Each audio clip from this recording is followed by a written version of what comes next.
We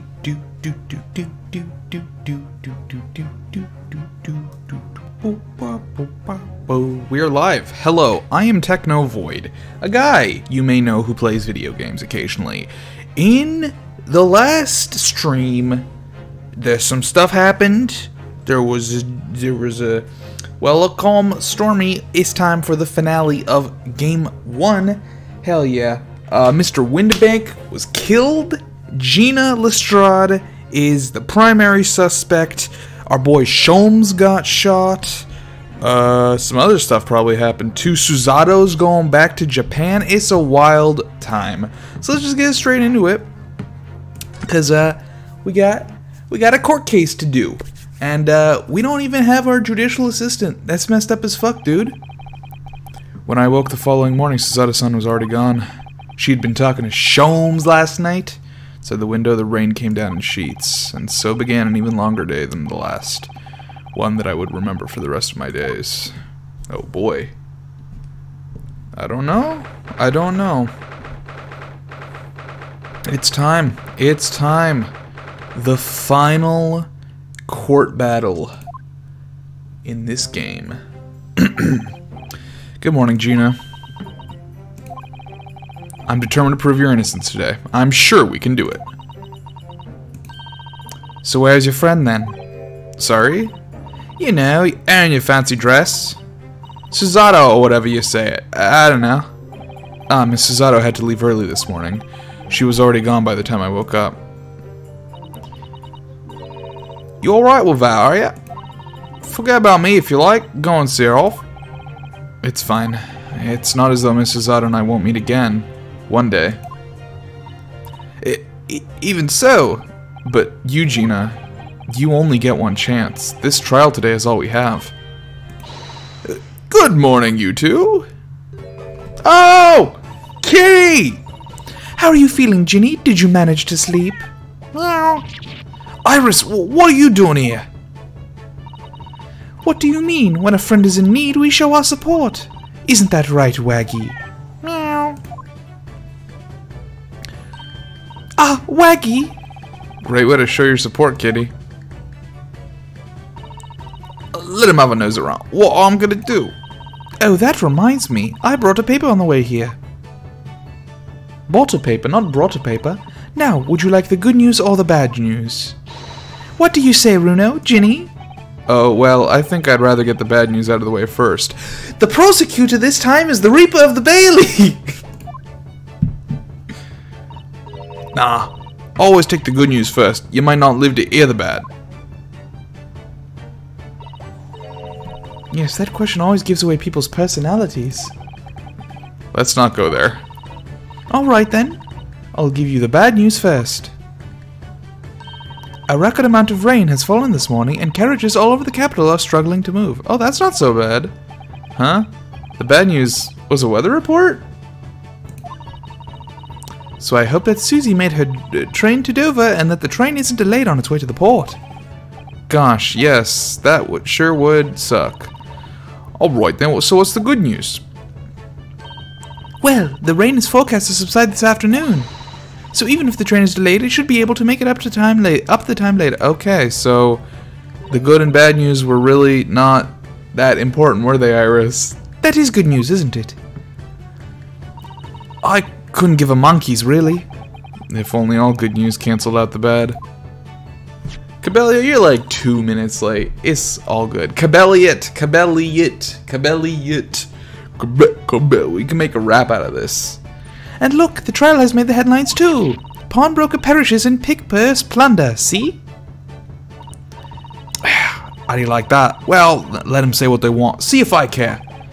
I can't because you're covering your face. Don't worry, Runo will soon show everyone that this headline is nonsense.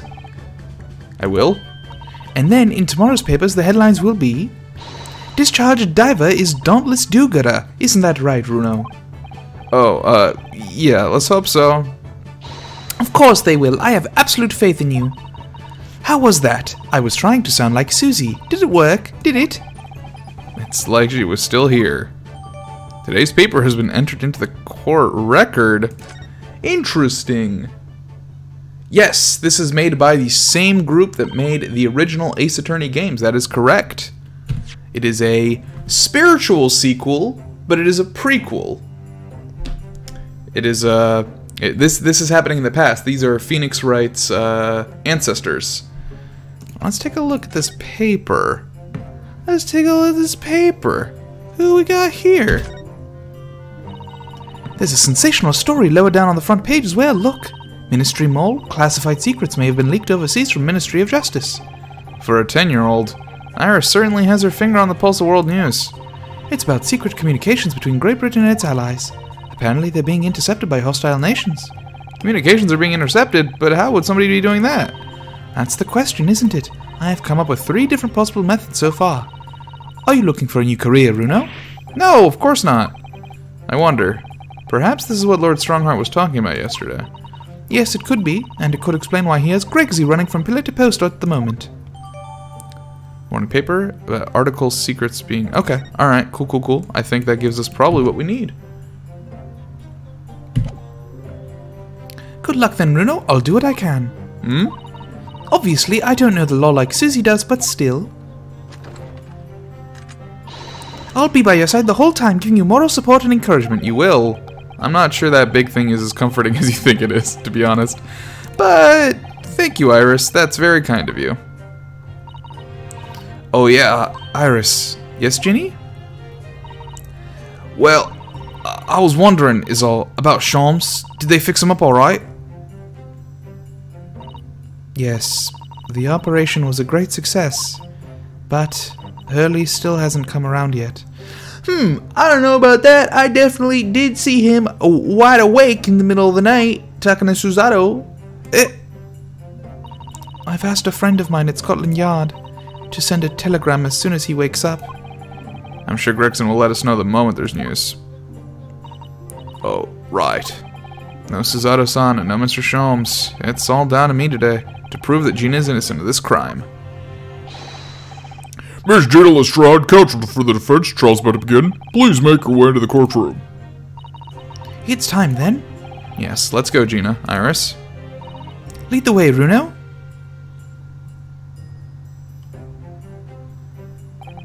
Poor Gina. She's trying to put on a brave face, but I can tell she's worried and scared. I have to believe in her from start to finish. That's the weapon that will secure our victory here. We could also just use some of Iris's guns. That would also be a pretty good weapon to use. If I learned anything from my great friend, it's that. Very true, Stormy. Very true. Here we go. It's court time. The Old Bailey courtroom. Hey! Hold on. Was that Mr. Garadev up there? Hell yeah, Garadev as the foreman? I'm into it. In the name of Her Majesty the Queen, I hereby declare this court to be in session.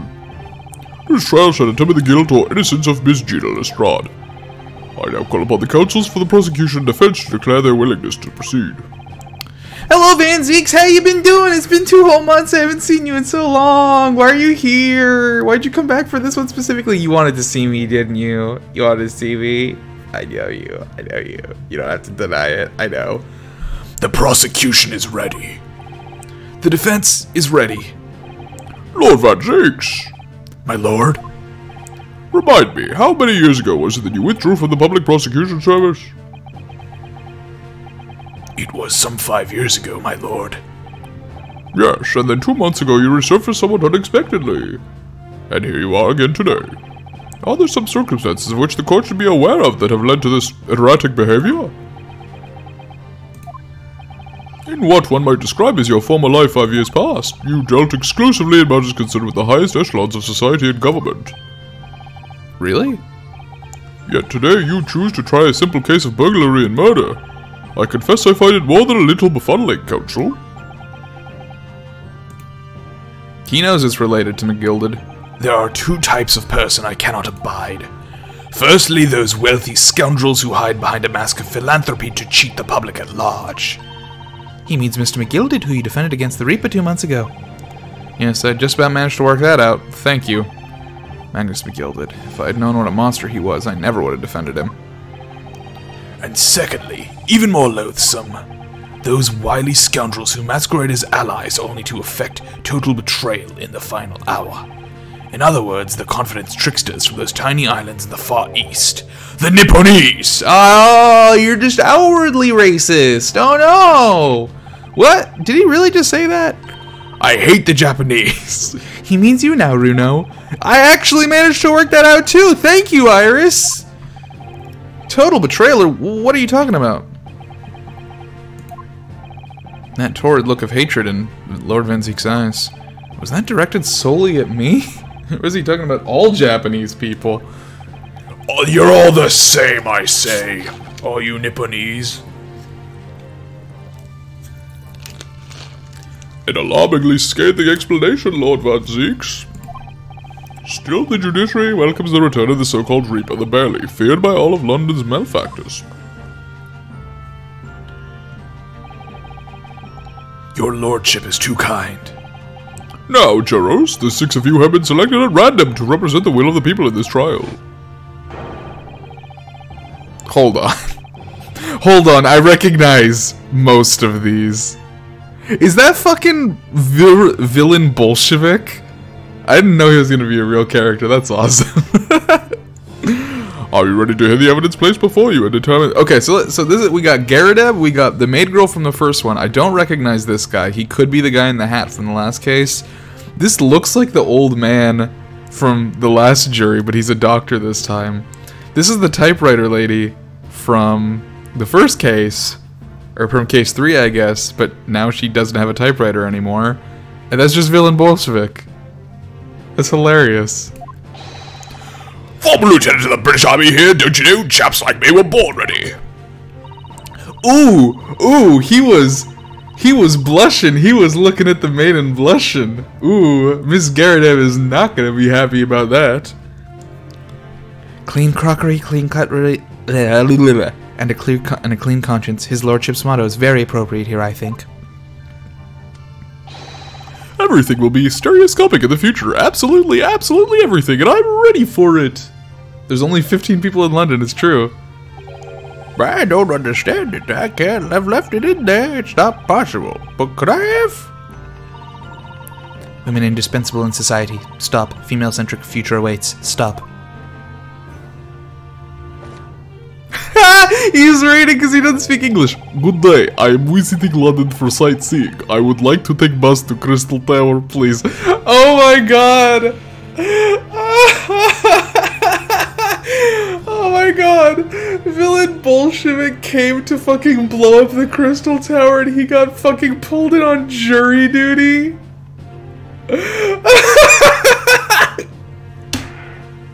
I can't wait to fucking pit this guy. Is something wrong, Bruno? Oh, not exactly. It's just... I'm fairly sure I recognize these jurors. Almost all of them, in fact. Oh, he has a mouse. Oh, fucking villain. Hey, Dimitri. Hey. What's up? Not much. I've done it. I finished my 10th. Yeah, 10 spells. Really, funny coincidences like that do happen from time to time, don't they? Especially when we want to reuse character models so we don't have to create new ones. But it is quite strange. The jurors are chosen at random from London's 6 million inhabitants, you know? From London's 6 inhabitants. There's only 6 of them. So I've been led to believe, but something tells me I'm being duped. Very well. Now, Lord Van Zeeks, the court calls upon the prosecution to introduce the facts of the case. As you wish, my lord. Allow me to begin with a word of warning to the ladies and gentlemen of the jury. In short, there has never been a more self-evident case of cold-blooded murder. The victim, Mr. Pop Windibank, proprietor of a pawn shop on Baker Street, was shot from behind and died instantly. The prosecution presents this photographic print of the crime scene. As the court will observe, there is a single bullet wound just below the gentleman's left shoulder. The evidence suggests that the bullet pierced the man's heart, resulting in near-instant death. Moving on to the findings of Scotland Yard's coroner. His report states the bullet entered the body on a rising diagonal trajectory. And what's that supposed to tell us? The assailant was shorter. It means the victim was likely shot by someone significantly shorter in height than himself. Someone like the accused, you might say. Oh. The prosecution wishes to present the autopsy report and crime scene photograph as evidence, my lord. Indeed, the court accepts. Hand them to the bailiff, please. I can't believe Stormy Sunshine did the murder. Why would you kill Pop Windebank like that? What did he ever do to you? Okay, instant death due to single bullet wound from the back. No other signs of trauma. Okay. Photograph victim murdered in the storeroom. Shows a single wound. Okay. I now ask the court to turn its attention to this plan of the establishment where the incident occurred, and we'll take a look at it in a second. I would like to look at my pieces of evidence. Okay. Time of death between 1 and 1:30. Reporting party Ryunosuke. Okay. Single bullet wound. Autopsy findings. Plus. Okay. Alright. That tracks. I now ask the court. Oh, yeah. Court to blah blah blah blah blah. The proprietor was found in the storeroom where he kept articles pawned to him. A windowless room with a single point of entry, a door to the main shop that was found locked. In this sealed chamber, there were only 2 persons present. The victim, Mr. Windebank, and the accused. Ah, It may further interest the court to know that when the accused was discovered at the scene, she had in her hand the gun used to fire the fatal bullet. Well, that's that then, isn't it? Nothing more to say. Isn't that grubby little girl a pickpocket anyway? She's one of those filthy traps that lives in the slums in the East End. Oh, well, it was only a matter of time before she got blood in her hands then. what are the jurors waiting for? Fair treatment. Wow, crazy. We can't jump to conclusions here. We mustn't assume her guilt because of what she had to do to what she has to do to survive. Oh, here comes the first bottle of wine. How long until he breaks this one? My learned Nipponese friend, it is you who mustn't jump to conclusions. The prosecution has barely begun presenting its case. Oh. Conveniently, this appalling act of murder did not go unobserved. There were witnesses. Good gracious. After their testimony, this girl's true nature will be exposed. Pitiful pick-purse or cold-hearted killer. Here's to establishing the truth. The court will take the floor plan and firearm into evidence. Hand them to the bailiff, please, Lord Van Zeeks.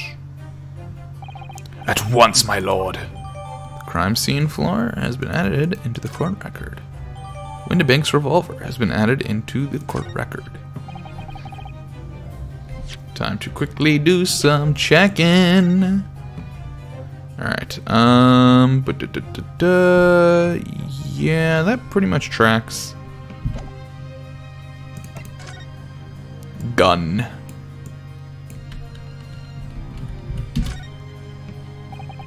This is Mr. Windebank's gun. The cylinder is completely empty. Mr. Windebank always used to keep this gun on hand in his shop counter. Yes, but only ever with a single bullet loaded, I understand. That's right, to keep all the pawned articles that were in his care safe.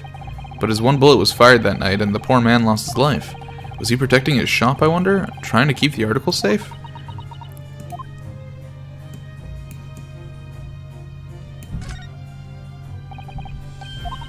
Okay.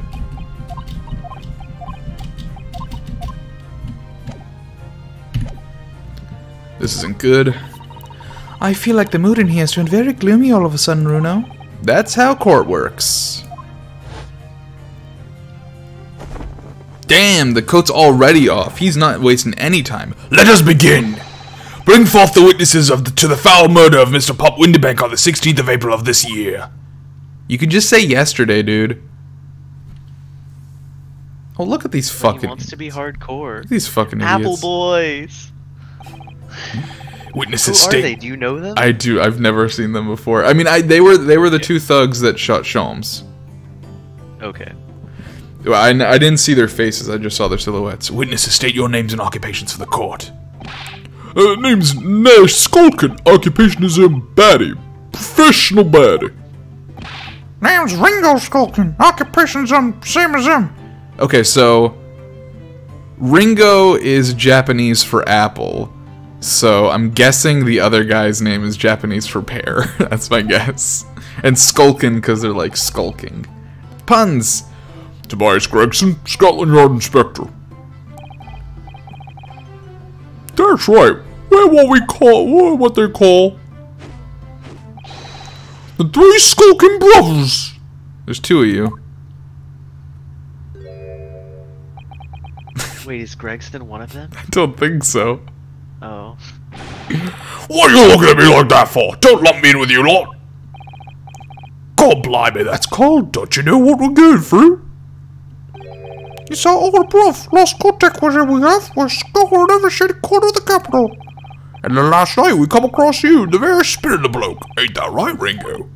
Hey, he is Nash, he is. The very spirit of him. So we decided then what we was gonna do. Yeah? There's no way Nash is Japanese for pearl. Or pear. Look it up. Yeah, I don't know. Maybe, I don't know what Nash is. I know Ringo is Japanese for apple. I know that. Yeah, you're correct on that. We was gonna call you. Shit, it's Nashi. Nashi. That's so good. Big bro sulky. Come on, leave it out, you two. Sulky Skulkin? That's before he's run out of chips. Well then, Inspector Sulky Gregson. Begging your pardon, my lord, but the name's Tobias. What I would like to know, Inspector, is what you are doing in the witness stand. The Skulkin brothers are currently under arrest, my lords, on suspicion of theft. Thieves are they, these three? No, my lord, begging your pardon, but please don't lump me in with this lot. 2 nights ago, these two brothers illegally entered an establishment with intent to burgle. And in the course of their nefarious activities, they became embroiled in a far more sinister crime. By Jove, you mean to say? What an extraordinary coincidence! Indeed, my lord, while attempting to burglarize the pawnbrokery, they witnessed its proprietor's murder. Ha! Ringo's so short. He's standing on a cardboard box. Order! Order! The various trespasses of these brothers is not subject to by today's proceedings, though they will naturally face trial in the very near future. With your lordship's permission, I'd like to remain in the stand to keep these gents on the straight and narrow. Of course, Inspector. Skeptical as I may be about the caliber of these witnesses, I will permit them to take the stand. Mr. and Mr. Skulkin, you will now testify before the court. Describe the events of the night in question and what exactly you saw. Happy to. 'Cause a skulkin' never skulkin'. Get out of it!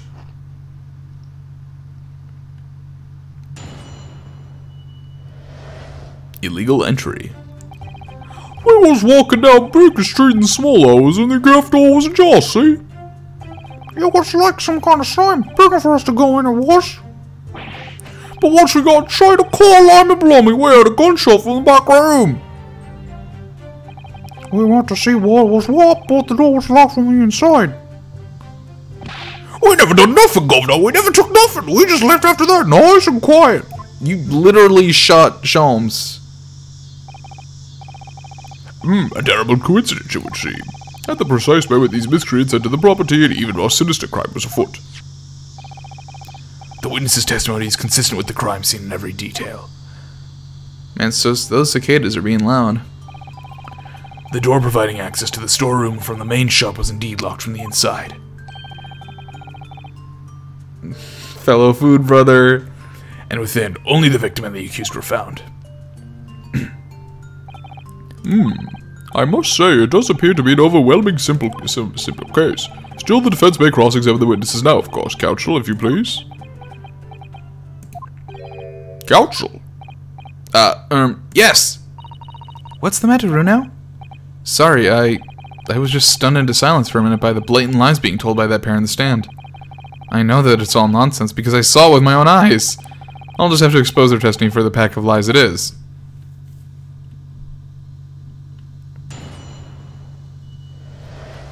Illegal entry. Shut up! Stupid cicadas! I don't think the mic's picking them up. Oh, really? Okay, they're being Yeah, real loud. I'm not hearing them. The front door of Windibanks was a You're still giant. getting them up there?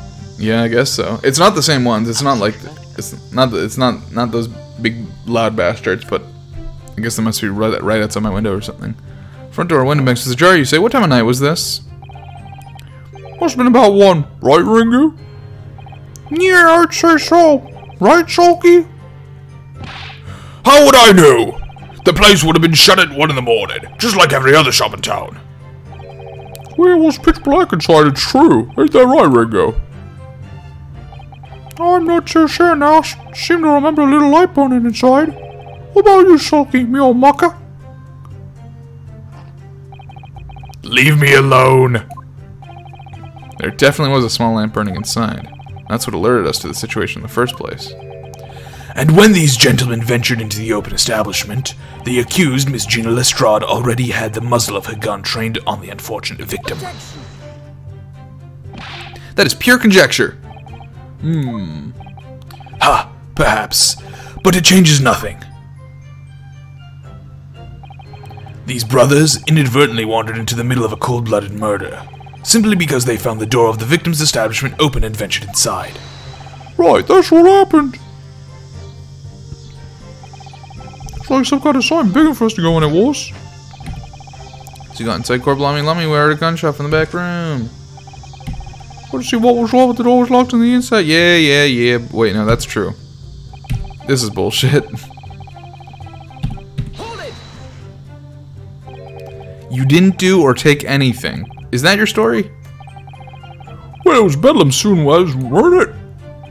It was, Nash, it was. Didn't even have time to pull me dukes out from me loosey lockets. So with no time to take your hands out of your pockets, you just left nice and quietly, you say? That's right, Governor. Nothing we ain't more than violence. Peace-loving nibblers we are, not bludgers. We are, Nash, we are. Never even pulled me dukes out me loosey lockets. So you'd clearly like us to believe, Eh? Come again? as you fled from the pawnbrokers that night, did you not run into anyone else? And did you not fire a gun at that person? Said July if they fired a gun, you say? Ah! Blimey, Governor! You ain't telling us it was you in the doorway? It was. Ah, fuck! Why the bleeding Nora? Didn't you mention that before? You were armed with a gun, and as you fled the scene, you fired that gun at London's greatest detective, Hairlock Sholmes. They shot the great Mr. Sholmes? I did hear that, actually. There was a rumor he'd been rushed to the hospital. The great Sholmes? That's beyond the pale. On the night in question, this pair were arrested by the police within minutes of the discovery of the crime scene. Their suspicions countenance rapidly gave them away. And when searched, a firearm was indeed found in their possession. Furthermore, the barrel shows signs of a shot having been fired from it. The prosecution invites his lordship to examine the firearm recovered from these brothers. Yes, indeed. Remnants of powder around the muzzle, as you say, counsel. The court will hold this weapon as evidence. The Skulkin Brothers' gun has been ended in the court record. Now pour your wine so I can take a look at the court record. Now, my Lord Nipponese friend. 1 second, I want to look at this gun. Sorry, we have so many pieces of evidence. Holy shit.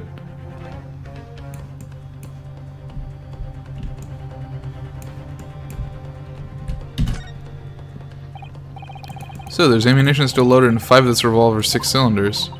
Yes, which tells us that only a single shot has been fired from it. Exactly. The bullet that hit Hurley, in fact, isn't it? Yes, it happened almost as soon as we walked in through Windibank's door. I'll make those brothers pay.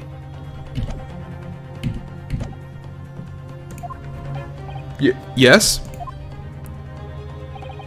Here's to you successfully presenting the evidence.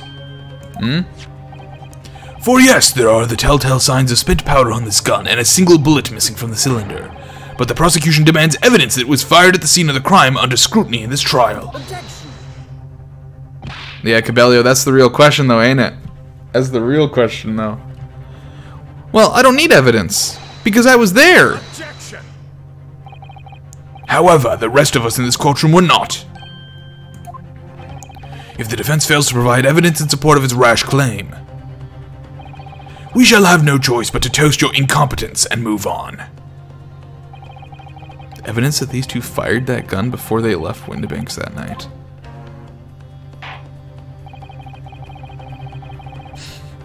The court demands that all claims are affirmed with clear proof.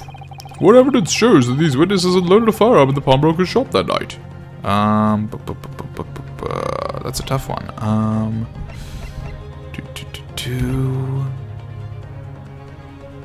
Blood samples. No.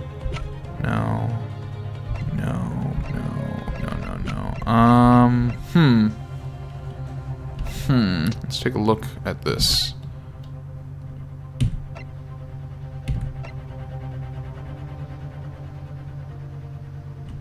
Here we go. I guess this is it. Take that! The evidence is in this portfolio. What? What on earth have you there, counsel?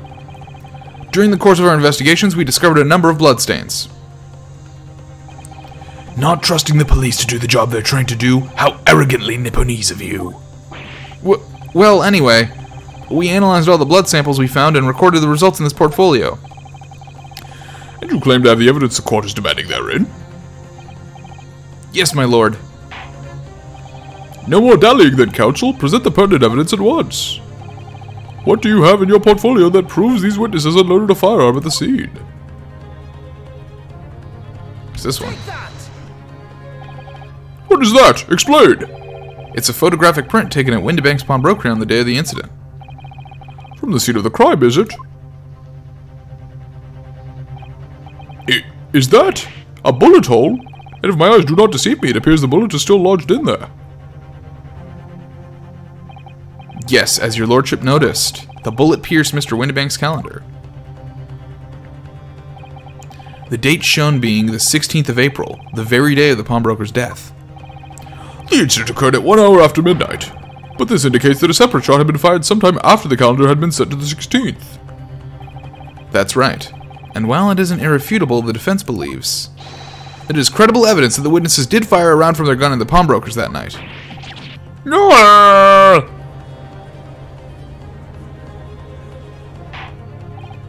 Order! How does the prosecution stand, Lord Van Zieks?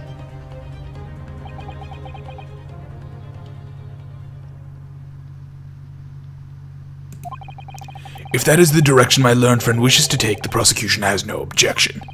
What? Oh, there goes the first one. But you'll forgive me for flinging my hallowed chalice aside in disgust at the repugnancy it exposes. Yes, on the night in question, these brothers entered the pawnbrokery illegally. And like the bold baddies they claim to be, opened fire on the new arrivals before fleeing back onto the street. Ah! Take it easy there, Governor. You're gonna land us in the soup. We had a deal. You weren't gonna get into them details. Tell her, Sulky. Set the bloke straight. I am not there. So he knew, did he? Van Zieks knew their testimony would almost certainly expose the extent of their crimes. It would seem now that I owe my learned Nipponese friend a word of gratitude. What do you mean? What I mean is that you have helpfully confirmed an important fact. To what fact do you refer, Lord Van Zieks? As has been established at the point of their arrest, a single shot had been fired from the brother's gun. However, if that shot found its target in Mr. Champs... Fuck! He just put us in a trap, dude. He just put us in a trap of ourselves saying that the one bullet there was used on Sholmes instead of... Oh, fuck. He got us good. Damn. He set that up perfectly. Kind of a shitty prosecutor, you know? Huh? He's kind of a shitty prosecutor. How was he shitty? Like, that was brilliant. But, is it his job to obfuscate crimes being solved? Well, his job is to get Gina Lestrade pronounced guilty. And what he did is he basically got the defense to admit that the other gun couldn't have possibly been used in killing the victim, which means that the gun that Gina was holding is the one that killed the victim. So he just got us to admit that the gun Gina had is the one that killed him instead of this gun. Whereas before, it was unclear which gun it was potentially. So he basically just fucking tricked us into admitting something that is not necessarily true. To quote-unquote prove a point. Then clearly these witnesses cannot be accused of the fatal shooting of the proprietor and victim. You've activated my trap card, my learned Nipponese friend. In other words, these two men have no material connection to the murder of Mr. Winterbank at all. So that's it. You guys have a weird handshake. That's it. We didn't have nothing to do with it. We didn't. That's what I reckon. Your crimes include unlawful entry, intent to steal, perjury, and let us not forget attempted murder. Quite a catalog, eh, fellas? Worrying for it now, bruv. Now then, let us take a moment to consider the aforementioned great detective, Mr. Hairlock Sholmes. It would seem the man patronized the pawnbrokers in question somewhat regularly. Where's he going with this? Mr. Sholmes appears to take pleasure in tinkering with eccentric machinery. Eccentric? Says who? Not me. Don't give me that look. He installed a pair of machines like this one in the victim's shop. Oh, that's one of Hurley's red-handed recorders. What is that, Counsel? It has the appearance of a photographic contraption. As your lordship has surmised, it is indeed a camera attached to a small timing device. For half an hour, it automatically photographs the interior of the establishment. The idea being that if a thief were to break into the shop, he would be caught red-handed. The prosecution has obtained the photographs taken by the device on the night in question. 8 p.m. 8:30 p.m. 9 p.m. 9:30 p.m. As the court will observe, copious identical prints are produced in quite a desultory fashion. Rather prodigal, I feel. Is it prodigal? Prodigal or prodigal? I've always heard prodigal. Prodigal? Because it's like prodigy. It's not related to prodigy. It's not? Logically. Yeah. Interesting. Huh, okay.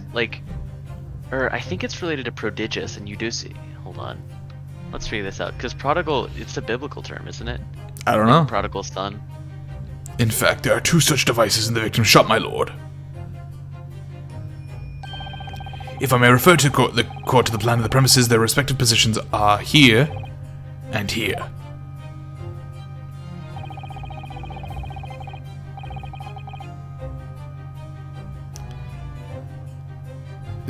Stormy, again, this is like the tomato thing yesterday. Just writing out the word doesn't really help. You say these cameras produce a print every half hour. I'm afraid I fail to see how that would be helped if the anticipated thief conducted his activities in one of the many 30-minute intervals. One can only pray that the would-be criminal lingers, my lord. On the night in question, the witnesses currently in the stand were not caught on camera. You hear? That's a bit of friar talk, eh, bruv? Lady Luck loves the skulking. Witnesses, at what time did your trespassing begin? Must have been just after 1, right, bruv? Must have been, Nash. Must have been. Yeah, just gone 1.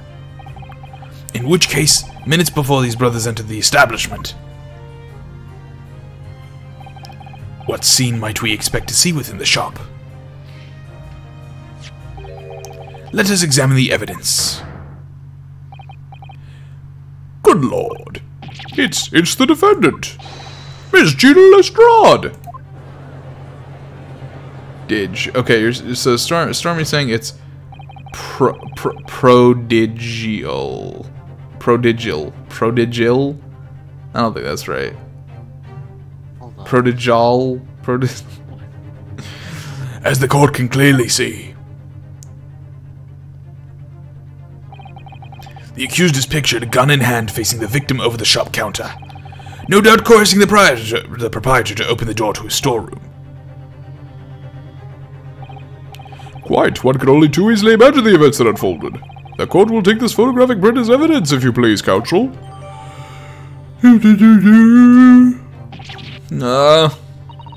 I don't believe it, Ginny. Prodigal. In short, the accused is the only person who could have possibly killed Mr. Windybank.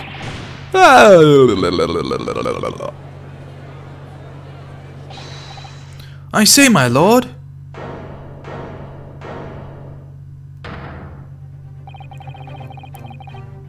What if I might put in a word at this point? Go ahead, Mr. Foreman. Took a bally bullet to the knee in the Battle of Maiwand, 1880, don't you know? Decorated for it and all that, but forced to retire from service, sadly. Of course, a medal can never outshine the exploits of chaps like us on the battlefield. Yes, Mr. Foreman, and what exactly is your point? Carried on the battle after retirement, you see, the battle of daily life, if you like. And here I am now, leading a small squadron, 6 men, all good and true. And we'll all go down together, you mark my words, one and for all, and all for one.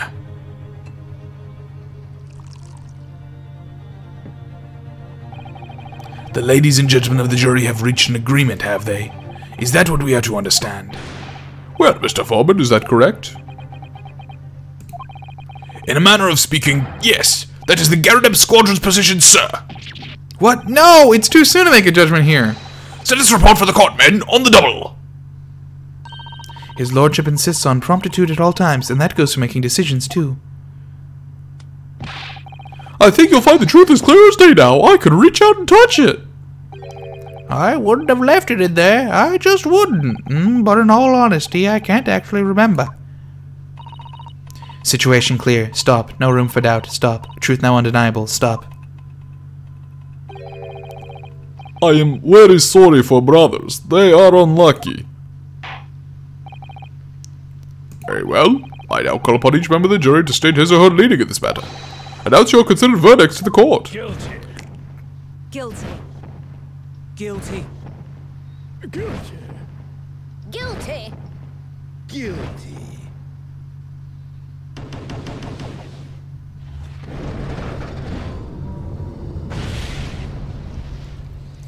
Time to pull that thing that's only worked 4 times in British history. I think it's 3 right now. Oh shit. I think it was I don't one. know how many episodes I've missed, so I was doing some quick math. It was 1 in case 3 and 2 in case 4, I believe. It indeed does appear that the jury is unanimous in its leading already. That photograph must be the definitive evidence that Gregson mentioned. But Ginny didn't shoot him. No, of course not. My lord, the defense wishes to assert its right to a summation examination. Yes, we've gotten quite used to that. Very well, the court grants permission. So, you refuse to admit defeat again. How unsurprising. We shall proceed immediately with the summation examination. Mr. Foreman, are all members of the jury ready? Absolutely, sir. Always ready for action, my chaps. Very good. Ladies and gentlemen of the jury, you will each explain on what grounds you have determined the defendant to be guilty.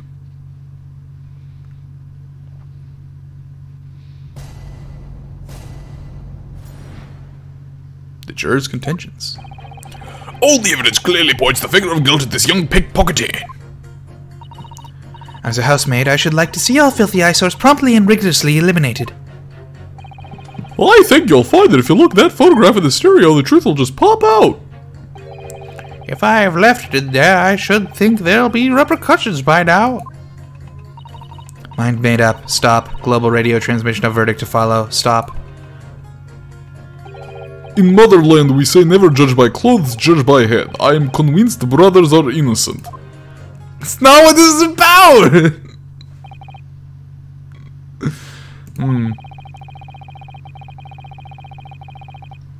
The circumstances of the crime and evidence do indeed implicate the defendant rather comprehensively.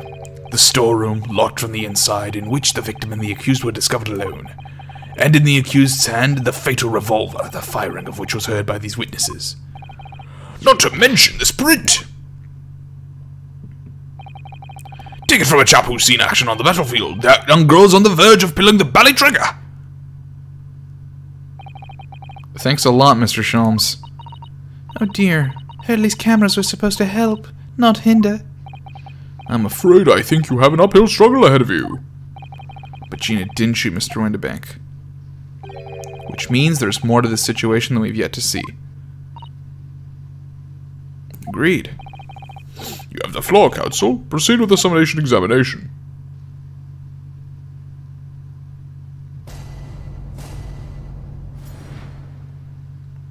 Defense's rebuttal. Alright. Evidence been planned. Hold it! You're Mr. Natsume's landlord, Mr. Garrett, aren't you? We really must stop meeting like this.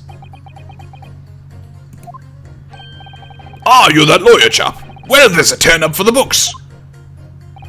Yes, rather a turbulent time we had back then. Some extraordinary events took place at your house, that's for sure. Luckily, Mr. Sholmes and I were able to get to the bottom of it all. I think we did a rather lot for you, didn't we? I mean, obviously. I wouldn't be suggesting that therefore you should change your leaning to not guilty or anything. Can't be not denied, I suppose. The curse of the Garrett house was the talk of the town after that business. Lodgers moved out and I couldn't get a bally soul to take up the tenancies. Oh. Haven't had the heart to break the news to Joni yet. Bad enough that the old girl's clapped up. Yes, can't be denied. You did do rather a lot. But not for us, that's for dash certain. I suppose not. Course. There can be no suggestion of that being the reason I'm leaning towards guilty here, obviously. Obviously. But honestly, I really wish he'd pay more attention to the trial and less to juror number 2. Ha! Okay, so I was wondering if that was supposed to be like his just like his I wasn't sure if that was just normal, but no, he is blushing and looking at the maid. Okay. Nice and confirmed. Hold it! Polishing the bench, I see. Again. A maid's work is never done. Not a blemish must remain. What exactly do you mean by filthy eyesores? On my way to market for his lordship, I have to pass through the East End. The place is full of beggars, pickpursers, and crossmen. The scum of the earth! A little harsh, perhaps. Let me be plain. If it were up to me, all those black slums would be made spick and span or eradicated. At least we have people like the great detective working to achieve these important goals. You're referring to Mr. Herlock Sholmes? That's right. I like to keep abreast of his exploits by reading Rand's magazine in between my duties. He does wonders cleaning up London streets. In my opinion, he should be declared an honorary maid of the capital. Mr. Sholmes, a maid? It's really quite unforgivable. Gutter scum having the audacity to shoot our very greatest detective. But she didn't. Minor detail. It was the 2 brothers in the stand who shot Mr. Sholmes, not the defendant. A minor detail indeed. They're all gutter scum as far as I'm concerned. Well, it just might be an idea to get our facts straight anyway. Yes, all right. I shall amend my statement. Those brothers are the scum of the earth. They should swing for shooting the great detective. What? What does that have to do with a guilty verdict? This is for Gina. What are you doing? Hold it. I agree with you. The shooting of Mr. Sholmes was an unforgivable act. But the purpose of this trial is to determine who shot the pawnbroker, Mr. Windibank. I'm afraid you're splitting hairs, sir. I'm really not. Whether it was the thieves or the pickpurse, it was still gutter trash that shot the pawnbroker in the end. Filth that should be cleaned up and eradicated, in my considered opinion. This is the kind of stuff that gets you removed from a jury. Like, this is the kind of shit you say when you don't want to serve your jury duties. Thanks so much for sharing. Changing this maid's mind isn't going to be easy. Bruno, it was one of those 2 brothers that shot Hurley, wasn't it? Yes, without question. Well then, I'll never forgive them. Oh, I'll be Iris. back in a little bit. Mhm. I'm gonna go get dinner. I'll probably be back in like 5-10 minutes. See, yep. Perhaps we can use this maid's statement to help us somehow, don't you think? Yes, maybe. Let's listen carefully to what each juror has to say first. I think you'll find that if you look at the photograph in the stereo, the truth will just pop out. Hold it! What do you mean, look at the photograph in stereo? Sorry, what? Don't you know? If you look at the photographic print normally... It looks as though the pickpocket girl is about to shoot the victim, obviously. But there's no indication that the defendant ever fired the gun. All I'm saying, if you look at the thing printed in stereo, it can reveal all sorts of new information. By any chance, are you a fan of stereoscopes? Ooh, how did you know? Let's call it a lucky guess. It never gets old seeing the two prints merge into one before your eyes. It's extraordinary, it's captivating, it's the height of modernity. Of course. Oh yes, I think you'll find the stereoscope is here to stay, giving us new perspectives we could only dream of before, and it's the greatest invention the world has ever seen.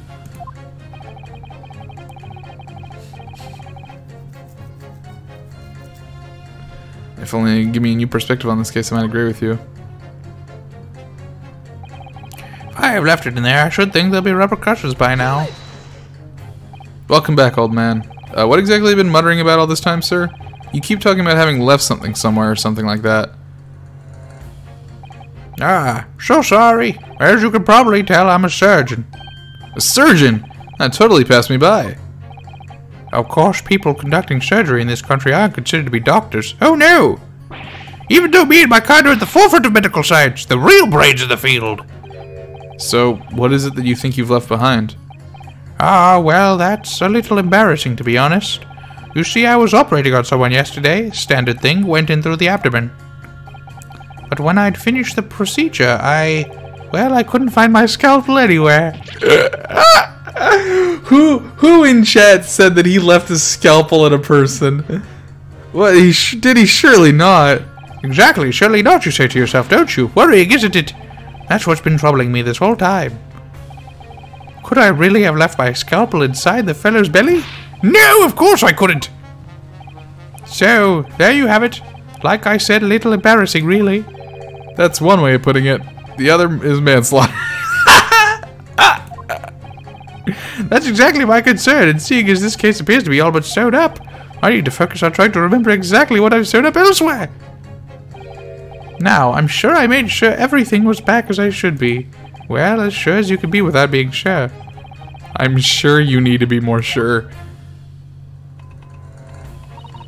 Mind made up, stop. Global radio transmission of verdict to follow, stop.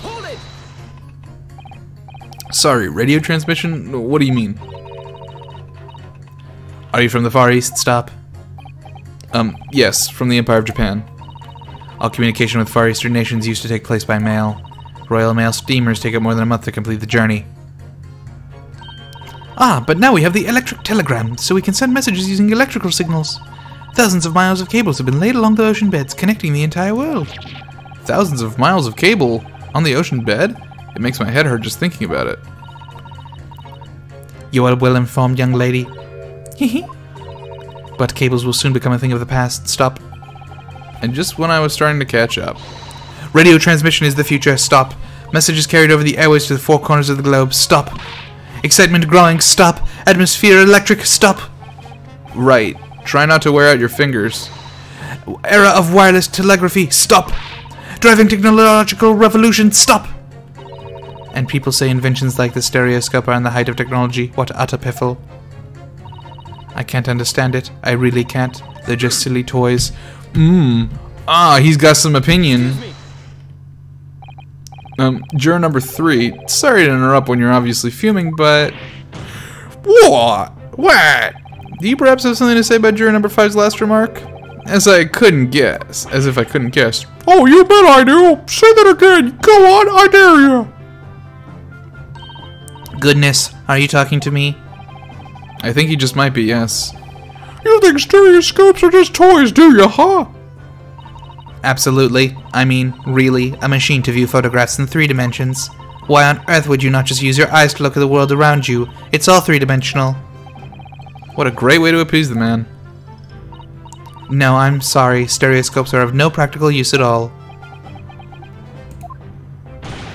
You just don't know! Pardon? I think you'll find that viewing a photograph through a stereoscope can unlock all sorts of possibilities. I'm obviously gonna have to demonstrate. What sort of possibilities? Well, take a crime scene for example. If you had a pair of photographs from a crime scene that could view through the stereoscope, it could reveal hidden clues you never even...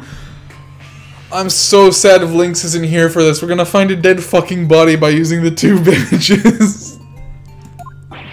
What? Have you got any, Runo? Any prints we could look at with a stereoscope? How about this print here? It should do the trick, I think.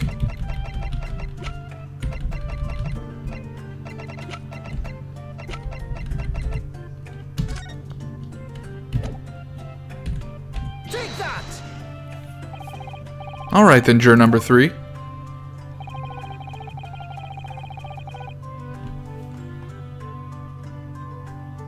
And people are fucking loud today. Why can't I hear everything from outside my window? Are you saying that you can do this to any 2 suitable photographic prints? Of course I can. Very well then, I'd like you to demonstrate. I'd be delighted to. Just give me one more print and I'll amaze you all. Fuck, I don't have the other print on me. Damn it. Unless... No. Fuck. We don't have the other print.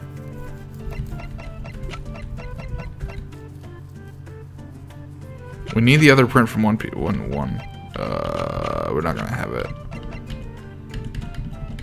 Shit.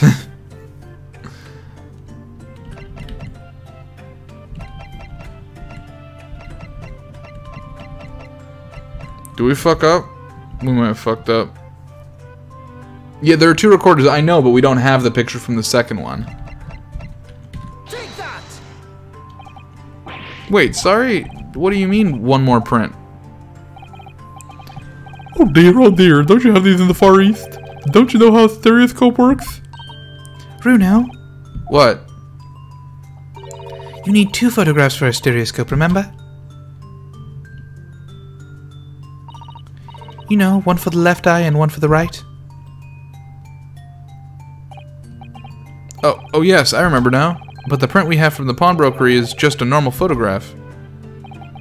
No, I think you'll find that the clue within the name is a stereoscope, not a monoscope. You always need 2 prints.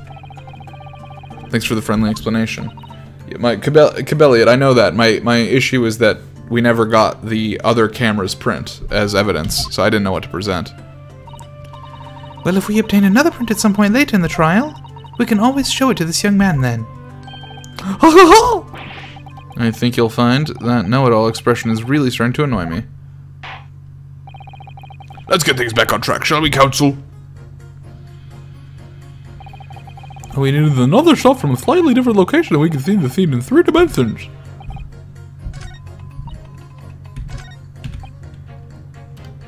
Hold it! Please tell me you're not villain Bolshevik, the Russian revolutionary. Revolutionary? I believe there is such a I believe there is such a rumor. It's just a rumor. As you see, I have unfortunate appearance. I look like Wish's criminal. Your words, not mine. Just want to point that out. People call me revolutionary, murderer, autocrat. And which glove fits? Good day, I am visiting London for sightseeing. I would like to take bus to Crystal Tower, please. Right, that didn't sound staged at all. You'll forgive me for having my doubts. To be treated like Wish's criminal all the time, it's very painful. People do not realize. So I have much sympathies for these brothers. People say they are criminals only because of how they look. The Skulkin brothers? Maybe they went inside pawnbroker's shop, but they have done nothing wrong. That is all I want to. That is all what I want to say. The Skulkin brothers did nothing wrong that night? Alright, well, first of all, that's one not so little misunderstanding I'll need to clear up straight away. Tell me something, Iris. What is it, Runo? The jurors are chosen at random from the inhabitants of the London town, aren't they? Yes, it's amazing, isn't it? In that case, how is it that there's a Russian tourist sitting among them who looks all the world like a revolutionary? I wish I knew. If I can't change the minds of more than half of these 6 jurors, the trial will be over. But we know that Ginny would never shoot anyone. Yeah, so we need to find contradictions in what these jurors are saying and pit them against each other. Must be ready to go whatever lengths I have to convince them of Gina's innocence.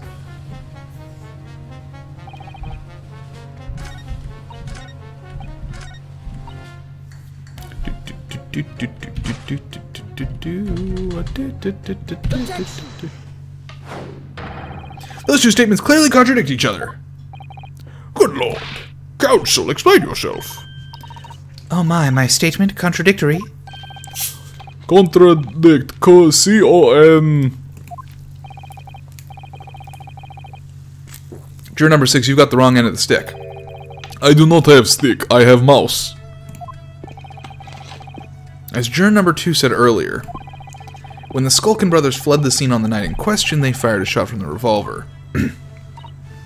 Yes, they shot poor Mr. Shums in the abdomen, I understand. Surely you're not going to tell the court now that you didn't hear. Abdomen. A-B-D. Sir? Sorry, my English is still learning. You are telling the court you didn't hear. Forgive me, I did not hear. Ugh. Ah, here is word. Abdomen, part of person's body containing stomach and other vital organs. Is this what you mean? You should say in plain English. I am Russian, not native speaker. Who thought it was a good idea to let this man be on the jury again? So, you are telling me these brothers who look like criminals were lying. They said before we never done nothing, but truth is, they shot detective. Da, this is double negative. Yes, that's exactly right. Lying is wrong, especially when lie is said by person who looks like criminal.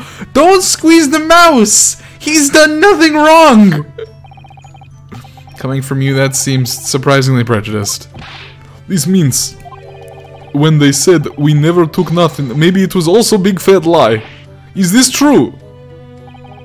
Well, according to the police report, no stolen goods were found, so...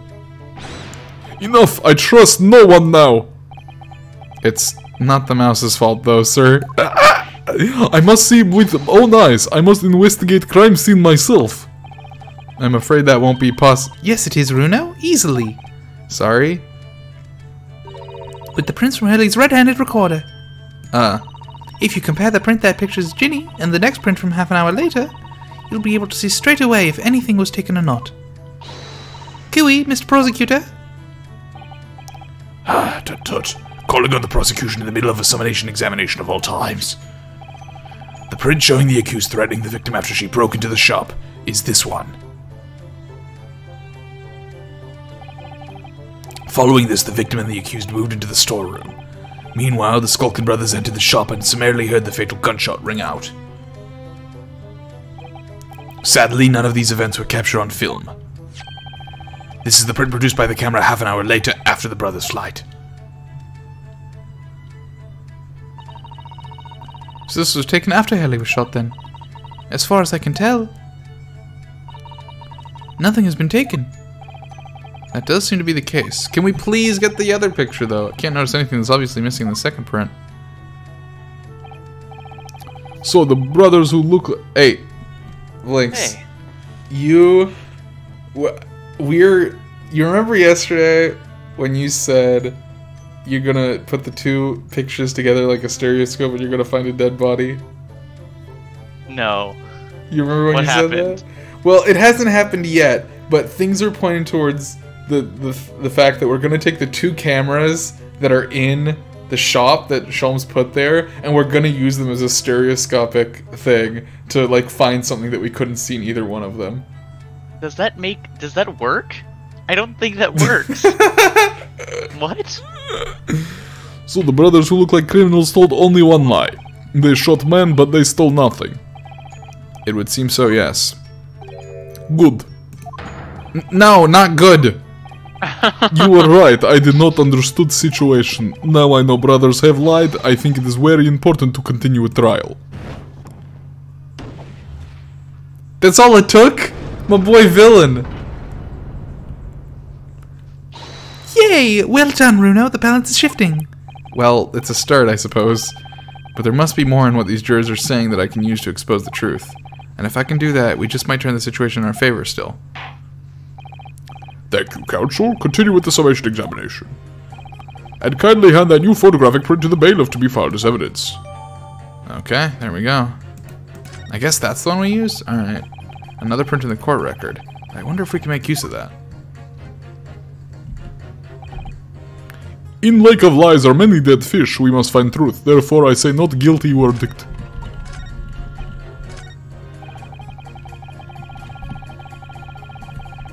Hold it! Can it really show up new clues though? Don't know unless you try. How about this print here? This should do the trick, I think. Take The that! dude's wearing the lenses on his face. Alright, then juror number 3. Are you saying you can do this with any two suitable photographic prints? Of course I can. Very well then, I'd like you to demonstrate. I'd be delighted to. Give me one more print and I'll amaze you all. Take that! Alright, these two prints were both taken with the same camera in Winnibanks on the night in question. Yes, I see. Tell me, Mr. Lawyer. Do you know how stereographic images work? Do you understand the principle? Well, I think so. I did have a lesson only yesterday. You need the picture from the other camera, my man! Left and right eye images only need to be the same, only with a slight shift in the position of some objects. Then when your brain merges the two images together inside your head, it notices the shift as if it were depth. Yes, exactly. It's that small shift between certain objects in the two pictures that's really important. So what happens if you use two photographs that are exactly the same then? No, obviously that wouldn't work at all. Not for seeing the scene three-dimensionally anyway. Oh! Of course, now I see! Ah, I think the young girl discovered the secret. I have! Can you uncross your eyes before you tell me? Have another look at these two pictures from Hurley's camera, Runo. Go on. Oh, did the camera get shifted? Can you see that there's a really obvious difference between them? I mean, this is broken. I mean, there's clearly something broken. Trying to see if there's anything else or if that's the thing that they're talking about. 2 people disappeared. Well, yeah, but they went into the room. Now, of course there is. There are 2 people in the first, no people in the second. Well, yes, you can see that straight away. But now, try looking at the pictures in 3 dimensions. Alright, I'll give it a go. So to start with, you have to cross your eyes and then try and make 2 pictures overlap exactly. And then slide the 3D slider. Let's see if by crossing my eyes I can make the quill and pens each picture match each other. Wait. Well, did you manage to see it properly, Runo? No. I don't know. Was I actually supposed to do it? I don't think you can. I'm just not very good at this, that's the trouble. Oh, don't worry, I have just the thing. I happen to bring it with me, a portable stereoscope. I know I mentioned this yesterday, but if you've had that contraption with you from the outset, you could have saved me staring at Mr. Windibank and Gina like I hate them all that time. And if you remember, I said in reply that it's much more satisfying to be able to see the effect with your own eyes. Anyway, why don't we try using this helpful little aid now? Here goes.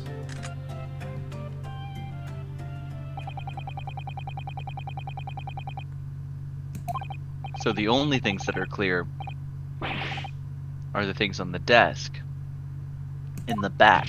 So the things on the desk in the front have all moved a little bit. I guess. Some of these things on the counter sort of jump out at you. Van Zeke's looking through the thing is really funny.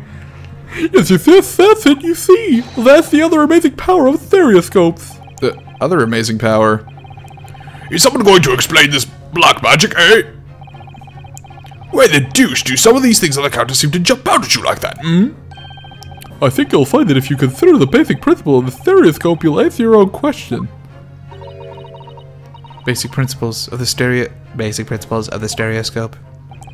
As I said before, if you try to look at two identical pictures using a stereoscope, it won't work at all. It's the slight shift in positions of certain objects that make you see the pictures three-dimensionally. In other words, even though at first glance it seems the objects on the counter haven't moved at all between the two pictures, the 3D stuff is the stuff that has moves. Okay. Yes, there must have been. Now hold fire there, sir. Got a reasonable grasp of this whole cross-eyed business now, I'd say. But why the devil does this shift between the two prints exist in the first place? Well, what's the answer, fellow? Come on, you're the cross-eyed master. What? Me? I haven't the first idea. You know, Runo, it's quite simple. It is? Just think it through step by step. The first photograph was taken at 1 AM. Then, 30 minutes later, a second photograph was taken. But the position of some items on the counter appear to have shifted slightly in the interim. So that means that sometime in the half-hour interval, someone must have tampered with the things on the counter. Zokus! Someone tampered! New information. Stop. Not mentioned in testimony so far. Stop. Yes, we've had to go around in circles a little here, it seems. But I'm starting to see what I should be aiming at in this summation examination now. Ladies and gentlemen, the question now is clear. We know the items on the countertop were moved, but by whom? Are you suggesting you might know? Of course. I can tell you right now who is responsible for almost imperceptible shift on the items in the counter. I can. Oh no. I can, apparently. With Barak von Zeeks. I can't believe Male Strongheart did this. It was my long dead friend. I think it might have been him. I don't know. I mean, I don't think it doesn't make sense for it to be the brothers. Yeah, I was thinking Windy.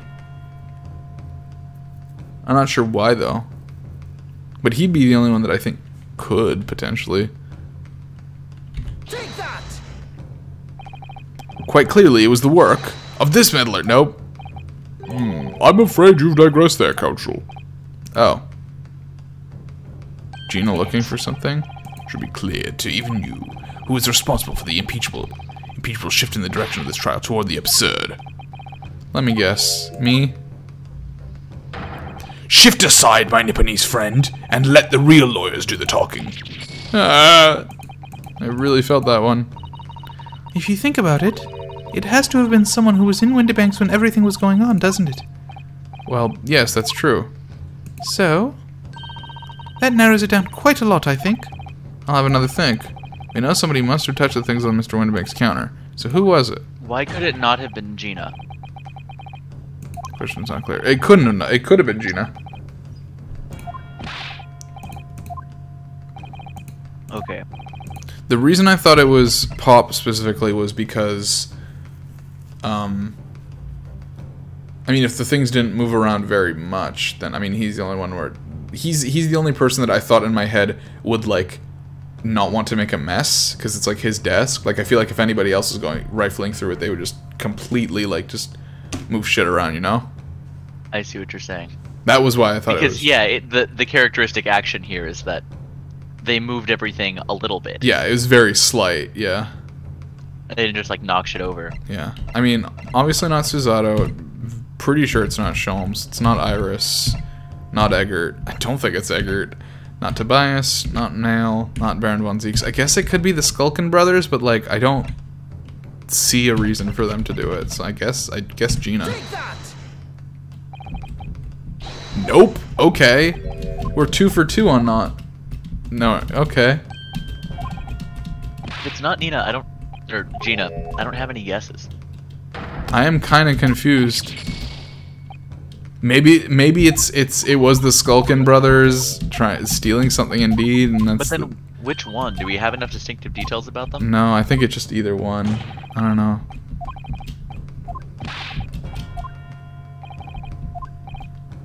What the fuck?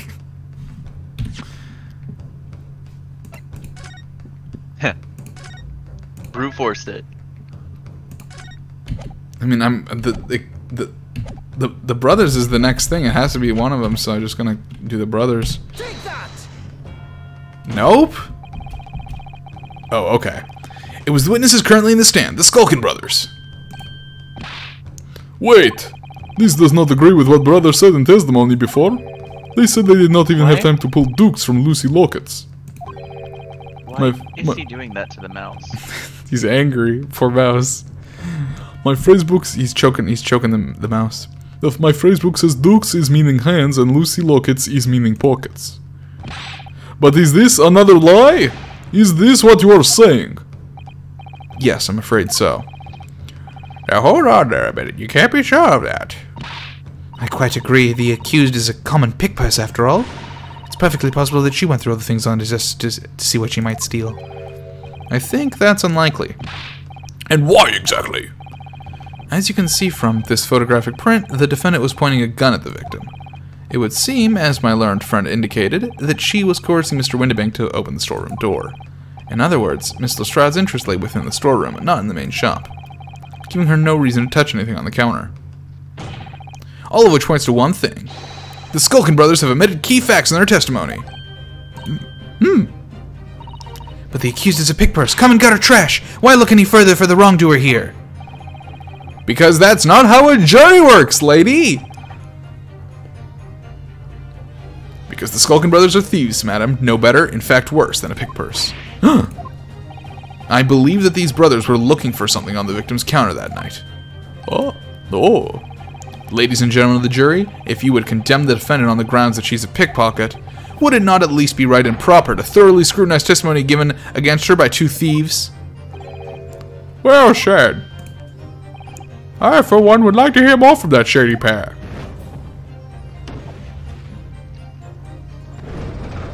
The fact that he uses his head. The box! Shit, Cabellia, you're right! Damn! Wait, but they wouldn't know. They wouldn't have any idea. There's no way they would know about the box. They're just two thieves. Can you all see now? I think you'll find theory scopes are playthings. You've seen their extraordinary potential firsthand.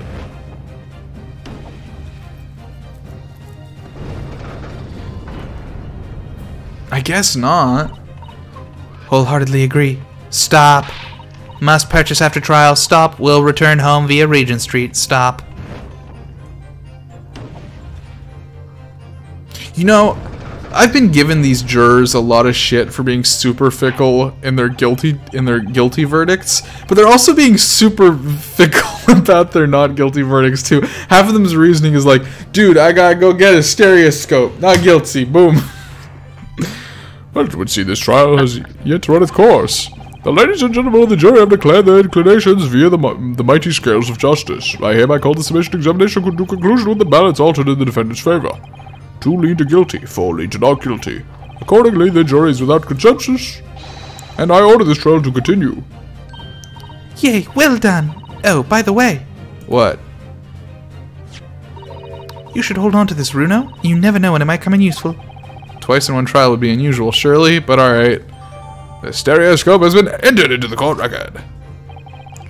Lord Van Zeeks, you will instruct the witnesses that the court demands additional testimony. What? Oh, From them. I'm sure it won't spoil the bouquet to do so, my lord.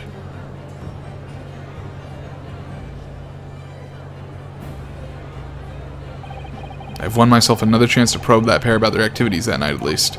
And I won't stop probing them until I've proven that Gina is innocent. I guess, Cabelliot, we will see whether the brothers could possibly have had ties. You may be completely right, but it seems far-fetched to me at the moment, at least. Only time will tell.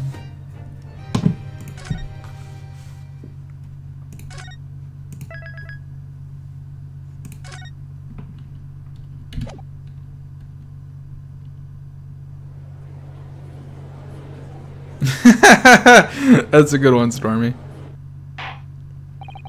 Order, please. Let us resume proceedings. Witnesses, you will now retake the stand.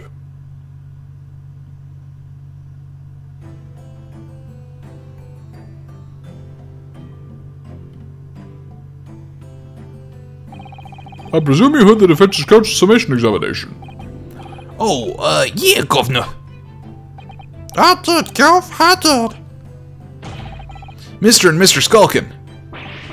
Call! Blimey! This is going to be hard work.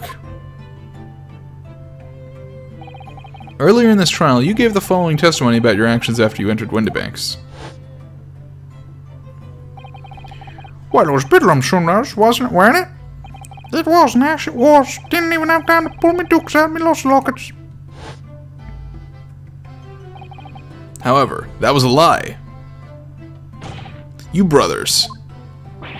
God, blimey! On the night in question, you rifled through the items on the victim's counter. We never did nothing to the sort. Oh, we figured that out.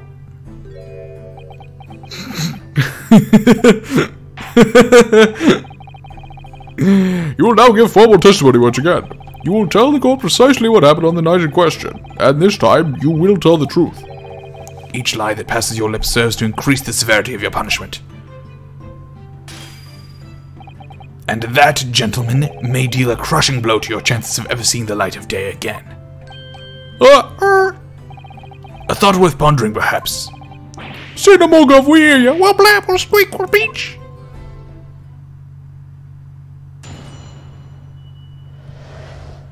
Illegal entry, the whole truth.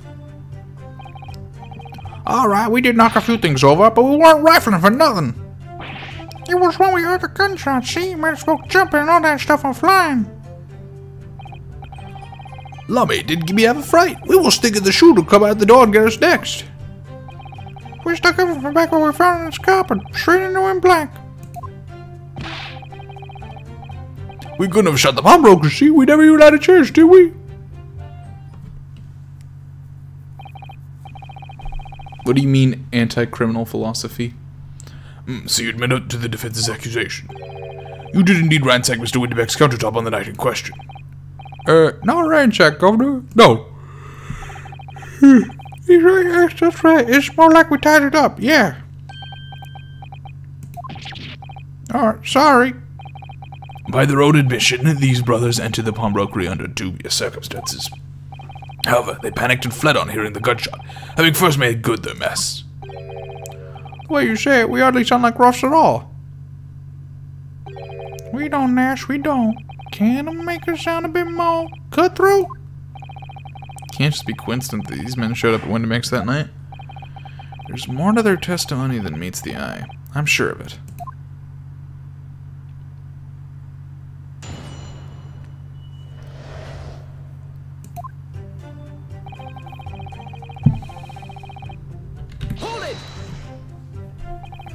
If that's the case, then why didn't you testify to that effect in the first place? Well, you know, we ain't exactly squeaky clean, are we?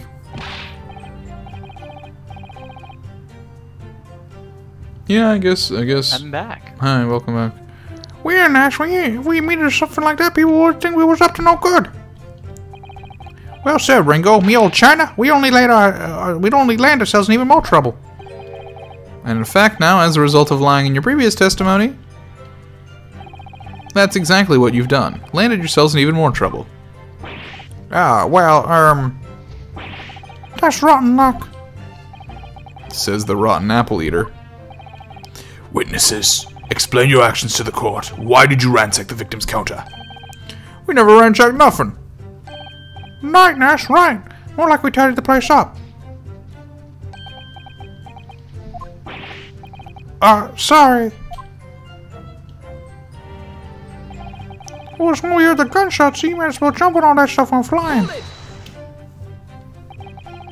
No, I mean, Edgeworth starts out as just wanting to win, and then over the course of the first game, he sort of develops into the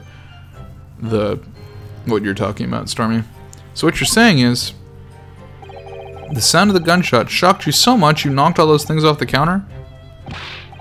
Well, it shocked one of us that much, yeah. This pack of nerves needs to learn to keep his shirt on. Look, it was loud, alright? Blimey, me Dick Grundy would have woken up at that bang.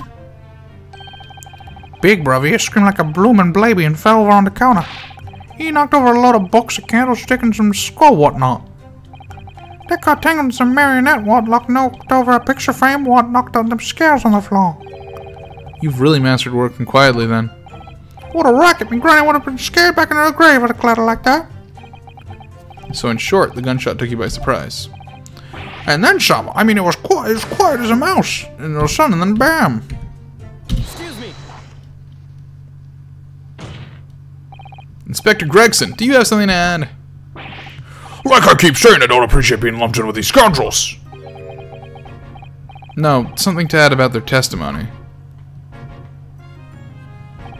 You seemed to react just now at what Mr. Skulkin said. Did it make you think of something? It's probably nothing, of course. I wouldn't even bother to mention it, only... Well, the fact is, cases don't get solved if you ignore the little details. How about you just tell us what's on your mind? As you know, we brought these fellas in on the yard for question last night. And the statement they gave then told a slightly different story to what they're saying now. Did it? You claimed you heard the victim shout something out before the gunshot. Might have. Does ring a bell now that you mention it. Granted, it's only a minor detail, but still. I can't help feeling like perhaps you've been a bit sloppy with your testimony here, eh, fellas? If I discover the witness's testimony has been any more sloppy than it is hitherto proven to be, I shall be forced to bring the very harshest punishment to bear against them. Easy. We'll get it right this time. That's it. Yep, it's all coming back to me now. Then speak. Supplement your testimony with whatever details have miraculously returned to your questionable minds, sirs. Right you are, Gov. Just before the gunshot, we heard a voice shout out, "Give me that gun!" Hold it. So in fact, you heard the voice and the gunshot almost simultaneously? We did, Gov, we did. Although, I suppose if you're being honest, we heard a kind of wavering voice before the yell and all. If you don't want to get shot, give me that gun. Bam.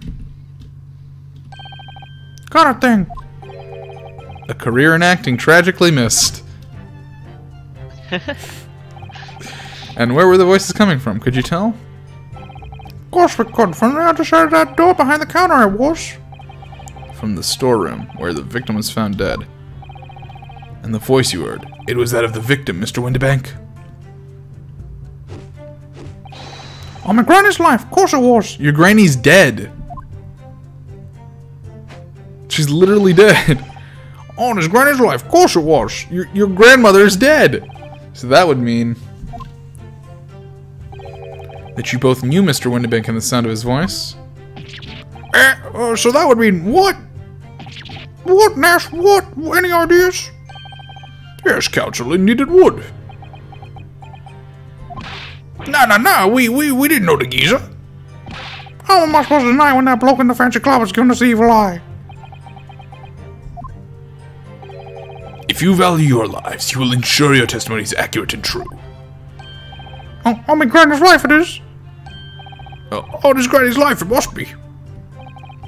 It's a good job his granny's dead. To summarize, then, immediately after hearing the voice of the victim, you then heard the gunshot, causing you to stumble and upset the items on the counter, scattering them over the shop floor. You make it sound like we're clumsy. Don't forget we tied it up after like good little boys. Anyway, the way I see it. The bloke what owned the place is holding a gun, so he should have fired instead of yelling at the girl. Hold it. You're saying that Mr. Windibank had a gun in his hands? Oh yeah, but that was a sight, eh? Them two waving them guns at each other must have got pretty heated. I mean, just before he shot it out, we heard the geezer say, "If you don't want to get shot." Didn't really sound like he meant to mind. More of an empty threat, you could say. Mr. Windibank was known to keep a revolver in his shop counter at all times. People say that to protect the articles in his keeping, he'd readily put a bullet in someone's head if required. That doesn't add up at all. She was holding the gun before they went into the storeroom. Why the fuck did he have the gun in the storeroom? Gonna have to explain that to me, Chief. That someone being himself, of course. Good grief, extraordinary devotion indeed, if alarmingly misguided. Well, he certainly sounded like he was ready to pull the trigger the other night. Only the person who was going to shoot him beat him to it. Excuse proper. Bet you wished to squeeze the trigger instead of wasting time shouting and give me that gun. It was directly after those words you heard the gunshot? It was more or less at the same time, Gov. Give me that gun! Damn. Oh, they're good at this. Kind of thing. Yes, a career in acting very tragically missed. Then we heard the sound of someone hitting the deck. Before everything went dead quiet. After that, we done slapped that job tying the place up. Lummy didn't give me half a fright. We were sending a shooter come out the door and get us next. Hold it! So, you didn't try to open the storeroom door then? Not in your life. He went deathly quiet after that, it did. Blew the wind right out of me. Right at me. But anyway, the door was locked. Wasn't it? No way that was opening. Yes, of course. It was locked from the inside, or so we've been led to believe. It was, Gov, it was, from the inside. Right, we had no way of knowing what was going on in there, did we? Unless there was some other way to get a view of inside the storeroom. Like through the keyhole or a spy hole, perhaps? Don't ring no bells, don't light no lights. We had a cut and run before we noticed something like that. We're still cutting our teeth in this game, see, but one day. Well, really, cut the mustard. Please, cut it out. But as we know, behind that door was the victim's lifeless body, with the accused not 2 feet away. Hey, how'd you guys miss the giant window, though? Unfortunately. Gina was in there unconscious, with the gun in her hand. To confirm, it would be correct to say that neither of you set foot inside the storeroom? That's right, Gov, that's right. Couldn't have even if we wanted to. We stuck everything back where we found it and scampered, straight in them black. Hold it! Yes, whereupon you fired a shot from your own gun at Mr. Hairlock Sholmes. Oh, we was a bit hasty there. We was, naturally was. Truth be told, I was already shaking like a leaf when you lot turned up. If you're shaking like a leaf, don't put a loaded gun in your hand. Good advice, miss, good advice. Truth be told, me mind went totally blank. Before your mind goes totally blank, make sure you don't have a loaded gun in your hand. Mental no maid, miss. After that, we legged it down the street, but apparently we looked dodgy to the coppers or something, so they clapped the derbies on us like winking. And after you'd been handcuffed, the police found this revolver in your possession, correct? Well, yeah. But listen, that proves it, don't it, eh? We couldn't have shot the pawnbroker, see? We never had a chance, did we? And why should we believe that? What? Well, 'cause it's true, isn't it? The place was totally empty when we went in. At that time, the victim was already in the storeroom, having been forced to open the door by the accused who had the gun to his head. In other words, all that I questioned these 2 witnesses never even laid eyes on the proprietor of the pawnbrokery, Mr. Winterbank. Correct? You got it, mister. Down to a T. So the Skulkin brothers never actually encountered Mr. Winterbank? Is that really true, I wonder? Skulkin brothers remind me of, like, orangutans. That's it? That's the full extent of their testimony? What is it, Runo? You look very fierce. I could pour you some herbal tea if you're tired. Oh, thank you, but I'm fine. Being such a logical thinker, you'll probably laugh, but I feel as though these brothers are still hiding something important.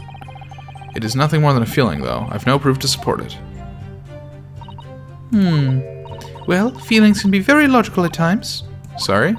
People's expressions, the movement of their eyes, the words they choose. You can take all that in with your brain and will quietly analyze it to come up with a feeling like you describe. You've concluded that there's something suspicious about this testimony without knowing why, that's all. I think you should trust your instincts. Iris, thank you. Sometimes I think if she's 10 years old, I must be 5. Okay. Damn, that's deep.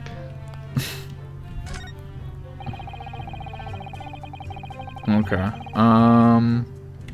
Let's take a look at what we've got. It's not gonna help us. That's not gonna help us. That's not gonna help us. It's not gonna help us. That's not gonna help us. That's not gonna help us. That's not gonna help us. Can we prove that there was like a window? No.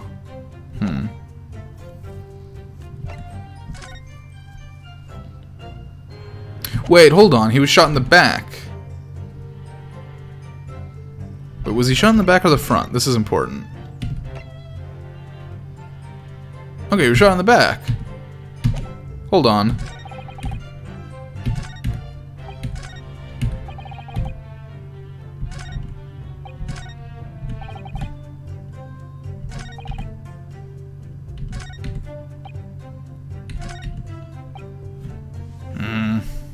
They don't specifically say here.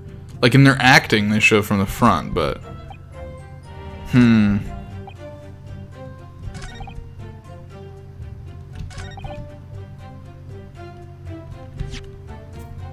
There's a lot of inconsistencies, but I don't know how to go for any of them.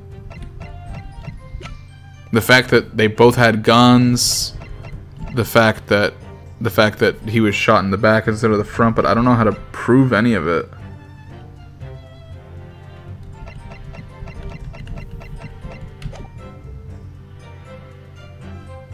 The black coat is holding a gun. Okay, I have an idea.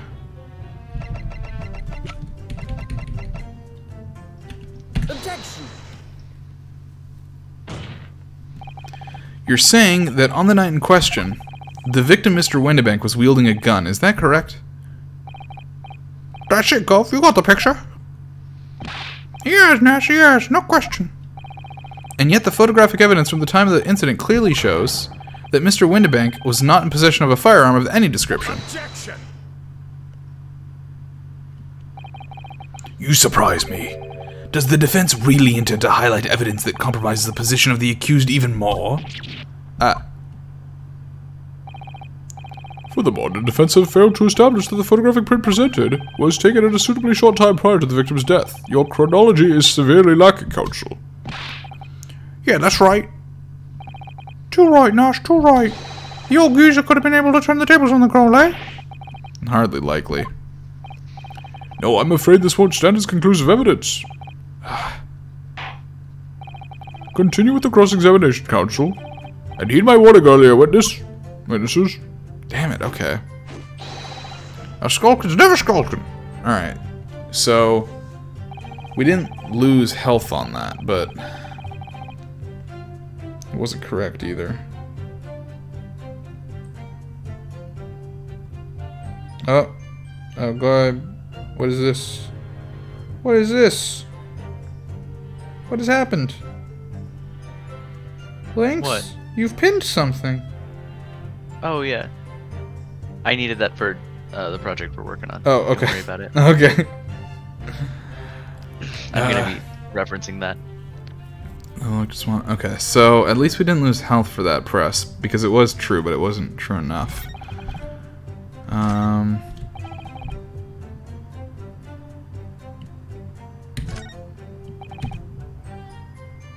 Couldn't have shot the pawnbroker, never had a chance. Is that true?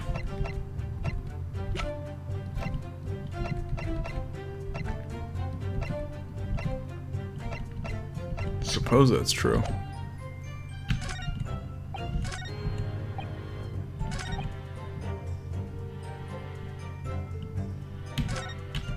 Chat, any ideas?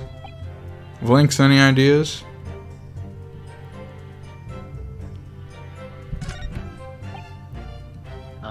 No. I don't. I don't have any. It's only guns, so you should just fire until you on the goal. We've pressed everything.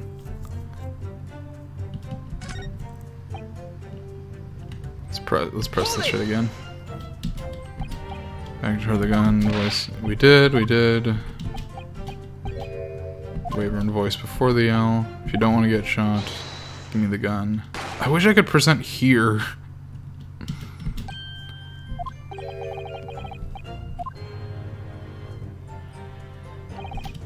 Where are the voices coming from? Storeroom.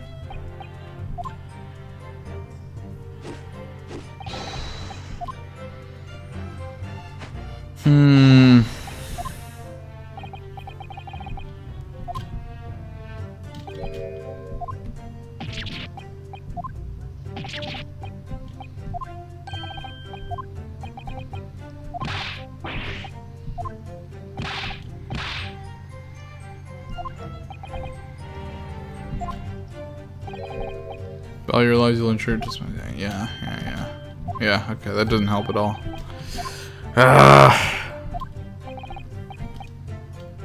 Hearing the voice, gunshot, causing you to stumble, upset, okay. Okay, well we pressed everything, so there's gotta be some piece of evidence. The question is what? The answer is I don't really know. I don't know how to break through that. Despite the fact that I know that there's stuff wrong. Okay, let's look at the evidence again. That's not going to be relevant. That's not going to be relevant. Could this possibly be relevant? No. No, this is not going to be relevant. Nope. Nope. Nope. No, that's not going to be relevant. Okay, so it's got to be here. Okay, so autopsy report. Single bullet. Oh, that's not trauma, instant death.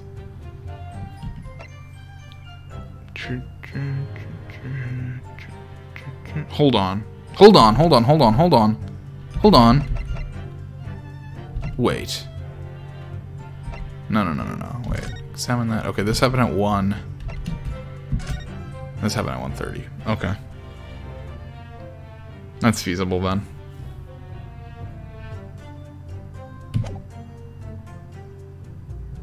Never mind.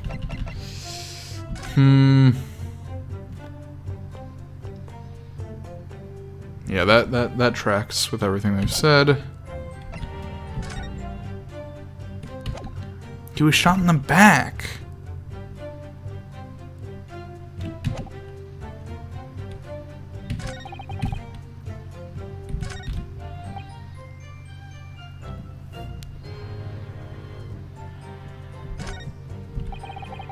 Couldn't have shot the pawnbroker, never even had a chance to tweet. That feels so wrong.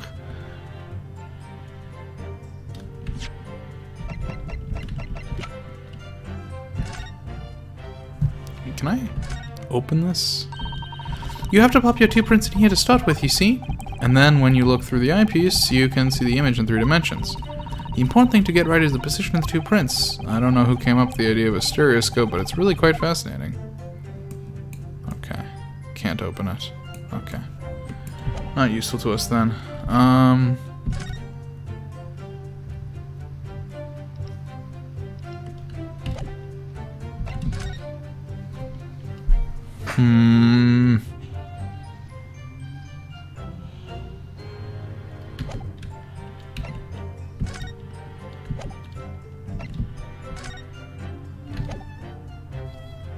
There's signs of a single discharge. That tracks.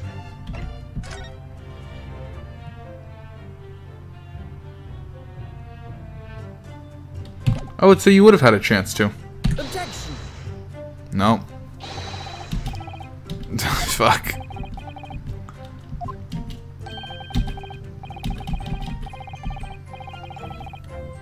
Nope. Alright, let's load that.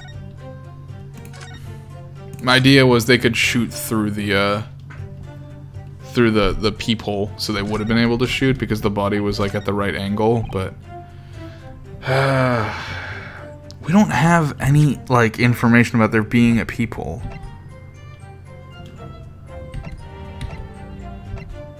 Do we?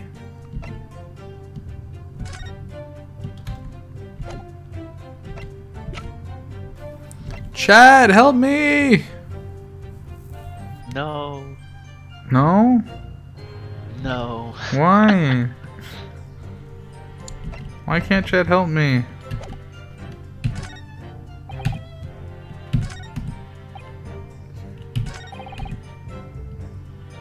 Look, was holding the gun. Should have just fired. Gunshot. You heard a voice yelling out, "Give me that gun." We know that he was holding the gun at that time.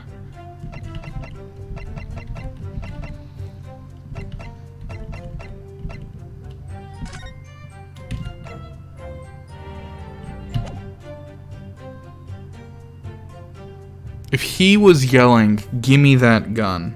No. Yes. No. Wait, what?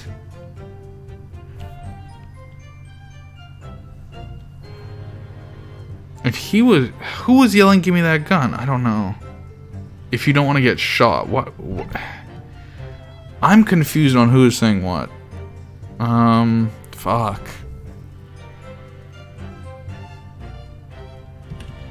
Objection. Oh.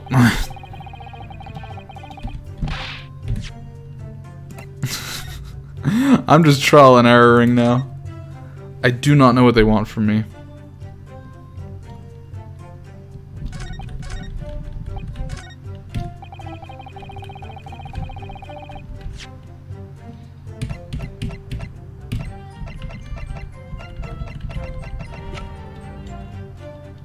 Objection.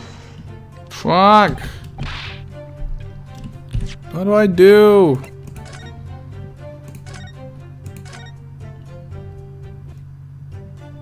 Do do dong dong dong dong.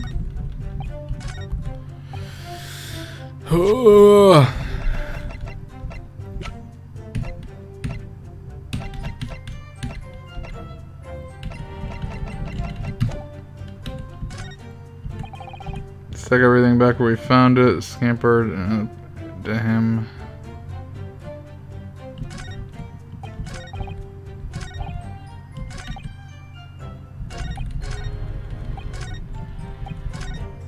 Talk to me, Iris. That's it. That's the full extent. What is it, Runo? You look very fierce. Pour you some herbal tea. Still hiding something. Expressions, the words they choose. You can take that in. Okay. So, literally super unhelpful. Thanks, Iris.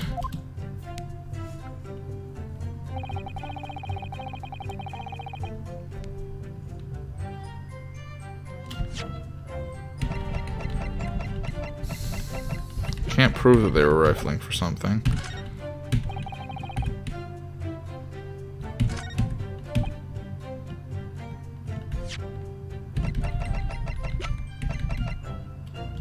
Objection. There was only one bullet. I don't know.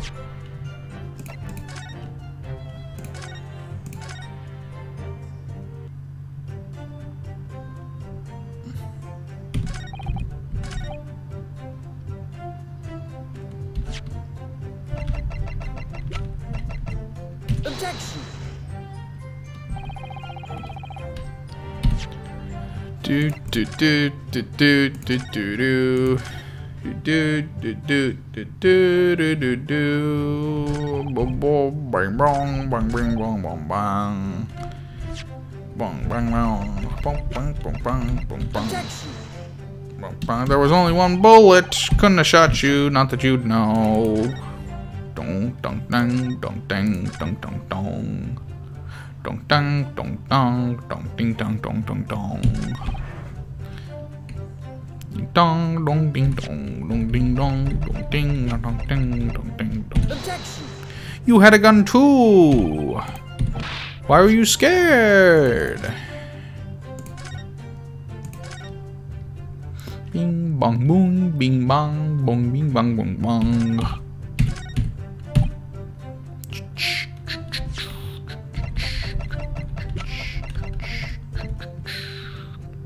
Objection. Do do do do do do.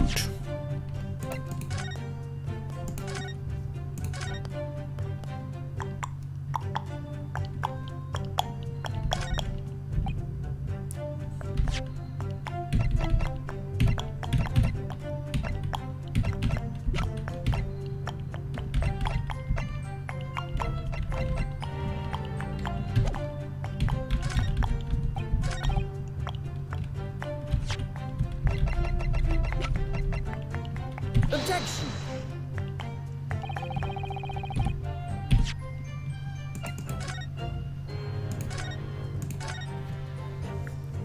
I don't get this at all. I legitimately have no fucking clue. I'm out of ideas. What is it? Just tell me. I'm sick of this.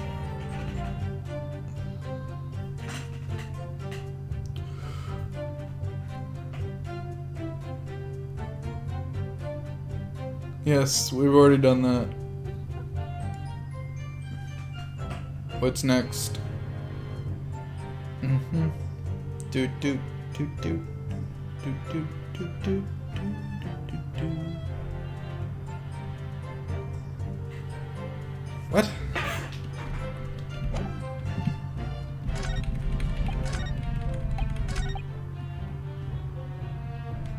I feel like I did present that. No? Objection. No? So you're saying that way? What that?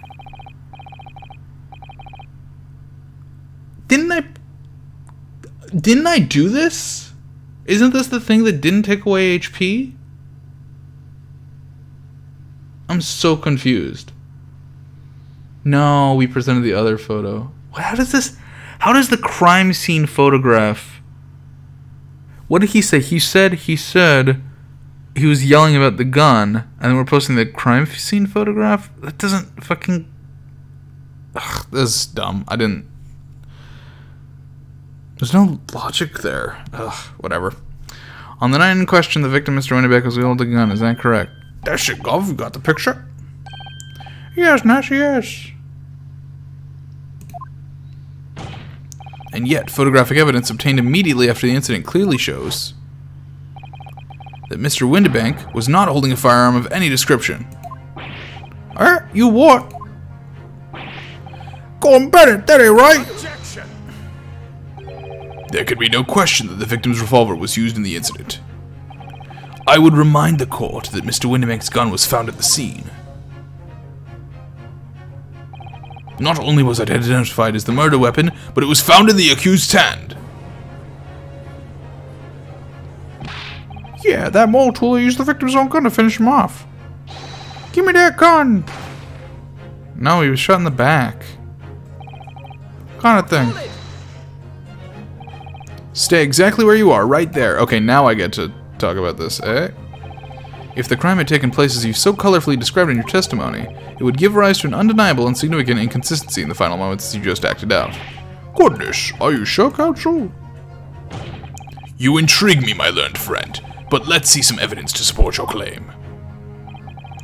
Where's the proof that demonstrates this inconsistency? He was shot in the back, not the front. Take that! According to their testimony, the witness is claimed to have heard a shout of "Give me that gun," followed by the gunshot. Indeed, with the two events happening almost simultaneously, or so we've been led to believe. Yeah, why would he yell that with his back to her? Yes, that's right. Now, if that testimony is true, it would mean that at the moment of death, the victim and his attacker would have been facing each other. However, if I could ask the court to study the photograph of the victim's body again, you can clearly see that Mr. Windebank was in fact shot from behind. So as I said before, there is an undeniable inconsistency in your testimony, Mr. and Mr. Skulkin. Yeah. But it's the God's honest truth. It is, Nash, it is. When we were shot that night, the shopkeeper had a gun in his hand. We saw with our very own bleeding eyes. Did I hear you right just now? You actually saw Mr. Winnebank holding a gun? Something like that might have slipped out. Ladies and gentlemen, you have all just heard the admission by these two witnesses that on the night in question, they actually saw, with their own eyes, the victim wielding a gun. Which can only mean that despite the testimonies to the contrary, the Skulkin brothers must have encountered the victim in person. Nash, yeah! I get that. I did that backwards. Order! Order! Order! Witnesses, explain yourselves at once. Well, the thing is, we weren't supposed to, It would seem that my previous warning fell on deaf ears. I made it quite clear that false witness would be the death of you. Am I to understand that you replaced the untruths of your original testimony with renewed lies? Ever so sorry, Governor. Truth is, see, we, cut it out, Nash, cut it out. If we blab now, you know what it'll do to us. He? Who are they talking about? Eggert Benedict! Probably. Let me make your position here perfectly clear. You will talk. There is no other option available to you. Bro, come on, the game's up. But we'll have our guts for goddess. In case it hasn't quite sunk in yet, no matter how hard you try to hide it, the truth will come out. On the night in question, It is now apparent that you brothers met face to face with the victim. I demand you testify again to explain the precise circumstances in which this meeting took place. Well, do we have to? On pain of death. I suggest you make yourselves fully aware that this is your very last chance to tell the truth.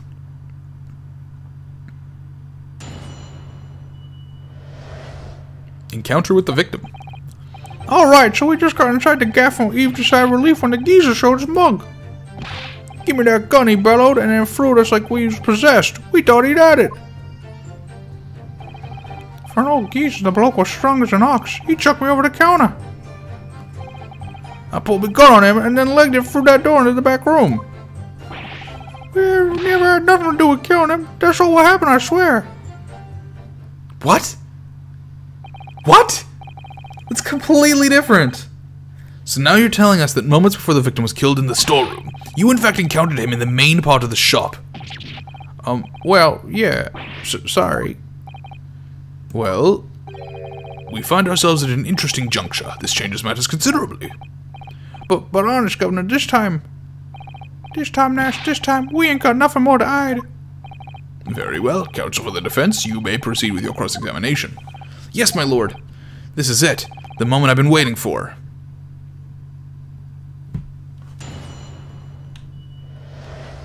Encounter with the victim. Just got inside the gaff and heaved a sigh of relief when the Geezer showed his mug. When you say geezer, I presume you mean the victim and proprietor of the shop, Mr. Winterbank? Well, say, I mean, this way. We was keeping a close eye on the entrance to the gaff, obviously. We never thought no one was gonna come out of the back room like that. The back room being the pawnbroker's storeroom. Yeah, that must be where he popped up from. Only place it could have been. So it would seem the victim was already in the storeroom when these brothers entered the premises. Which means Ginny must have been in there at that point as well. But that doesn't make sense, does it?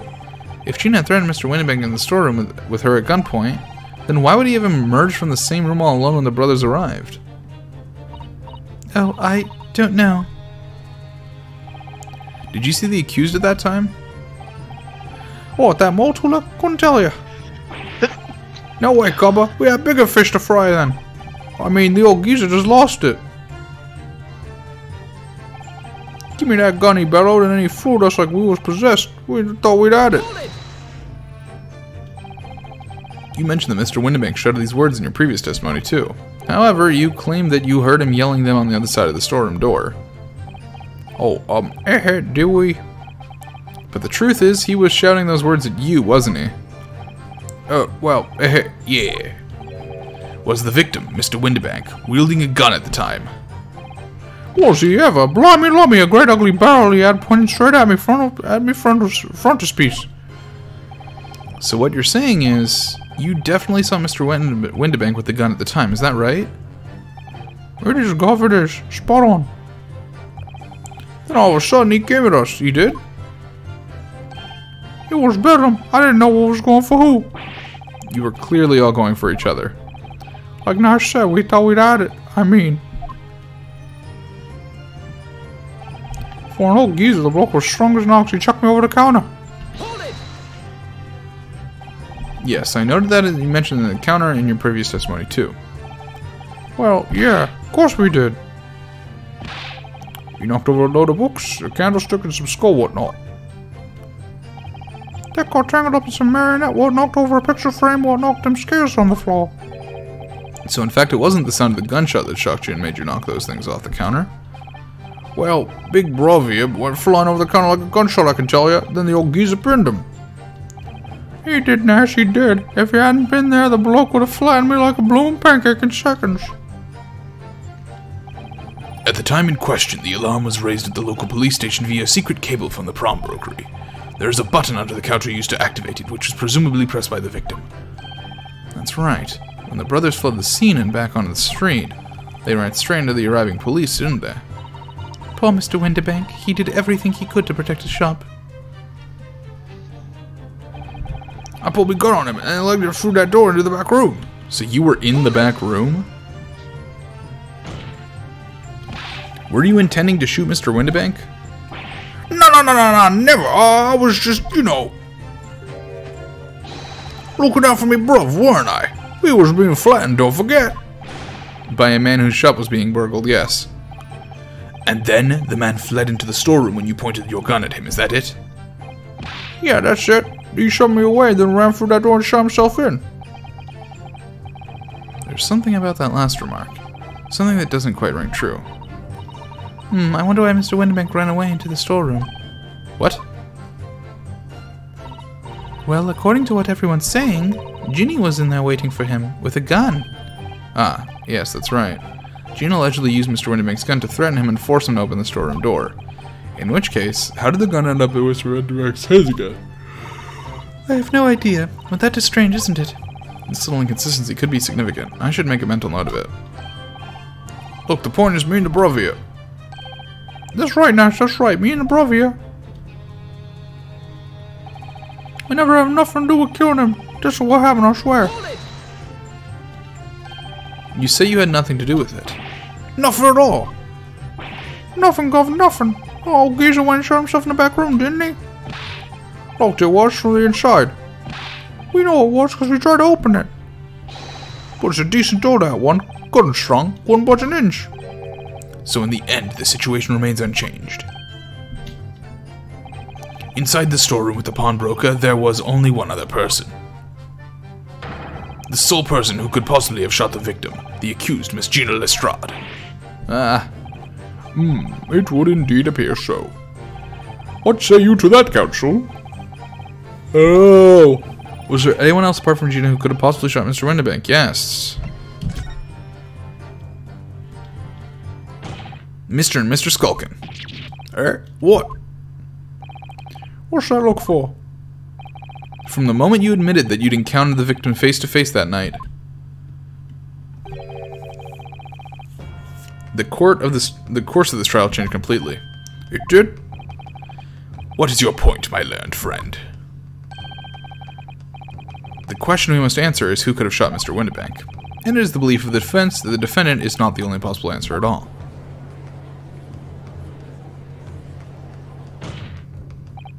You have my attention. In that case, let us return to the plan of the premises. The victim was killed in the storeroom, which was locked from the inside. Those are the facts. So pray, what other possible answer to the question of who shot the man could there be? Counsel, you must now provide answers to the court in respect of two conundrums. Two, my lord. Twice as many chances to be right, maybe? Indeed. Namely, from what location did the culprit shoot the victim? And furthermore, where was the victim at the time? Understood, my lord. Are you alright, Runo? I'm not entirely sure, but there's one thing I am sure about. If I can prove that there's a credible new alternative to what happened, it would change Gina's prospects hugely. So now, time for some clarity. Show the court on this plan the answer to the questions posed by his lordship. You believe someone else could have killed the victim. Indicate from where that person could have fired the gun. Wait, doorway across the room? Like just from here, right? Because there was a thing in the door, so you could have just shot him from here. I think. Take that! The defense believes that the culprit could have been shot at the victim from this location here. And in answer to the second question. Assuming the culprit fired from the location indicated, where was the victim at the time? It's right here. Take that!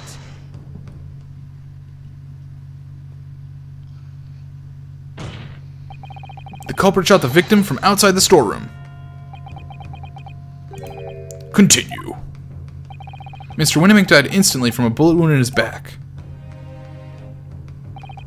Looking at the stain of blood on the storeroom floor, it doesn't appear that the body was moved after death, which tells us that he was almost certainly shot while he was in the storeroom. However, the crucial point is where the shooter was when the fatal bullet was fired. So you are adamant that the shot was fired from outside the storeroom? Well, according to the Skulkin brothers' earlier testimony. I pulled the gun on him and then he legged it through that door to the back room. If Mr. Winnebank ran away through the door, we have to assume that the door was open at the time. No, not necessarily. Oh, well, at the time, sure. It was at precisely that moment when the victim was fleeing for his life. These brothers had the perfect opportunity to shoot the man in the back while he was inside the storeroom. They could have done it through the fucking window! Yeah, grr! Come to think of it, do you remember what the prosecutor said at the start of the trial? Moving on to the findings of Scotland Yard's coroner, his report states that the bullet entered the body on a rising diagonal trajectory. It means the victim was likely shot by someone significantly shorter in height than himself. Poor man, shot while he was running as fast as he could to safety. Ah, of course. He would have been leaning forward as he was running away. So even if the bullet was fired horizontally, it would still have entered his body on an upward trajectory. So the culprit isn't necessarily someone shorter than Mr. Winnebank. I'm sure my learned friend can't have forgotten that the storeroom door was found closed and locked from the inside. You claim the victim was shot as he fled into the room. Do you also claim his corpse was dexterous enough to turn the key in the lock? Ah, but... What if someone else locked the door? Yes, there is someone else who could have locked the storeroom door. Is that so? Very well then, counsel, present your hypothesis to the court. In the scenario just described, the defense's assertion is that the victim was shot from outside the storeroom. In which case, who shot and locked the storeroom door from the inside? I mean, Gina, I guess. Take that! Obviously, the person who locked the door was the only other person inside the storeroom at the time. The defendant, Miss Gina Lestrade. That's absurd! You're suggesting that the accused deliberately engineered the sealed room? For what possible reason? Such actions would only serve to tighten the noose around her neck. I am inclined to agree, I must say. Well, counsel? I mean, to be fair, they did have a loaded gun on her. Yes, that's a tricky one, that, isn't it? Half-baked notions have no place in my courtroom, counsel. Remember that, please. But of course Ginny would have locked the door. It almost goes without saying, doesn't it? It does? Well, if I was Ginny in that situation, I know I would have locked the door as quickly as I could. I mean, There was literally a man with a gun on the other side.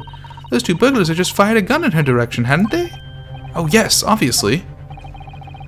Before the two brothers arrived, Miss Lestrade and Mr. Winnebank were in the storeroom together. Now, I don't know what went on between them at that time, but at some point, Mr. Winnebank must have heard the intruders breaking into a shop and left the storeroom. Intruders, eh? That's us, prof. If your theory is correct, that would leave the accused alone in the storeroom. Yes, it would. Then, probably only moments later, the victim fled back through the storeroom door, hoping to escape danger. Bang! Hidden in the back of the bullet, Mr. Winnebank fell to the floor where he was, just inside the storeroom. And what have we to ask ourselves now is, what would the defendant have done in that moment? I see where you're going with this. Outside the storeroom was a terrifying killer who had just murdered Mr. Winnebank. As soon as that thought struck Mr. Lestrade, she slammed the door shut and locked it. In order to save her own life. Hold it! But I mean, we ain't the ones who done it. We ain't, Guff, we ain't. You gotta believe us. I mean, come on. We never shoot no one. You literally did shoot someone. That's blatantly untrue. You know for a fact you would. Because before my own eyes, you shot Mr. Hairlock Sholmes. There's only one logical conclusion here. Mr. and Mr. Skulkin, you brothers had every opportunity to have been the true perpetrators of Mr. Winnebank's murder. Yeah, I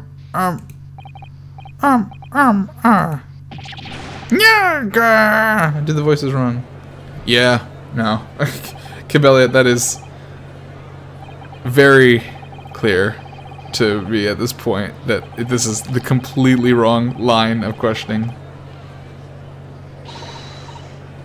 Yeah, but Stormy, we know for a fact that the second gun was in Gina's hands.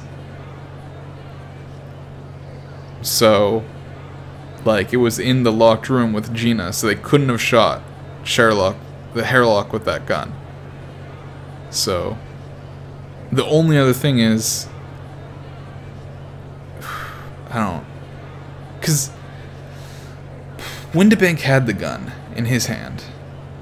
I don't know. But, no, this feels very wrong. That was amazing, Runo. All the members of the jury seem to be firmly on your side now. I know, first time ever. And probably the last. Well, I think you've done it. Surely they'll have to give a verdict if not.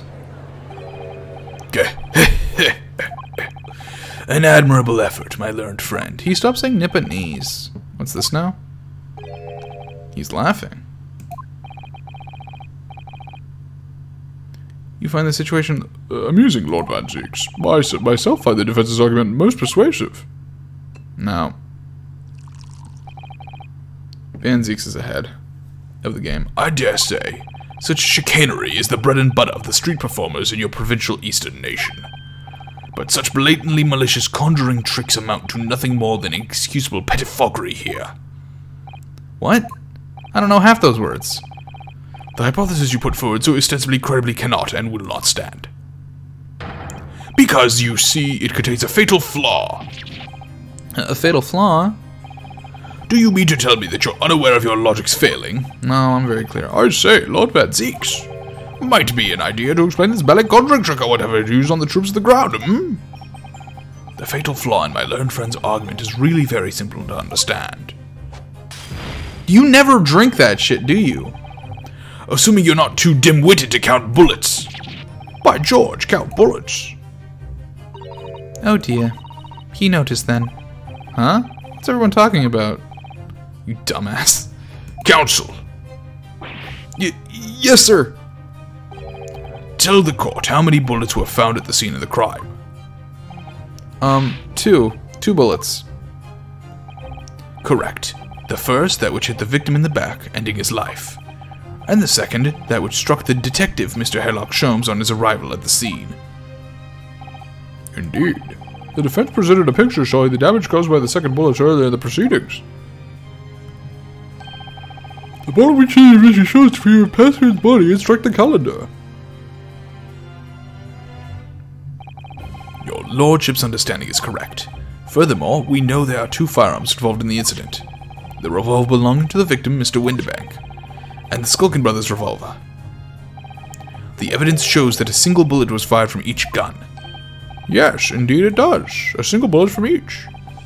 Now then, my learned friend.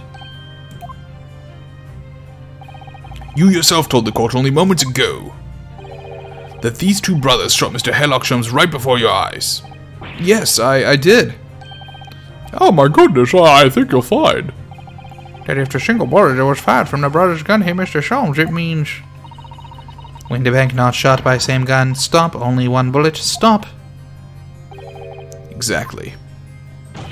Yes, this Nipponese street performer presented an ostensibly credible argument. However, it was never anything more than a diversionary trick with no hope of standing up to scrutiny.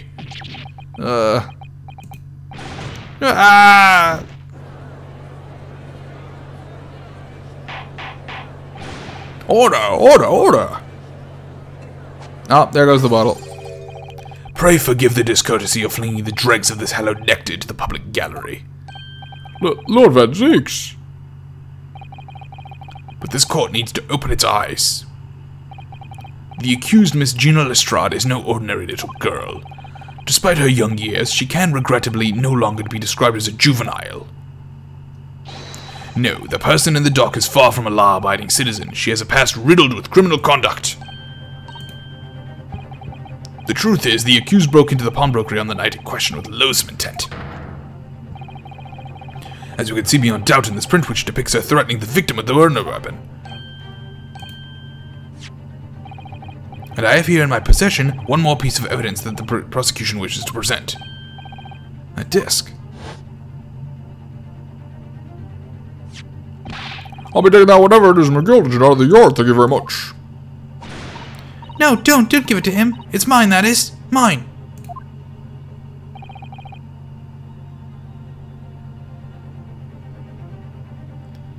There's the third gun.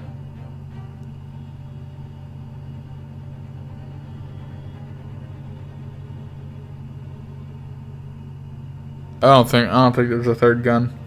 Sorry, miss. But they belong to Mr. McGill. That's to be taken as evidence now. I don't think there's a third gun. Yes, there is like this. Mr. McGill's like this. The very day before the hateful murder of Mr. Windbank, Yakuza attempted to make off with this article which clearly doesn't belong to her. And with none of the subtlety of a pickpocket, I might add, but by brute force and brazen impudence. Good gracious. Make no mistake, any sympathy for the accuser on account of her years is misguided and dangerous. There are no depths to which this girl would not stoop if it pushed, no crime she would not commit. The court forgets that fact at its peril. I see. I think it would be prudent to take this music box Dix as a good testament. Lord Van Zeeks, Inspector Gregson. What? Yes, Inspector? We had a meeting yesterday at the yard with the prosecution service, and, I think it was agreed that this wouldn't be used as evidence. What's this all about? Why is the inspector acting strangely? That's the first time he said anything to Van Zeeks at all. I am unaware of any such meeting. But those were the instructions right from the top. The government bigwigs were insistent. Inspector, I am the prosecutor, and I alone determine how to present my case. Your warning is noted. Thank you. The prosecution wishes to proceed with submitting this disc as evidence, my lord. Indeed. Bailiff. Music box disc has been entered into the court record. The prosecution has established the accused's motive, opportunity, and baseness of character.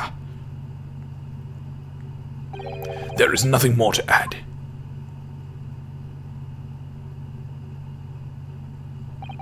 Ladies and gentlemen of the jury, I await your informed decisions and rest my case. Hey, Iris, could we get a little of that puff on my disc, please? I don't believe it. I had the jury on my side for once for all of 5 minutes. Oh dear, it wasn't even for 5 minutes, Runo. Can you, by any chance, please do the thing with this disc? Oh, Runo, look! This is blood! Yes, you're right. Just a small smear, but definitely blood. Actually, I feel as though I might have noticed that before.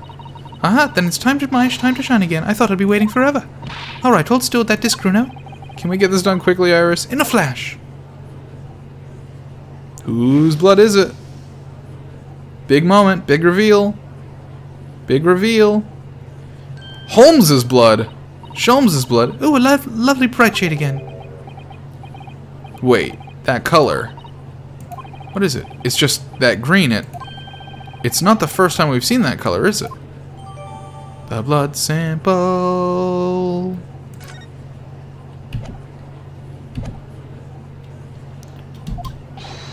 My lord, I wonder if I might say something at this point.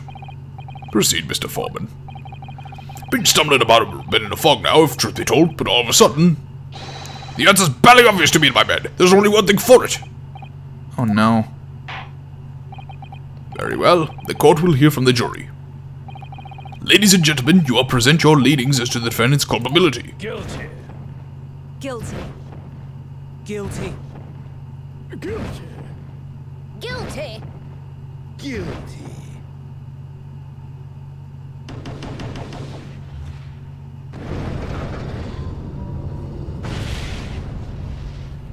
It's time for another summation examination. When you have eliminated the impossible, whatever remains must be the truth. That's my line. I wrote that for Hurley. How dare he use it against us? Don't worry, Iris. I don't think we're finished yet. There's still more to this case than we realize. There must be, because there's one thing that I'm absolutely certain of. Gina didn't shoot Mr. Winterbank, that's beyond any doubt. Very well. We will proceed with the second summation examination of the day. Mr. Foreman, are you and the other jurors ready? Garradam Squadron is primed and ready for action, sir. Very good. So, ladies and gentlemen of the jury, you will each explain on what grounds you have now determined the defendant to be guilty.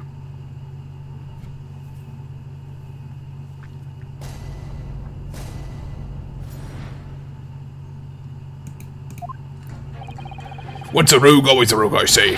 Different breed to us law-abiding citizens.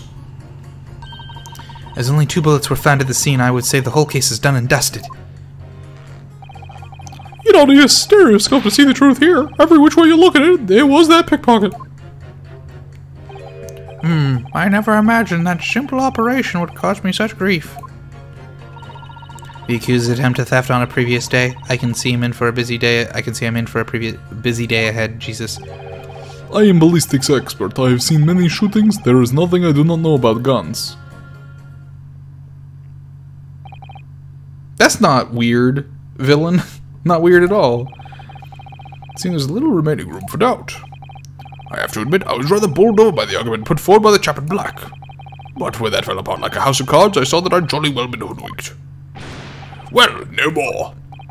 Ugh, the whole courtroom is turning against me. It's not fair. Iris? The prosecutor's being mean. Just because Ginny's done something she shouldn't have done in the past, that doesn't make her a murderer. Oh, bottle number 2. Allow me to savor this fruity vintage while I savor the spectacle of your fruitless debate on the matter. Here's to the truth coming out, eventually. That's enough preamble. Counsel, proceed with the summation examination.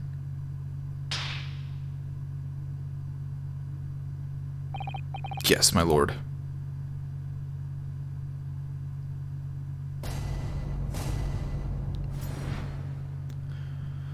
The defense's rebuttal. Just because Miss Lestrade has a history of pickpocketing, she must be guilty of murder. Is that what you're saying? Well... Are all members of the British Army so quick to judge? I beg your pardon. Are you mocking Her Majesty's Armed Forces, the greatest military organization in the world? No, I'm simply illustrating my point. Making assumptions about people because they're a soldier or a pickpocket is wrong and dangerous. Well, yes, might have a point there, I suppose. But let's not forget the girl had already showed she had it in her from before. She's clearly a criminal sought through and through, can't deny it. When you say that she's shown she had it in her, are you referring to this? Exactly. Tried to swipe that one only a day earlier, or am I mistaken? Not exactly. Given that I was actually there at the time, it's hard to refute that. I've never actually seen the real thing. I can't wait to have a closer look at it. We already did. Oh yes, of course.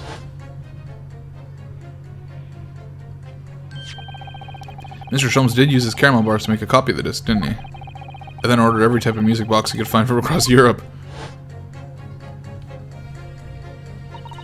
We still don't know what tune it plays, though, do we? Wow, they're making it pretty obvious that the gun, they're putting it right there up in your face. They're like, hey, remember? You can look at blood. Don't forget.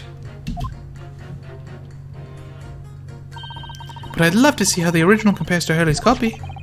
Mr. McGilda's disc. Could it be a clue somehow? Perhaps we should examine it more. Wow, I should try that. So when 2 bullets were found at the scene, I would say the whole case is done and dusted. I am back. Hi. It's the number of bullets that has you convinced. Only 2 bullets were fired, and the 2 guns that fired them have been examined by the police. When the parlor maid asks me how many are invited for dinner, I always tell her to count the table settings. Well, that's logical, I suppose, but also you're a maid, so shouldn't you just give her a straight answer? Although, Yes? sometimes after dining, crockery does go missing. 1 or 2 guests rather like the fine china. Does your employer dine with thieves?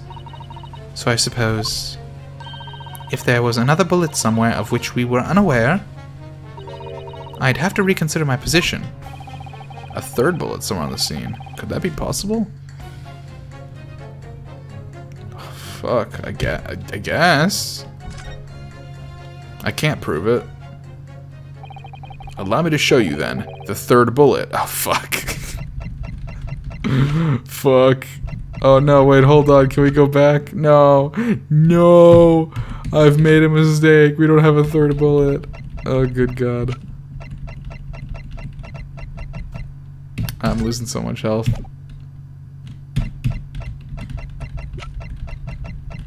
Ah, man. Just present some bullshit. I don't suppose this would pass as the third bullet. It passes for a bullet as much as you pass for a lawyer, my learned friend. Damn. Damn. Coming from you, I'm gonna take that as meaning. Not much. In no way does it resemble a bullet, if that helps your understanding of my last remark. Counsel, at the very least, I would expect the evidence you present to be of the correct form. It's been a long day. Let's actually try to find this third bullet before we attempt that again, Runo. Yeah, I was thinking it was a mistake, but I was like, oh, I'm moving forward. Nope. Don't do that.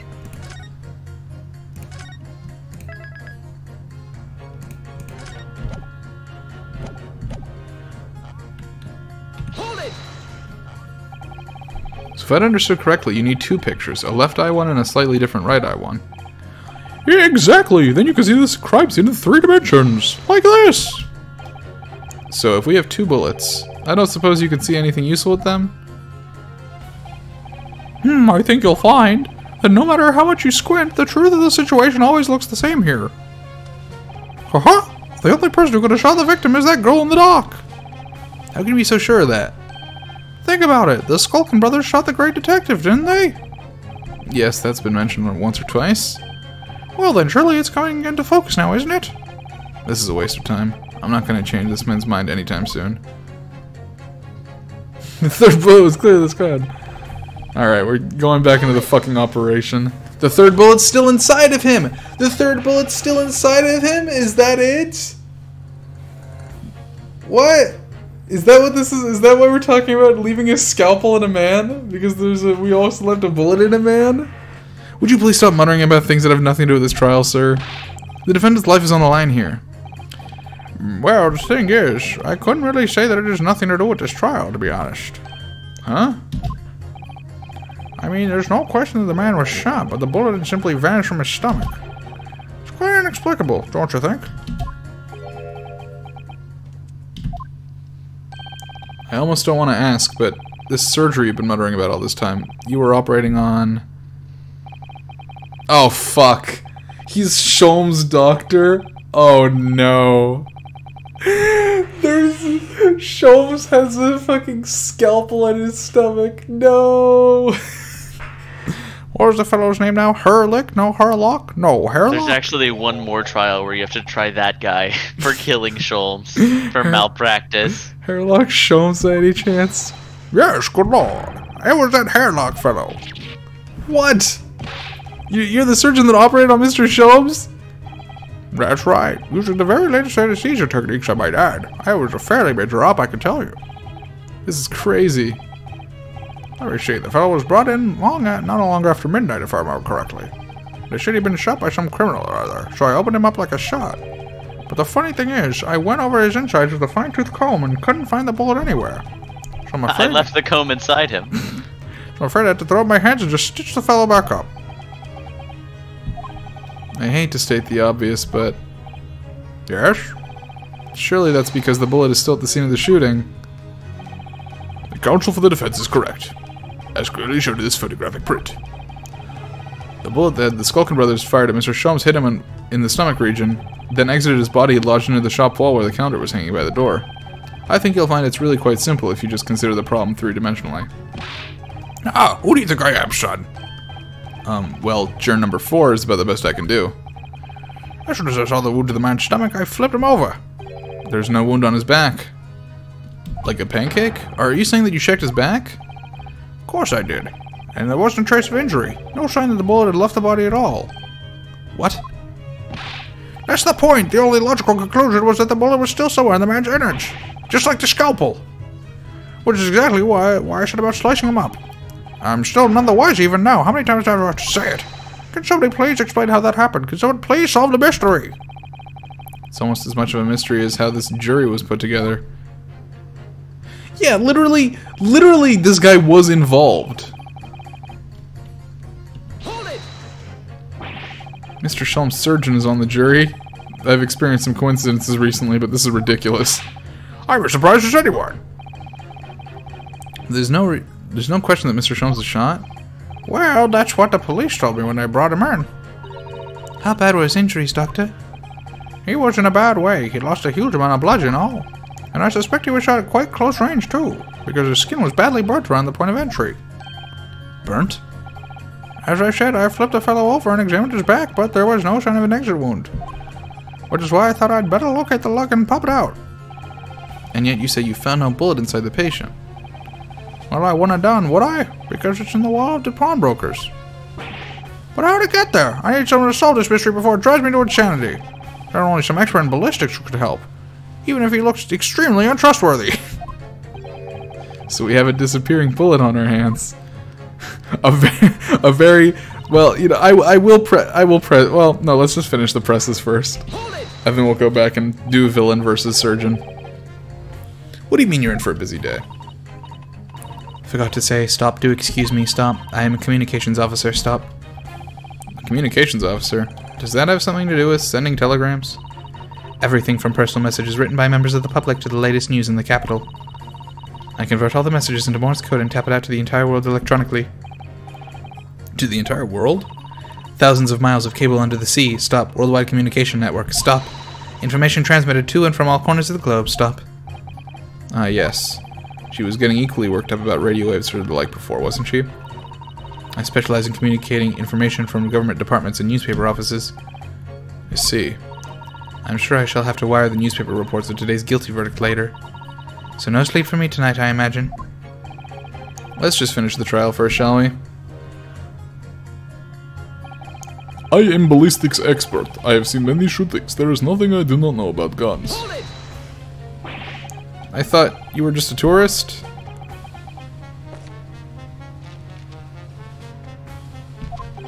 Good day, I am visiting London for sightseeing. I would like to take bus to Crystal Tower, please. There's no way he's just a visiting tourist. So you're a ballistics expert. Who knew? I have much experience with guns. Ah. I have lived through many, how do you say, extreme, violent bath of, no, blood of,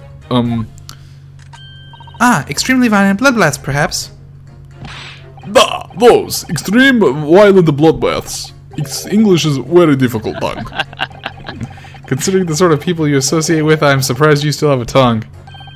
Anyway, if you have questions about bullets and guns, you ask me. There is nothing I do not know. No mystery I cannot solve. He's very confident in his knowledge of guns, that's for sure. But, if possible, please, only in the Russian language. He's not very confident in his knowledge of English, though, is he? No, still, we should bear it in mind. He's our man if there's a mystery about guns or bullets. Van Zieks has managed to convince everyone. Go back to Villain's Press? Was there something in there? I could do that. What in it? Surgeon had a pop-up? Oh, did he? Oh, okay. I wasn't paying attention. I'm getting very tired. When you've eliminated the impossible, he said, but he hasn't. If we're going to fight back, we need more material. And we have to fight back. We have to turn this trial around again. Thank you, Cabelliot. I completely missed that. I must be getting pretty tired. The one presenting on the brothers that I couldn't figure out really took the energy out of me. Hold it!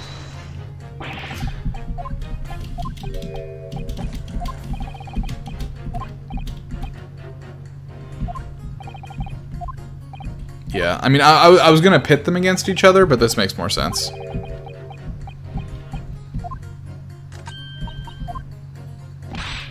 Thank you for pointing that out. I probably would have lost health for pitting them against each other instead of...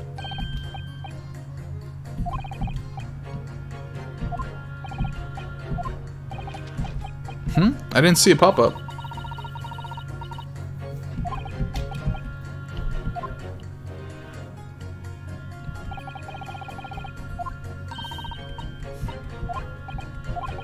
I did not see a pop-up there. Huh. Wonder what happened.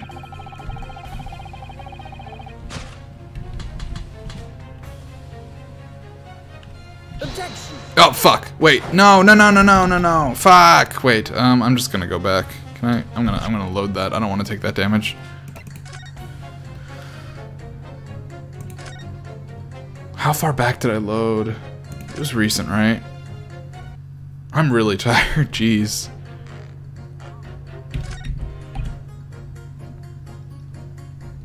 Hold it!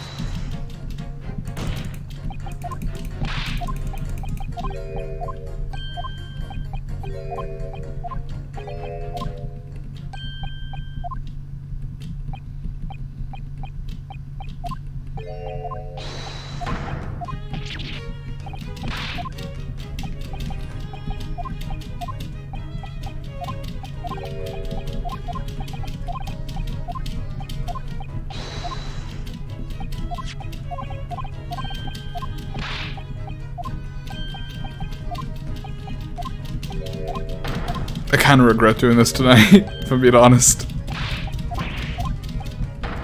Yeah, Yeah?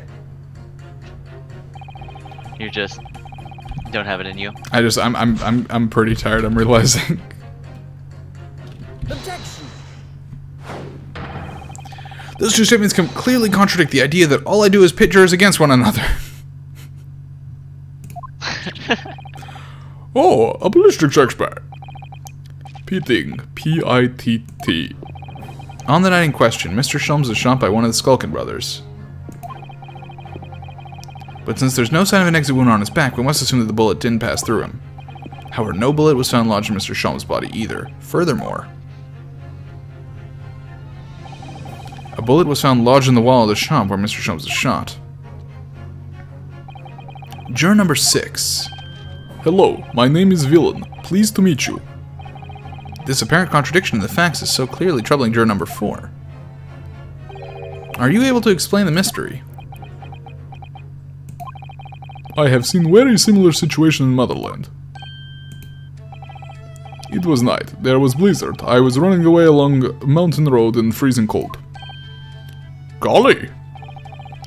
The snow was piling high on both sides of the road. It was very narrow and dangerous. My pursuers had hunting rifles and they were on dog sleds.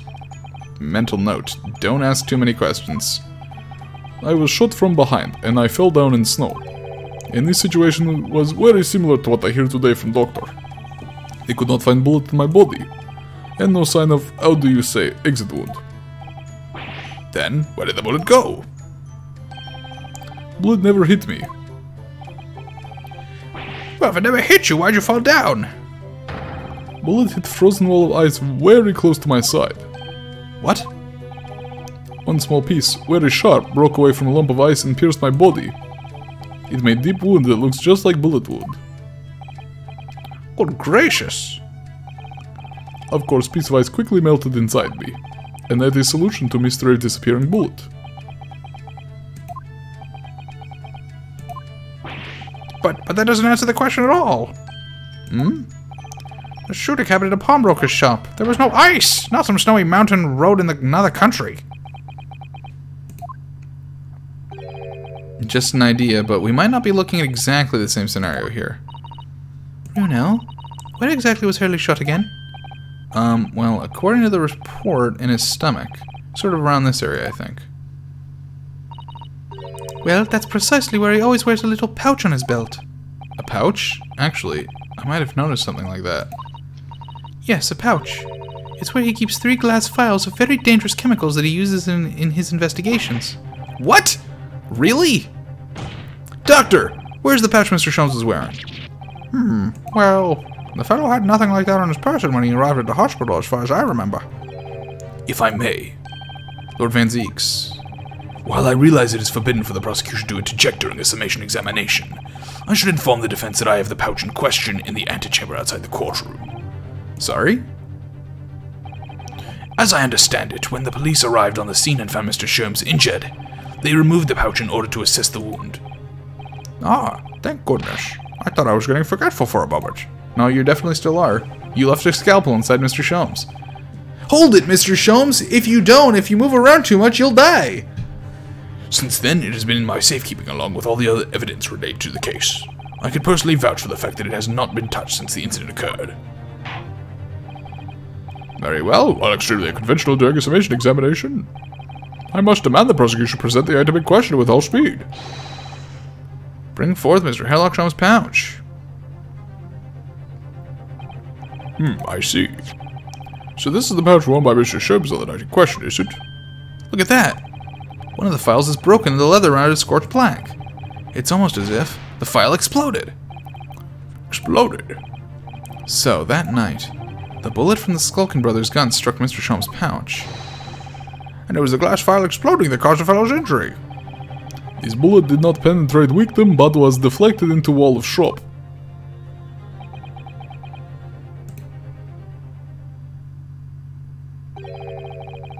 A delightfully complex aroma. Well, it would appear one mystery has been solved at least. Though it has no bearing on the truth of this case. The bungling and burgling brothers shot the detective, and the accused shot the pawnbroker. The pertinent facts of the case remain unaltered. Ugh. But at least the mystery is solved. I can sleep easy tonight. Thank you, young man. Thank you very much. Glad I could help. Due to its bearing on the conundrum just solved, the court will sequester the scruffy pouch as evidence. Hurley's pouch isn't scruffy.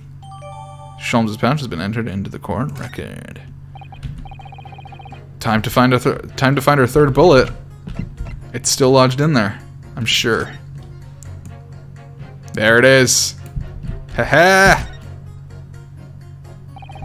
It's really scorched badly here. Oh, the strap is broken. Look, must be where the bullet hit then. Let me see.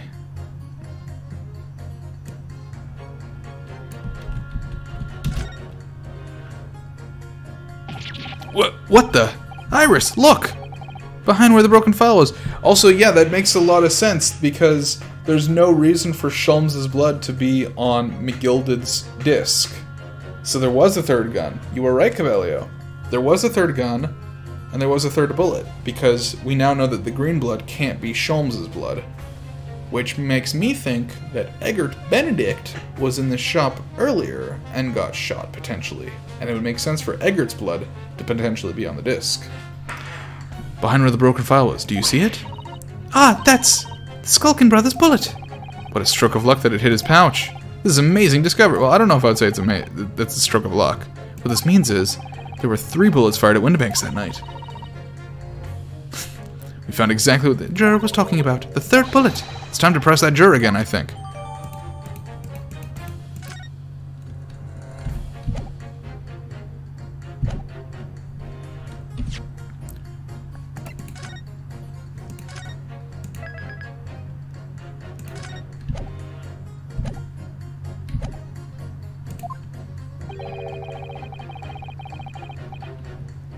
It appears that the defense is somewhat struggling to alter opinion, Please, my lord.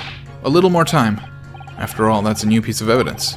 It could be a valuable clue, and you can't afford to overlook anything here, Ryunosuke. There's still a way to turn this around, somehow. I'm sure of it. Honestly, a third bullet should be enough to turn all of them, not just one of them. I mean, it completely changes the fucking case. Hold it!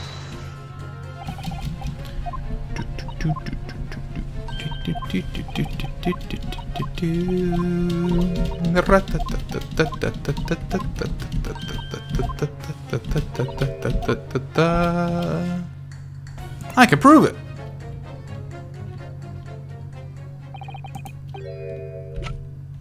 Boop.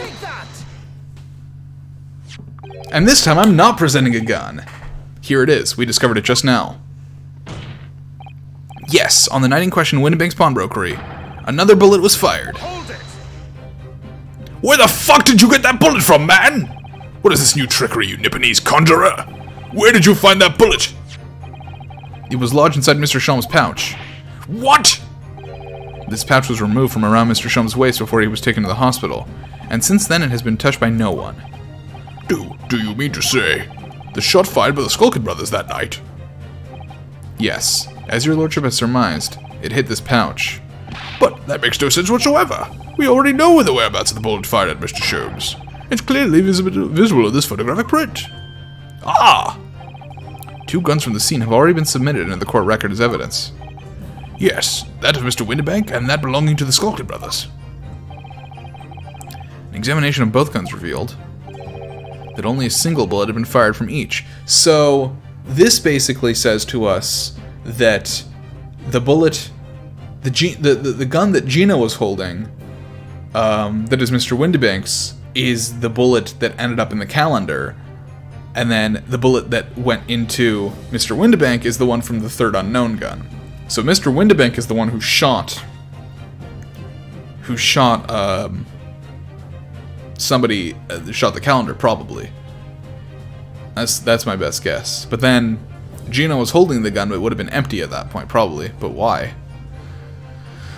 Only a single bullet had been fired from each. Ah! But that must mean... That's right. We now know that on the night in question, 3 bullets were fired. However, only 2 bullets were fired from the guns recovered from the crime scene. Until that incontrovertible inconsistency is somehow explained, we cannot and must not pass judgment. Heck. Oh!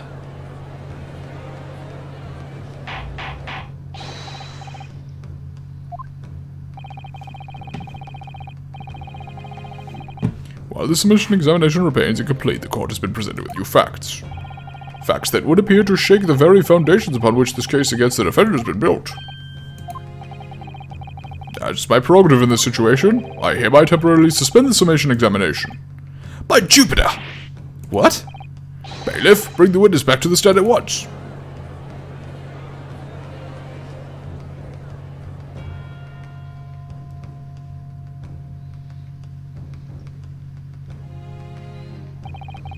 Witnesses. Governor! Were you listening to proceedings while the defense carried out the summation examination? We was, Governor, we was. Perhaps we can dispense with a tedious preamble. Simply answer this one question. A 3rd bullet has been identified at the scene of the crime. What do you make of that?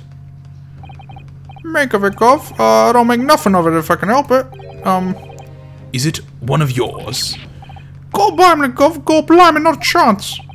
In that case, did you have an accomplice? What? Hey, what? Never! The Skulker brothers work alone! It's just the 2 of us, that's a trademark. How soon we forget poor Skulky. Only 2 bullets from the crime scene originate from the firearms we have in evidence. The 3rd bullet was fired from another gun. What about that guy that you guys said was gonna have your entrails hanging out if you said anything? You guys want to talk about that? The 3rd bullet was fired from another gun. Where is it? Lummy, that's a head scratcher. Counsel for the defense. Yes? I should like to hear your thoughts regarding these 2 developments. The 3rd bullet, and the mysterious missing firearm from whence it came.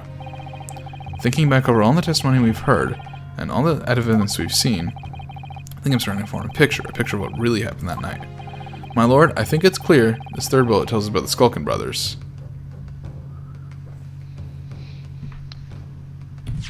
I'm saving anyways, but...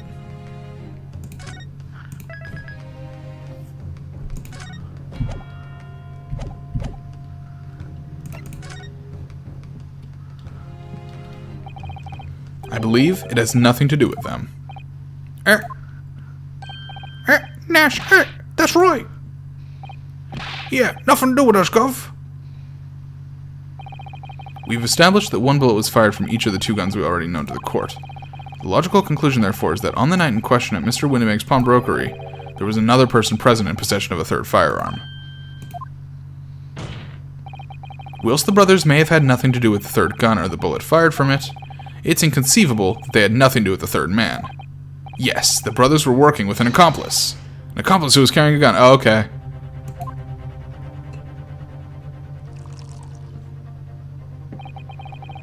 An accomplice, you say? Even though that's not what I said. Pig's will. These protracted proceedings have already forced us to endure 2 summation examinations. Yet in all that time there has been not a murmur of a 3rd man. This apparent wraith-like being exists. Well, there was a mention of it. They mentioned him. The court must be shown hard evidence. Without it, this fantasy will be crushed. Ah. The prosecution demands answers on 2 counts. Firstly, proof, evidence, that this accomplice was ever at the scene of the crime. And secondly, the identity of this spurious character. The Skulkins are lying. I know that. But how can I ascertain the identity of the person they're hiding? Well, counsel, supposed to prove the existence of this accomplice and reveal the person's identity, even. In response to the prosecution's demands, my lord, the defense is...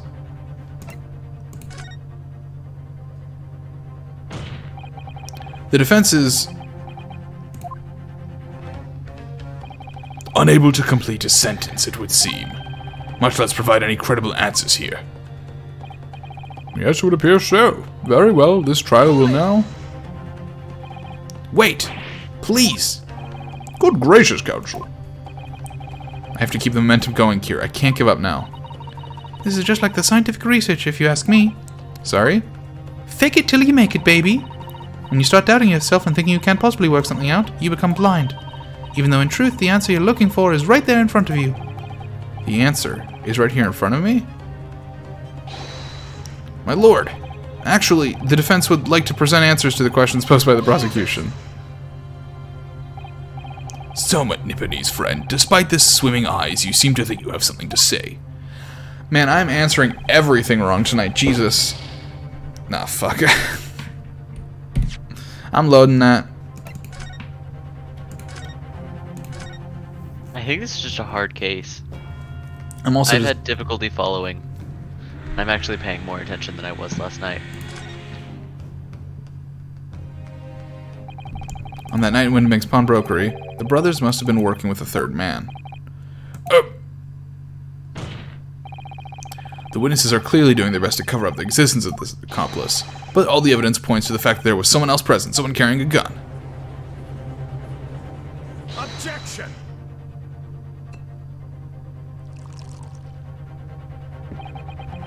An accomplice, you say? Pig swill. No, see, Blinks, it might be hard to follow, but the thing is, I've been saying the right things and then clicking the wrong things in the game. So, like, it's not even hard for a good reason.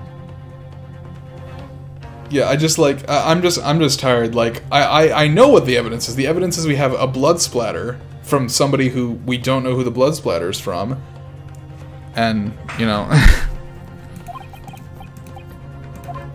I guess I don't know if that's necessarily proof. The proof is the disc.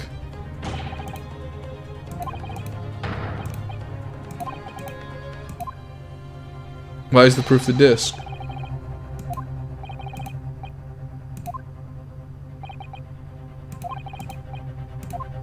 The blood was on the disc the day before, wasn't it?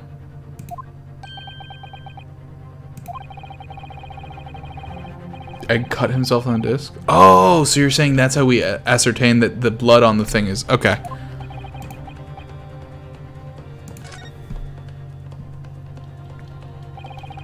The defense is ready. I believe I can provide all the answers to the prosecution's demands.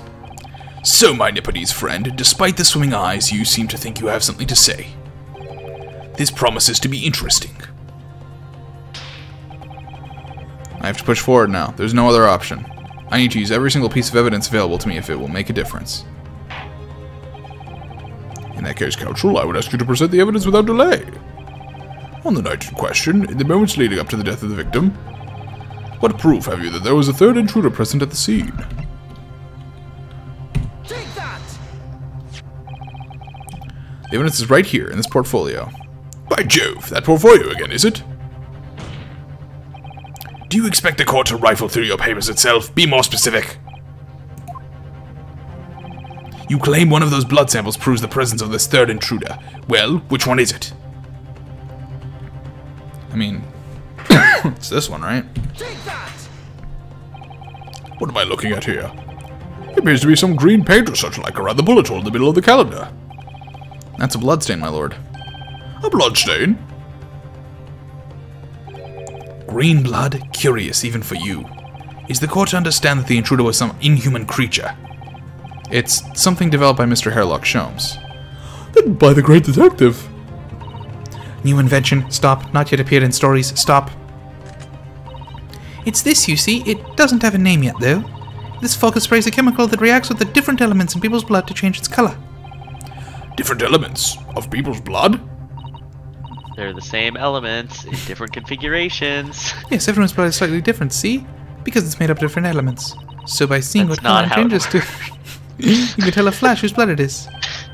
Ooh, that brings a whole extra dimension to looking at blood. Talk of blood in courtroom. Stop. Very exciting. Stop. As an example, she's into blood. this one shows the blood of the victim, Mr. Windibank. Ah, a striking blue. Yes, so you see the green color of this bloodstain on the calendar. Shows that somebody else was shot in the main part of the shop. Now hold fire, young man. Could there be? Could be there from some unrelated incident, couldn't it? Not really. No, it's not unrelated. The date showing the calendar is the date on which Mr. Windibank was killed. By golly! Therefore, we can assume that whoever was shot on the same day. Then whose blood is it? Well, the Skulkin brothers in the stand don't appear to be suffering from any gunshot injuries. Which means it must be the blood of somebody else. The third intruder, in fact. Objection. Whose identity the court is still waiting to hear. You can't delay this any longer, my learned friend. Who is this alleged third intruder? Take that!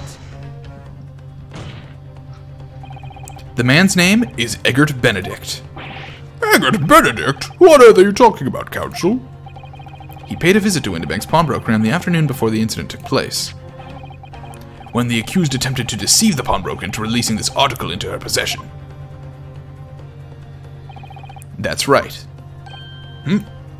You've fallen right into my trap, Lord Van Zeeks. I've got you now. The man identified by the defense, Mr. Eggert Benedict, then attempted to take the article from the defendant by force. I completely forgot that he's the one who cut himself on it. Thank you. Broker. Yes, sir. I believe this filthy pocket thief has just redeemed an article from you, no? Yes, The article in question belongs to me. I demand for it to be returned at once. Now that's a lie. What are you trying to pull? Give me back my overcoat, you wastrel, and needless to say, any music box discs too. I think, Stormy, I think Swimming Eyes is just like, just like they're swimming around your face, like you're unsure of yourself. Inspector Gregson was there at the time and can attest to what happened. In the end, it was the inspector himself who took the disc. Can you corroborate this account, Inspector? Yes, my lord. That's more or less what happened. And in the interest of being thorough, I asked Windibank for a print showing the fella.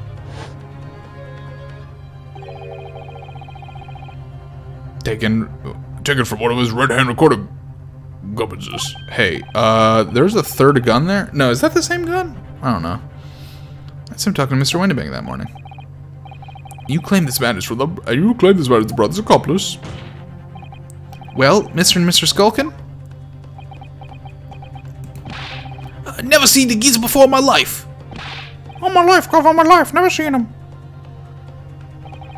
Well, somewhat unsurprisingly, it appears our witnesses disagree with the assertion. He does have a gun. He did point at Ryu. Holy shit, you're right.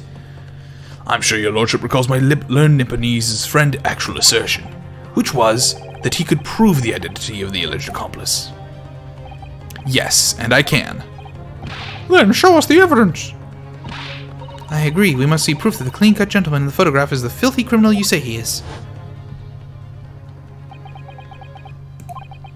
This is the last piece of evidence.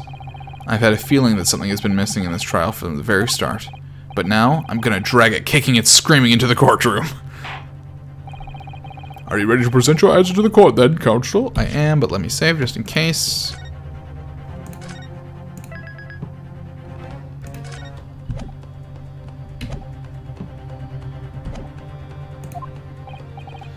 Yes, my lord, the defense will present the evidence now. Proof that the man pictured in this photographic print was in fact the person struck by the third bullet. Take that! That proof is right here in this portfolio. Good gracious, counsel, does that portfolio contain the answers to every question posed? I see you share my interest in claret-colored liquids, my Nipponese friend, but... Enough! The court demands to see further evidence. Which blood sample proves the man you identified was the one shot by the third bullet at the scene of the crime? Take that! As I mentioned before, on the afternoon of the day in question, the defendant attempted, deceitfully admittedly, to reclaim this disc from Windibanks. Which is when the aforementioned Eggert Benedict appeared on the scene, I believe. This man then attempted to purloin the article from the defendant's possession, no? That's correct, my lord. I myself was present at the time. It was following this that a minor incident occurred.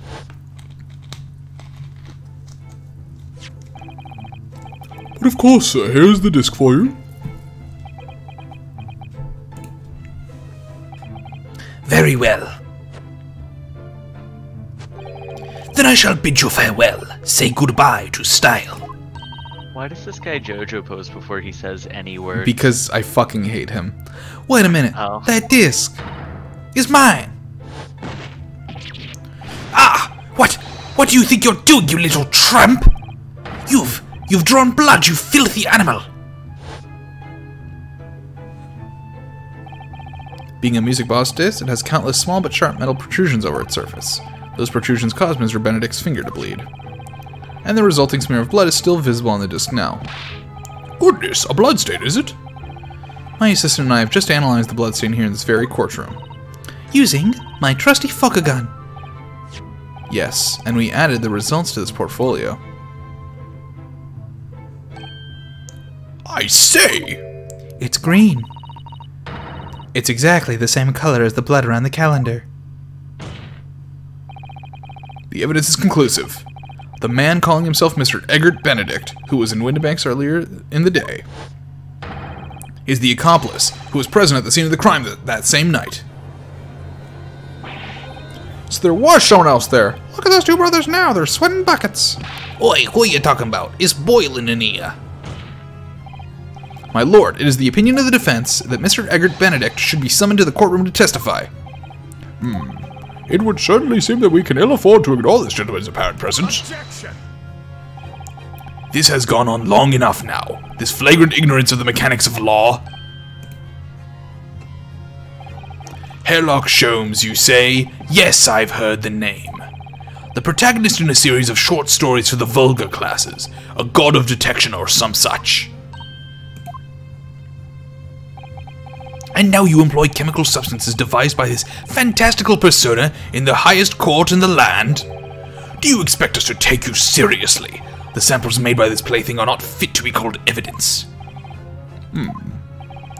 So the bloodstain turned a shade of green. What of it? Here's to you successfully proving that no other blood in the world would turn the same color. Well... And pray, do not even think of suggesting that we should take Mr. Sholmes' word for it. Is he right? Is Mr. Schultz's concoction a load of rubbish? I don't know. I mean, he's a great detective. What are you talking about? We can't let him get away with that. I knew it would come to this. Of course Mr. Sholmes' invention isn't going to be recognized by any official body. But what other choice did I have? I'm just remembering what Father Christmas over there said before.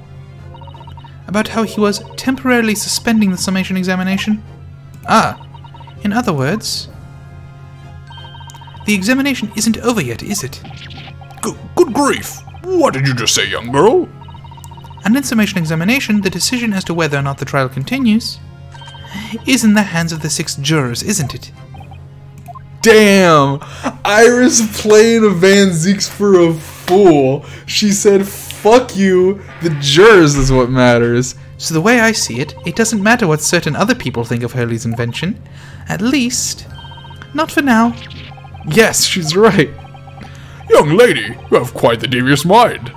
It really just comes down to one thing.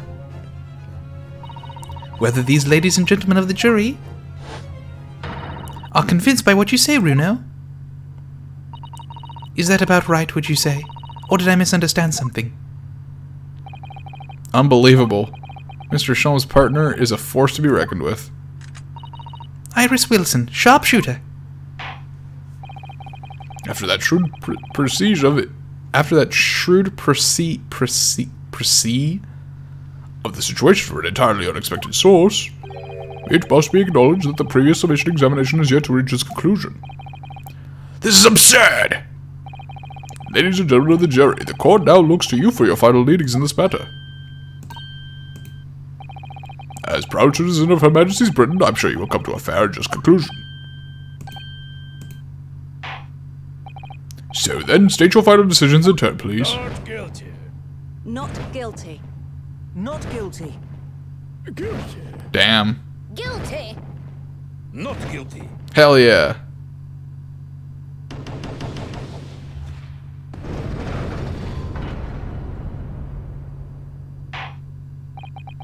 Two called guilty and four called not guilty. Such is the outcome of the summation examination. Objection. Hell yeah. My lord, with all due respect, this is an outrage. The prosecution refuses to accept this decision. On what grounds? If these jurors are persuaded by some half-baked concoction devised by a pretender to real police work, then they are too ignorant to be trusted with the judgment of anyone's guilt. Oh, I'm sorry, Lord Van Zeeks, but the outcome of the summation examination cannot be ignored. This trial will continue. Ah! Ah! Damn. Iris fucking got him. Nevertheless, we find ourselves in a rather awkward situation.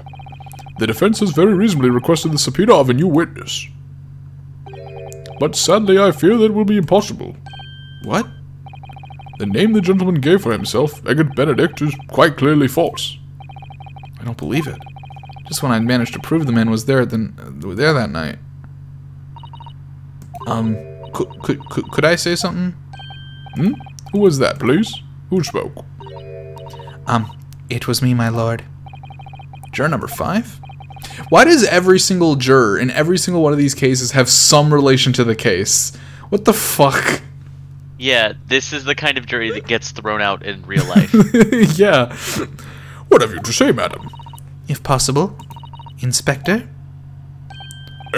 Me, ma'am. I wonder if you might show the photographic print to me again, the one in which the gentleman is shown. Alright, this one you mean, Mr. Benedict? Of course she fucking knows him, why wouldn't she? Yes, there's no doubt in my mind. Juror number 5, you don't mean to say. You know this man? Yes, I know him. What? No. Good gracious! What the fuck is up with our jury choosing system? Order! Order! Juror number 5, we literally have a man who we got his wife thrown in prison 2 months ago. We have a Russian ballistics expert who, quote unquote, like terrorist. We have the surgeon to the man who strong heart picks up for the drama. The surgeon of the man who was shot at the scene, and someone who knows, you know, who's probably going to end up being the murderer. How on earth? I am a communications officer. Stop. As we can clearly see. The gentleman in the photograph is... Stop. Oh, it's Stop. Also a communications officer. Stop. He works in my office. Stop. Case solved. It's Stop. It's Stop. A very talented operator. In fact, stop. He should be in the communication station now. Stop. Tapping away on the telegraph. Stop. This doesn't seem right somehow. I can't put my finger on why, but it doesn't feel right. I suppose we all imagined the accomplice would be some sort of hardened criminal. It's a bit unexpected to find out he has a respectable job by day, whatever he gets up to at night. Yes, I suppose that's it. I suppose that's why I felt something was wrong. If the gentleman is at London's communication station, we should be able to subpoena him within the hour. Lord Van Zeeks, if you please. Yes, my lord. Make the necessary arrangements with all haste. As your lordship bids. The court will recess for 1 hour. When the new witness arrives, we shall reconvene to hear the gentleman's testimony. He's the one leaking communications. Boom, that's what we got. Inspector Gregson. Yes, my lord. I should like to hear from you specifically about events at the pawnbrokery on the day in question. Come to my chambers during the recess. Yes, sir, my lord. Very well, court is adjourned until 1:40 p.m.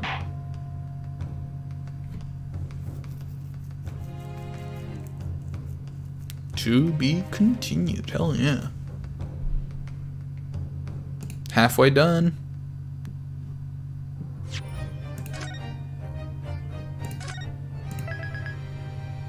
Are you gonna keep going? Yeah, I'm gonna keep going. I'm just gonna take a restroom break. All right. And I'll be back. I'm gonna get myself back in the zone. We're doing this. See you all in a minute. Maybe I'll put some food in my stomach really quick. Back in like 3.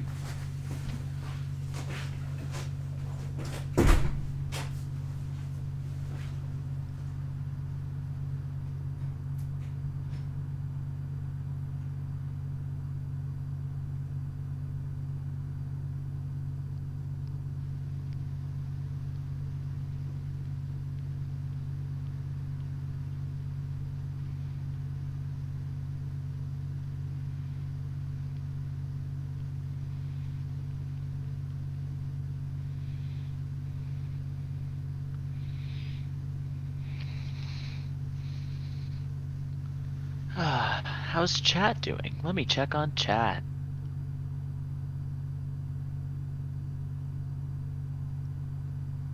Wow.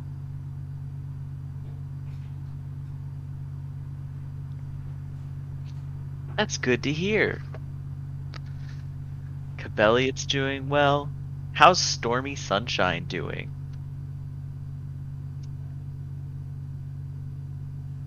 Damn, Stormy Sunshine's dead. Now we've got another murder to solve. Oh, what you playing, Cabelliot?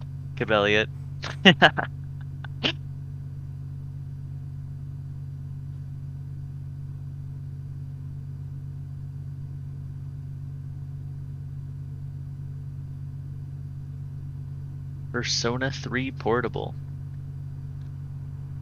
I'm not playing an RPG, but I'm working on one, I guess. That's been my stream activity tonight.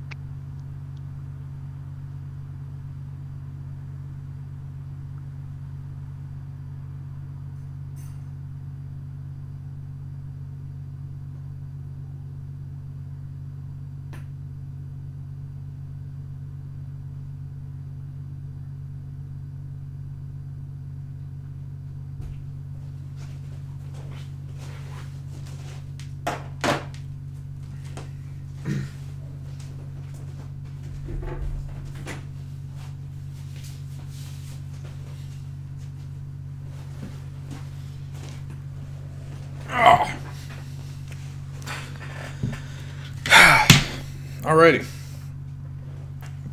I just took a Hi. I just took a whole fucking straight up like just a big old spoon and I just put it in a jar of peanut butter and I scraped up a whole bunch of peanut butter, put it in my mouth, and now You said you were going for a bathroom break, so when I heard spoon, I got really concerned. Oh no! I also said I was gonna get something to eat because I wanted to get my head back in the game. Oh, And that's right. Okay. The quickest and most obvious thing was for me to just fucking swallow some peanut butter because it's full of protein.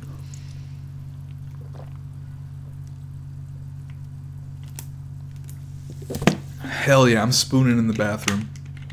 It's hot. I don't like that at all. I don't like what anyone just said there. So now I have some peanut buttery mouth, so we'll see if the voices become harder. But I did just drink some water to clear it out. But I'm ready! I'm ready! Let's go! Energy! We're gonna take that Egg Benedict and we're gonna say, fuck you! Fuck you, Eggert! You bastard! Gina, how are you holding up? Starting to feel quite warmly toward our frequent cold shoulders now. I guess they're warm shoulders then. Ginny, are you alright? Why aren't you saying anything? What's the point, eh? Why go to all this trouble and fight so hard for the likes of me? What? Well, you saw it, that picture? What picture? Ah, you mean this? The photograph taken by Hurley's red-handed recorder. Well, I didn't think you would have captured a scene like this, that's for sure.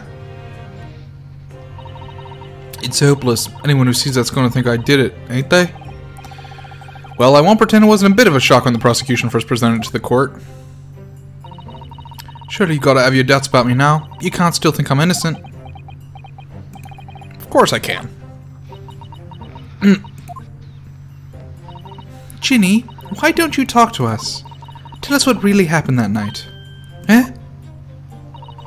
Runo's cleverly managed to piece together a lot of new information, but still, we'd really like to hear it from you. Alright then. It was after we'd had that dinner together at your place, right, Iris? Then we all had a chat in your office, didn't we? Yes, I remember.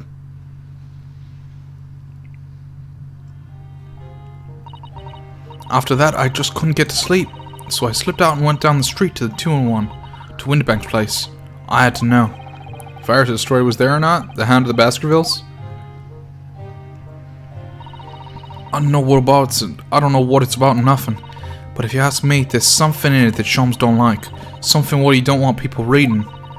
So that's why he lied to Iris about sticking in lug with Winterbank for safekeeping. At least that's what I thought at the time. So you broke into Winterbank's? I just didn't know if it was there or not. I mean, I had no idea all it was going to kick off, did I? I struck the lock and snuck inside. As dark as you like in there. So I give the oil lamp on the counter a bit of wick, and that's when... What do you think you're doing? Ah! I nearly died, I did. And next thing I knew... I'd grabbed the gun off the counter and was waving it in the air like I don't know what.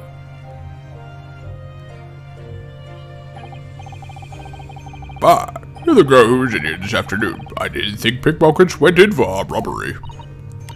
The mantle script, have you got it here? Did Shums leave a load of papers with you? A story?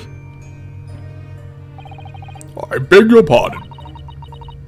The Hound of the something or other. If it's here, I want to see it. I'm sorry, young lady, but I'd sooner die than relinquish an article belonging to one of my customers. I don't want it. What would I do with it anyway? I can't even fucking read, mate. I want to see if it's here, that's all. Oh, you want to see it, do you? I wonder if Shums really pawned it here or not. Please, just let me see it and I'll go. Oh, very well then. But for pity's sake, stop waving my gun around, would you? So then the alcove unlocked the storeroom door and we both went inside. And it was there alright, the mantle script. Shums weren't lying after all.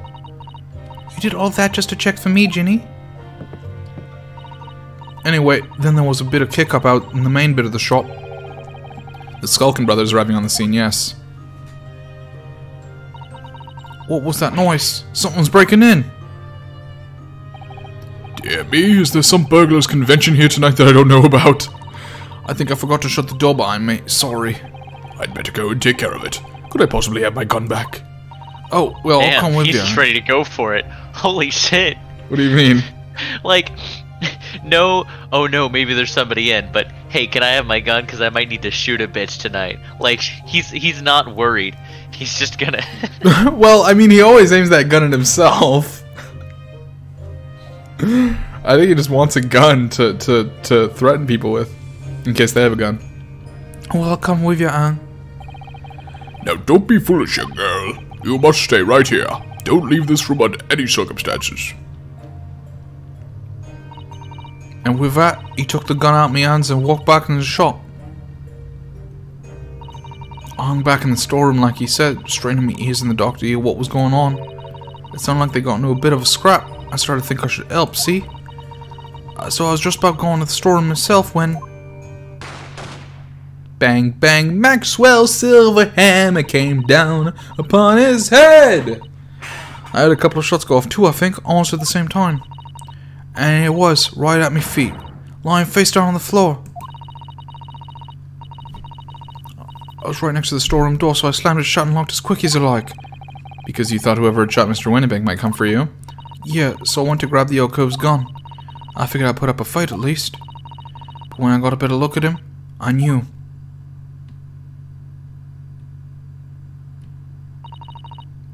Winterbank was a goner. I felt funny in my head all of a sudden, kinda dizzy. After that, I don't remember nothing. That must be when you passed out, Gina. if I hadn't done what I'd done, the old cove might still be alive. Did you tell the police everything you just told us? Of course I did, but they didn't believe a word of it, did they? All they said was if I kept telling lies, it'd make things even worse for me. So then, how did they get her hands wrapped around the gun then? If he didn't have it, was she maybe she was still holding the gun? I get maybe he had the gun.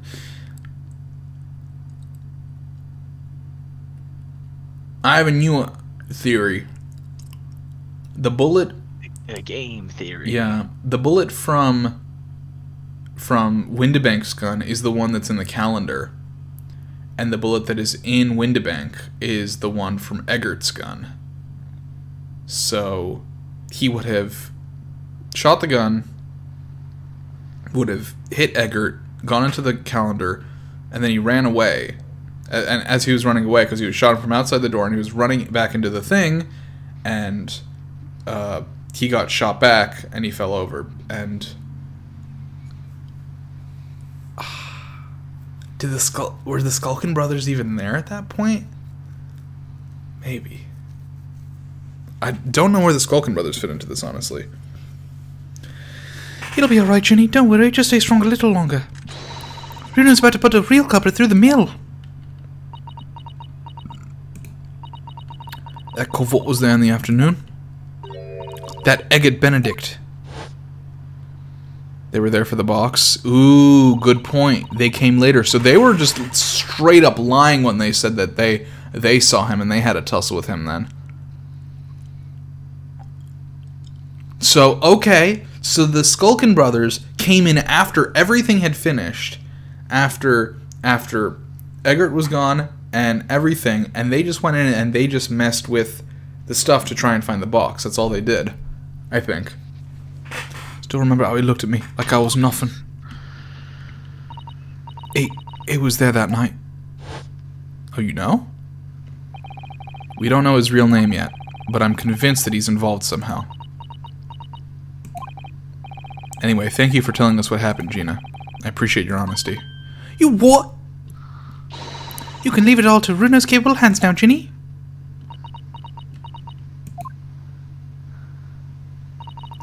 Mr. Naruhodo. Yes? How come you trust me? I don't get it. I mean, have you forgotten what happened here before? Come on, it was only 2 months ago. Me and McGilded, we told you all pack of lies. And you got the bog trot off of him, even though he was the killer. No, I could never forget that. Oh, I did what I thought was best at the time, but the pain of that error judgment doesn't get any easier to bear. Still, don't forget that I also made you a promise. I told you that I'd be on your side to the bitter end, no matter what. But what if I'm lying? You could be working off another kill off the hook for all you know. I was once in your position, Gina. I was the accused in a trial. Twice, actually. Only once was a trial, though. You were? Before I left Japan, I was accused of murder. And strange as it might sound, the circumstances of the crime were pretty damning. I was sure that no one would believe it wasn't me who'd done it. Oh, Runo. But there was one person who stood up for me, who believed in me, and was prepared to defend me. My best friend. Ryunosuke, no one believes in you more than I do. Leave this to me. All you need to do is put your faith in me and I'll do the rest. I was so happy I cried. Like a little fucking baby, just a little bitch baby, whole way through, just wah wah wah. He thought it was hot. Somewhere inside of me, I couldn't help thinking, surely he doesn't really believe in me, not completely. But I was wrong.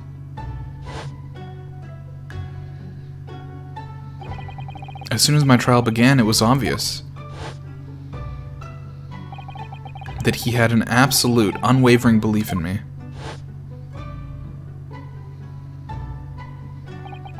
And in turn, I developed an absolute, unwavering belief in him.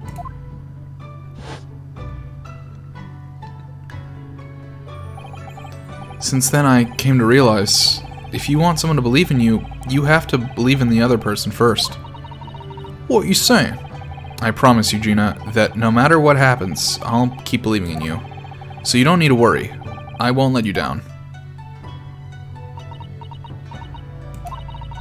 Even though I'm a diver and a no-good liar? You're not like McGilded. I know that. Eh? That's right, you're our friend, Ginny.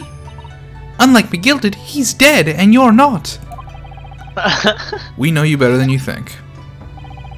And we've come to the conclusion that you're someone we can trust. Yes. That's really all we need to know. Exactly. Mr. Naruhodo, I...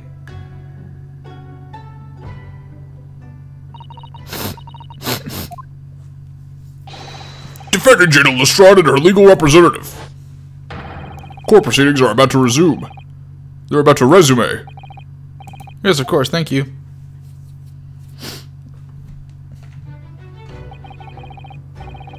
I'd been both a defendant and a defending lawyer in my time, so I knew only too well just how hard it was to put all your faith in another.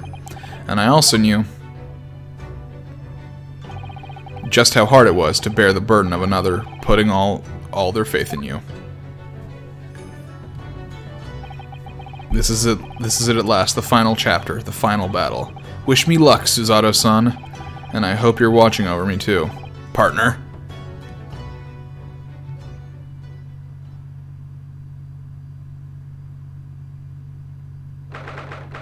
It's the 17th of April at 1:41 p.m. in the Old Bailey courtroom.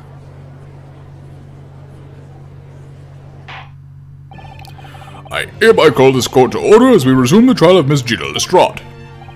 Lord Van Zeeks, have you successfully subpoenaed the witness? The subpoena was delivered to the communication station where the man works immediately, my lord. However, the heavy rain has delayed the arrival of his carriage, it would seem. I see. Then let us turn our attention to Inspector Gregson's précis of the case heard by the court this morning. The glaring omission of the third bullet in your report is a serious blunder, Inspector. Yes, I can only apologize, my lord. And although the defense's chemical analysis of the blood at the scene makes for a compelling argument, I cannot permit such untried methods to be used as evidence in my courtroom. It's a big mistake to cross early in me. A very big mistake. My lord, the subpoenaed witness has just arrived in the building. Thank you, officer. Show him to the stand without delay. Mr. Eggert Benedict. I didn't expect to be crossing paths with him again so soon, and certainly not like this.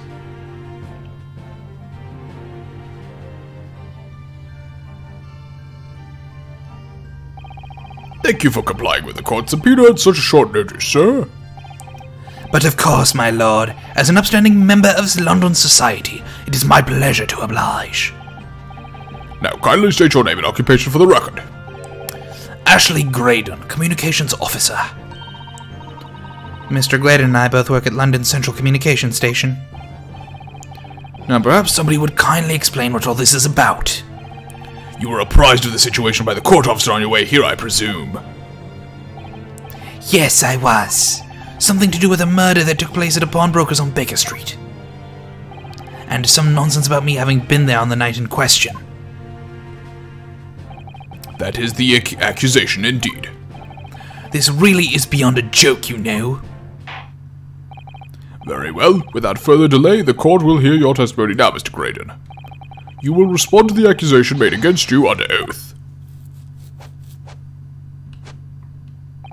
Gladly, my lord, gladly.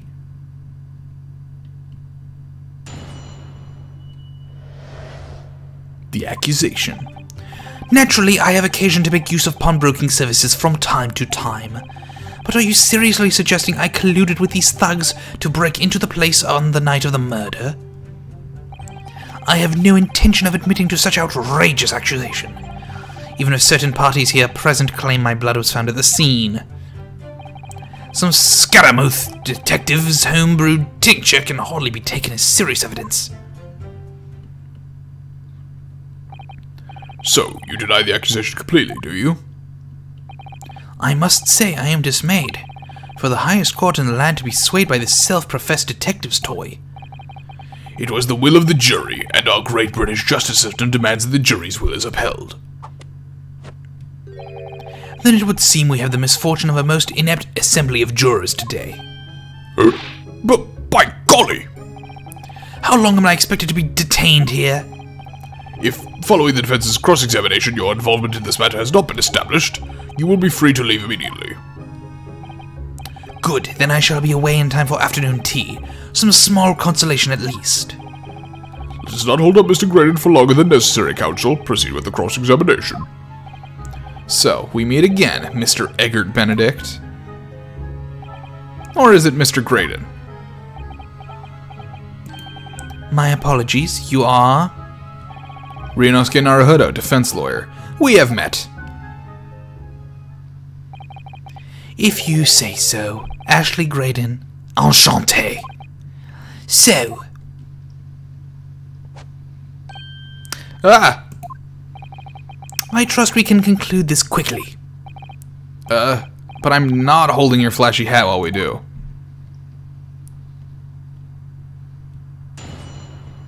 Yeah, I know, Stormy. The accusation. Naturally, I have occasion to make use of pawnbroking services from time to time. But are you seriously suggesting I colluded with these thugs to break into the place on the night of the murder? God, he just oozes douchebag. Oh, for sure. He looks a little bit like that. I forget his name, but there's like a white supremacist who's famous for getting punched. I don't know. Have you seen these two men before? This pair? No, I don't associate with criminals. Said by a man who introduced himself as Eggert Benedict. I'd like to know who I have to thank for this. Who made this outlandish accusation against me? The young lawyer there in the black. This is a farce! Whose idea was it to permit an outsider to work in a British court anyway? Well, needless to say, I have no intention of admitting to such an outrageous accusation. Actually, let's ask him what he would put in a pawnbroker. Yes, we even met at the very same pawnbrokery where the crime took place on the afternoon of the day in question.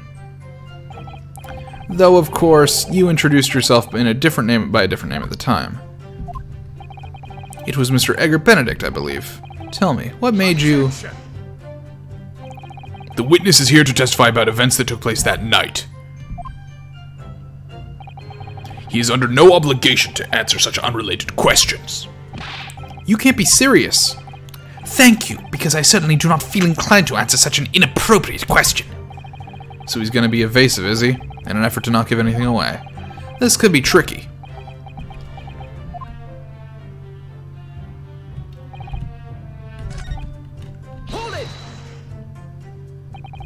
Where were you around 1 in the morning on the night in question, sir? That is past the hour at which I would normally retire. Certainly, I was not in the company of these rapscallions. You were able to prove that? Objection! Listen carefully, my learned Nipponese friend. The Nipponese is back.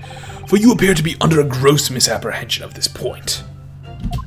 When did he start saying Nipponese? First trial. Okay. That we fought him. He stopped doing it for a while in this one. I guess when he'd gained some respect, and then he started using it again when he's lost some respect. It's just so strange that he says Nipponese because like he should either say Japanese or Nihonjin, right? Well, that's what he does. What do you mean? I just don't know where it comes from. They've been saying Nipponese sometimes in this. I think it's just the way Nihonjin has been interpreted. The witness maintains he was not at the scene of the crime. He has no obligation to prove his absence. If your accusation is that the witness was present at the scene, the obligation lies with you to prove your assertion. That's fair. You will fulfill that obligation before putting any more unreasonable questions to the witness.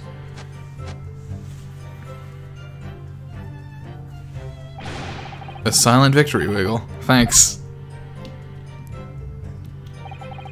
Even certain parties here present them I'm present with, okay? Blood was found at the scene of the crime. There's no question of that. Mr. Sholmes' chemical analysis has positively identified the substance as such. But I'm not the only human to have blood running through my veins, am I? How can you be so sure that the blood is mine? could equally be the blood of one of these two miscreants. Every individual's blood has a slightly different composition, it seems. Mr. Sholmes' chemical is able to differentiate between different blood samples by... Spare me the science lesson! Who is this Sholmes character anyway?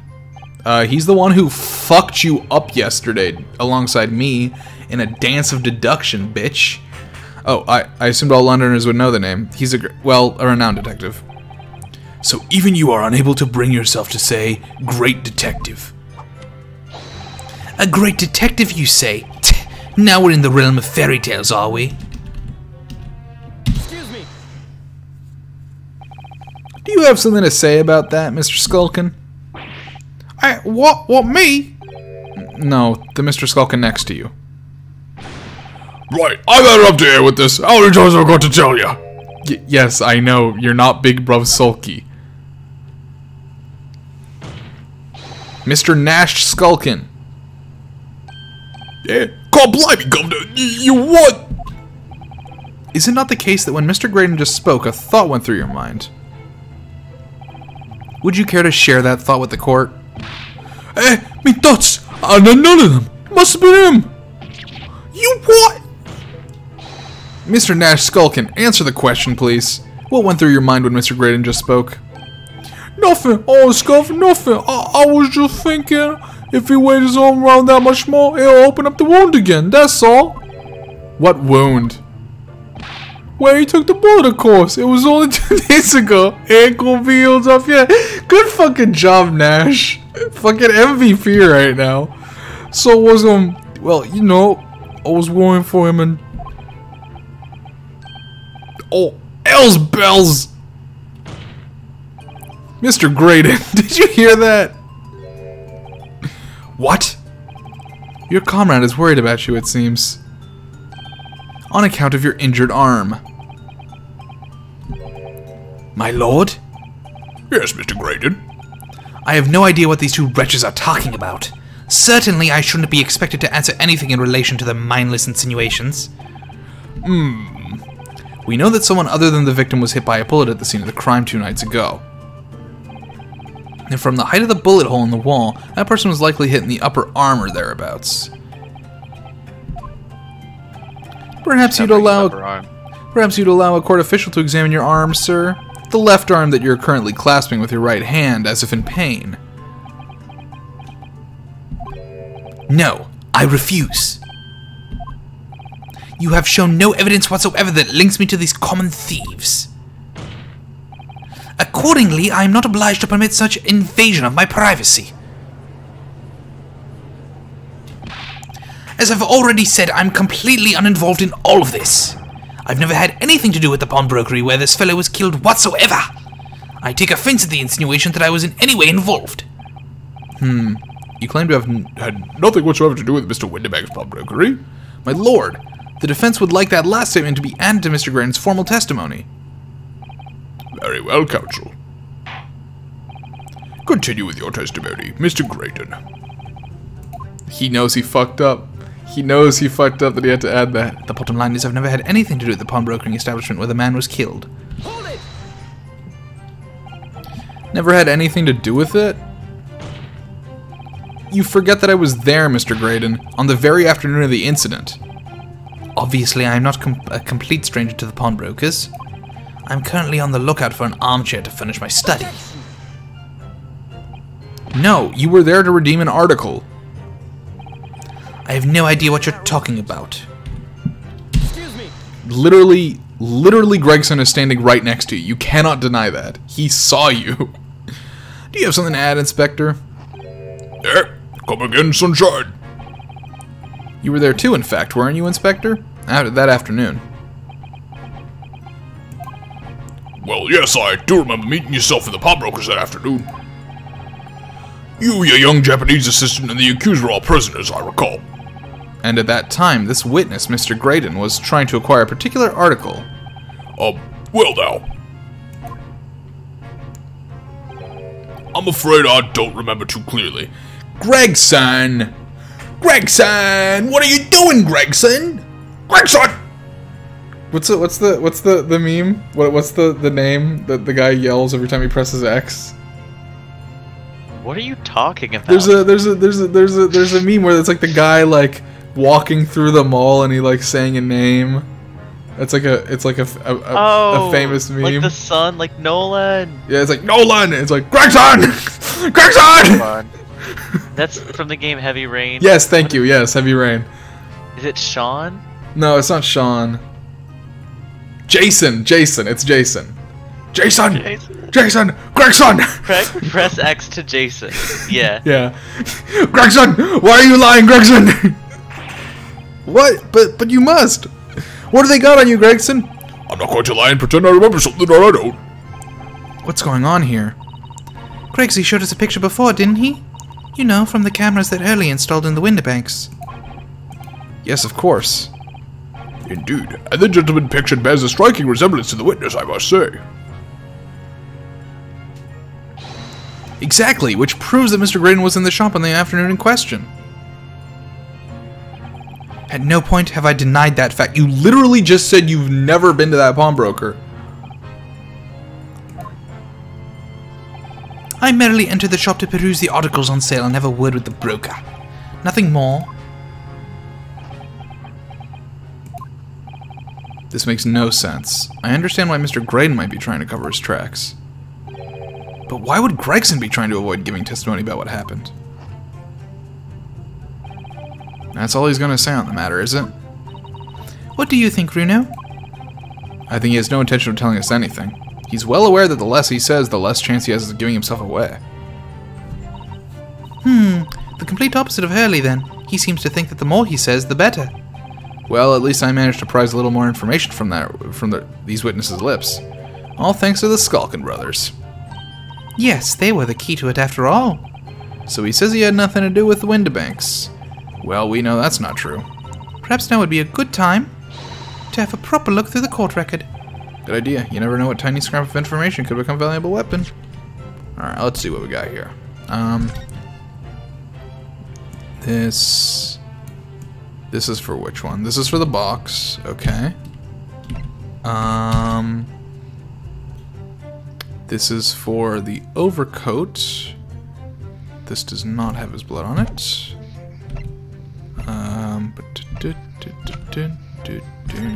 That's not gonna be relevant.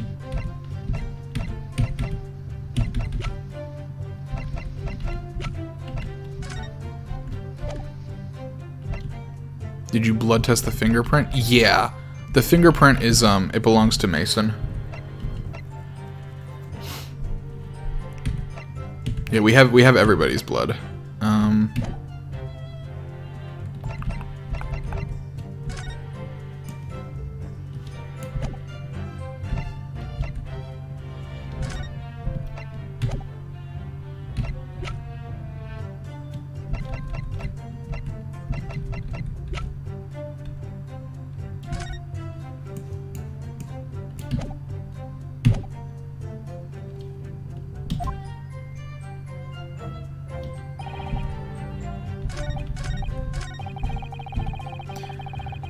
Some Scaramouche detectives' home tinning trick can hardly be taken as serious evidence.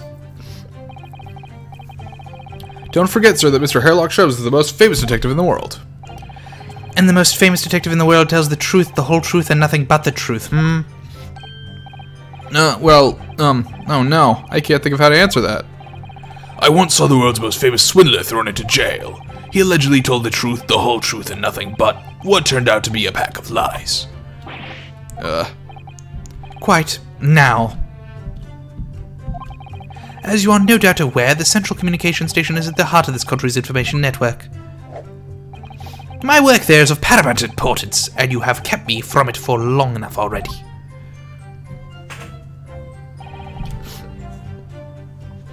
Never had anything to do with the pawnbroking establishment when this year was killed.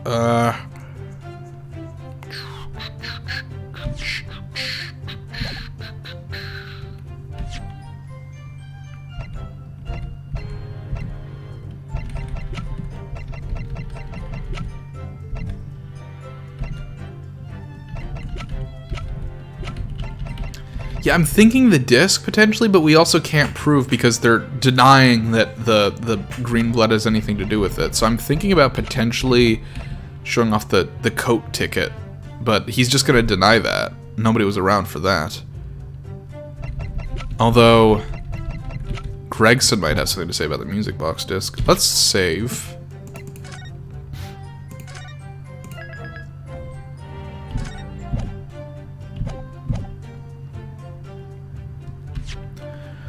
Let's try the disc first. Objection. Have you ever seen this disc before, Mr. Graydon? Why? Is it supposed to mean something? This disc was, until the day of his murder, in pawn in Mr. Windibank's shop. It was redeemed by the defendant, Miss Gina Lestrade, that afternoon. However, somebody mysteriously appeared to try to take it from her. And that somebody was you, of course, wasn't it, Mr. Graydon? As I have reiterated numerous times now, you are mistaken. That was not me. I've never seen that disc before in my life. It may have escaped your notice, but there's a small smear of blood on the disc. Ah yes, resulting from an abrasion of the thumb perhaps. That's right. The surface of the disc is covered in hundreds of tiny metal bumps. In the skirmish to acquire the disc, the thumb of the person who tried to take it suffered minor lacerations. So, while the disc bears the remnants of that skirmish in the form of the smear of blood, the thumb of the person in question must bear the remnants also, in the form of a scratch. I mean, it would probably be gone by now, right? Good gracious, indeed it must. Mr. Graydon, you refused to allow a court officer to examine your arm before. Are you now going to refuse to allow us to examine your thumb? Because I have no doubt that it bears a small scratch consistent with the smear of blood on this disc. Well, well. It would seem I underestimated you. What? What is the meaning of this? So you admit it now. You admit you have a scratch on your thumb from when you attempted to take the discs from the defendant. No, I happened to scratch my thumb on a knife earlier today. Order, order, well, Mr. Graydon. Why would he say you admitted? Or rather, what did he say? I underestimated you? He's gonna be Yeah, like, oh, I underestimated you that you would fabricate evidence like that. It's gonna be something like that. Oh, okay. He's gonna be like, I underestimated that you would be such a liar about this. It would appear that there has been something of a misunderstanding here. I did not attempt to take the disc, as you put it. No, quite the reverse. What are you trying to say? I attempt to put it back. It's really quite simple, you see. The disc was mine from the outset. Is there some crime in taking an item that you own out of pawn? What? It would seem, Mr. Graydon, that in this piece of evidence, my learned friend has established a link between yourself and the incident. Accordingly, you will tell the court everything you know about this disc now. Oh, fuck, he agreed to it. Okay. As you wish. Though I'm quite sure it has nothing whatsoever to do with the pawnbroker's murder.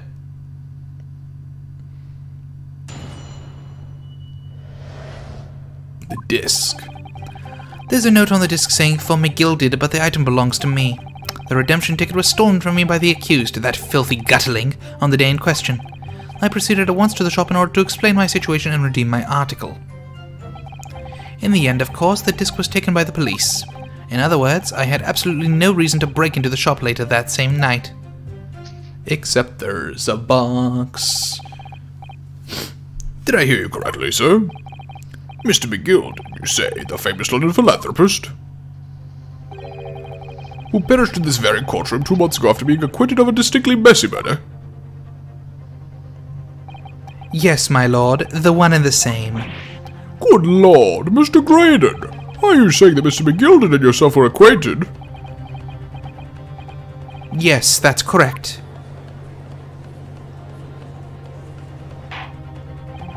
Order? Well, I certainly didn't expect to hear that name uttered in here by courtroom again. According to what Gina told us, this disc was placed in pawn on that fateful night 2 months ago. McGilded himself gave instructions to deposit it at Windibank's. It's funny that Mr. Graydon here is claiming the disc belongs to him, then, isn't it? In all likelihood, he's lying. So he appeared that afternoon at Windibank's in order to get his hands on McGilded's disc for some reason. Counsel, you will commence your cross-examination, please.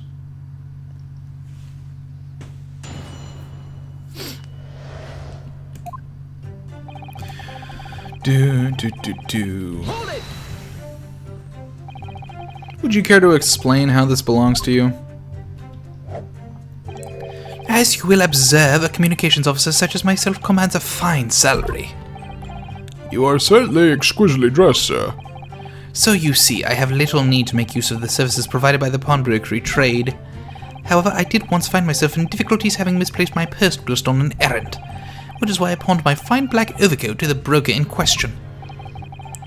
You claim that was your overcoat? Obviously, and in my haste I clean forgot that the music box disc was in its pocket. And yet there is a note on it that reads for Mr. McGilded. I am a collector of rare and unusual music box music. I first met Mr. McGilded at a gentleman's club in the city and was interested to discover that he shared my penchant in that area.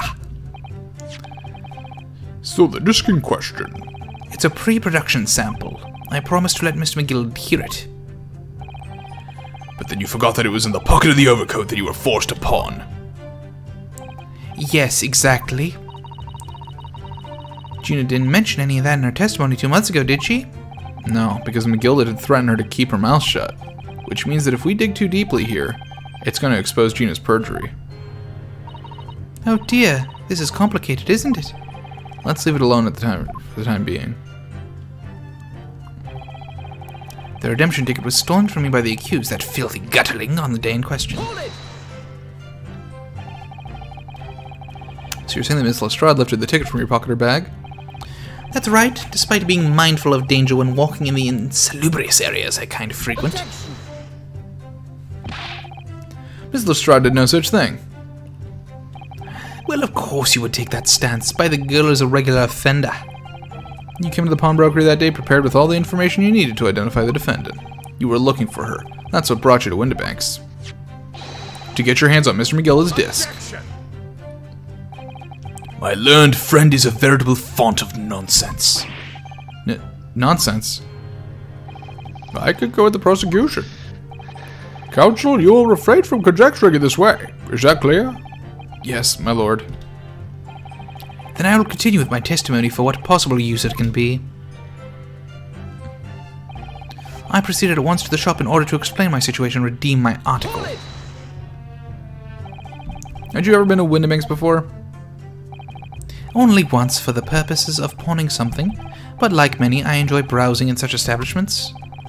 So when you noticed the pickpocket had taken your ticket, you chased after her. Is that correct? Yes, that's right. I didn't notice at first, of course, such is the art of the pickpurse.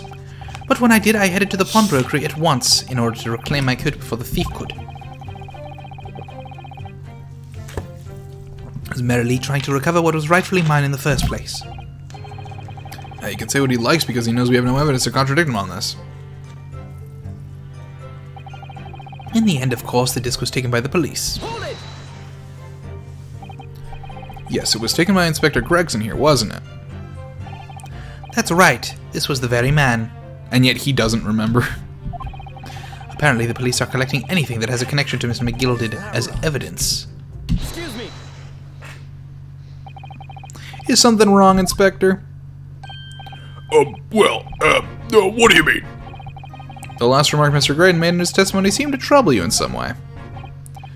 No, it didn't. It's nothing. Leave it alone. Let me ask you this, Inspector. Why is Scotland Yard gathering Mr. McGilded's possessions? I can't tell you something like that, Sunshine. What is it, Inspector? Investigative secrets. Yes, exactly. You should know all about that. Magnus McGilded, who died so unexpectedly after his trial 2 months ago.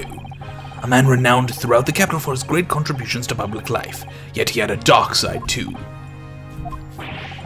Where are you going with this, Van Cheeks? I suppose the police are dealing with the aftermath of his nefarious activities, are they? That's enough! Coppers like me have duties to carry out that we're not at liberty to talk about. That's all you need to know. Duties conferred by Lord Strongheart, I presume. The Lord Chief Justice appears to have great faith in you, Inspector.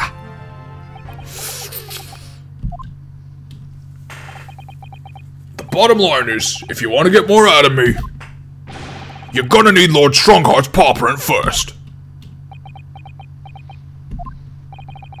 What's all this about? It's like there's something going on between Gregson and Lord Van Zeeks here. Well, it would appear that the inspector has revealed all he is at liberty to reveal. Mr. Graydon, let us return to your testimony. Gladly, my lord. In other words, I had absolutely no reason to break into the shop later that same night. But perhaps you'd seen something of value among the forfeited items. No, not at all. Oh. A valuer was brought in by the police to assess everything in the shop. Without exception, every article on the shelves was common or garden bric-a-brac. In that case, it's clear that you broke into the shop later that day in order to recover Mr. McGillicud's disc. Have you not been listening, man? Even if I had wanted to recover the disc, you may recall that I had been seized by the police that afternoon. I was no more in the shop that night than I. As I keep saying, I simply had no reason to break in. So there was nothing in McGillicud's left in the shop that night. Nothing this man might have been after. I wonder if that's really true. Bruno, if you have some evidence, then let him have it. I'm dying to see that irritatingly assured expression of his crumble. Me too. Miss McGillicud slipped that disc into his coat pocket and had it deposited at Windbank's. Then when he realized he was going to be arrested on suspicion of the omnibus murder, he threatened Gina and forced her to take the redemption ticket. There's no doubt about it. That witness is lying through his pearly white teeth. The police are obviously after anything left behind but McGillicud as well. That's why Inspector Gregson ended up taking the disc into custody that day. But Gregsy's being very strange about all of this. There must be a reason for that, I'm sure. I just don't know what it is. For now, I need to focus on exposing the fact that Mr. Graydon is lying in his testimony. Alright. Let's get a quick save in here. And let's do some presenting, baby.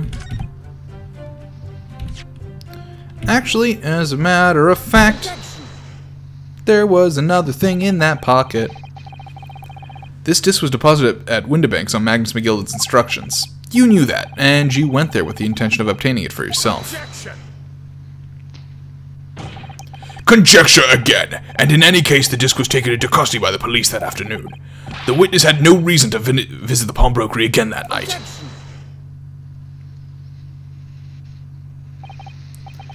Sorry, my learned friend, but that's not true. Damn, he hit him back with the learned friend. Dude, the know you. The know you. What?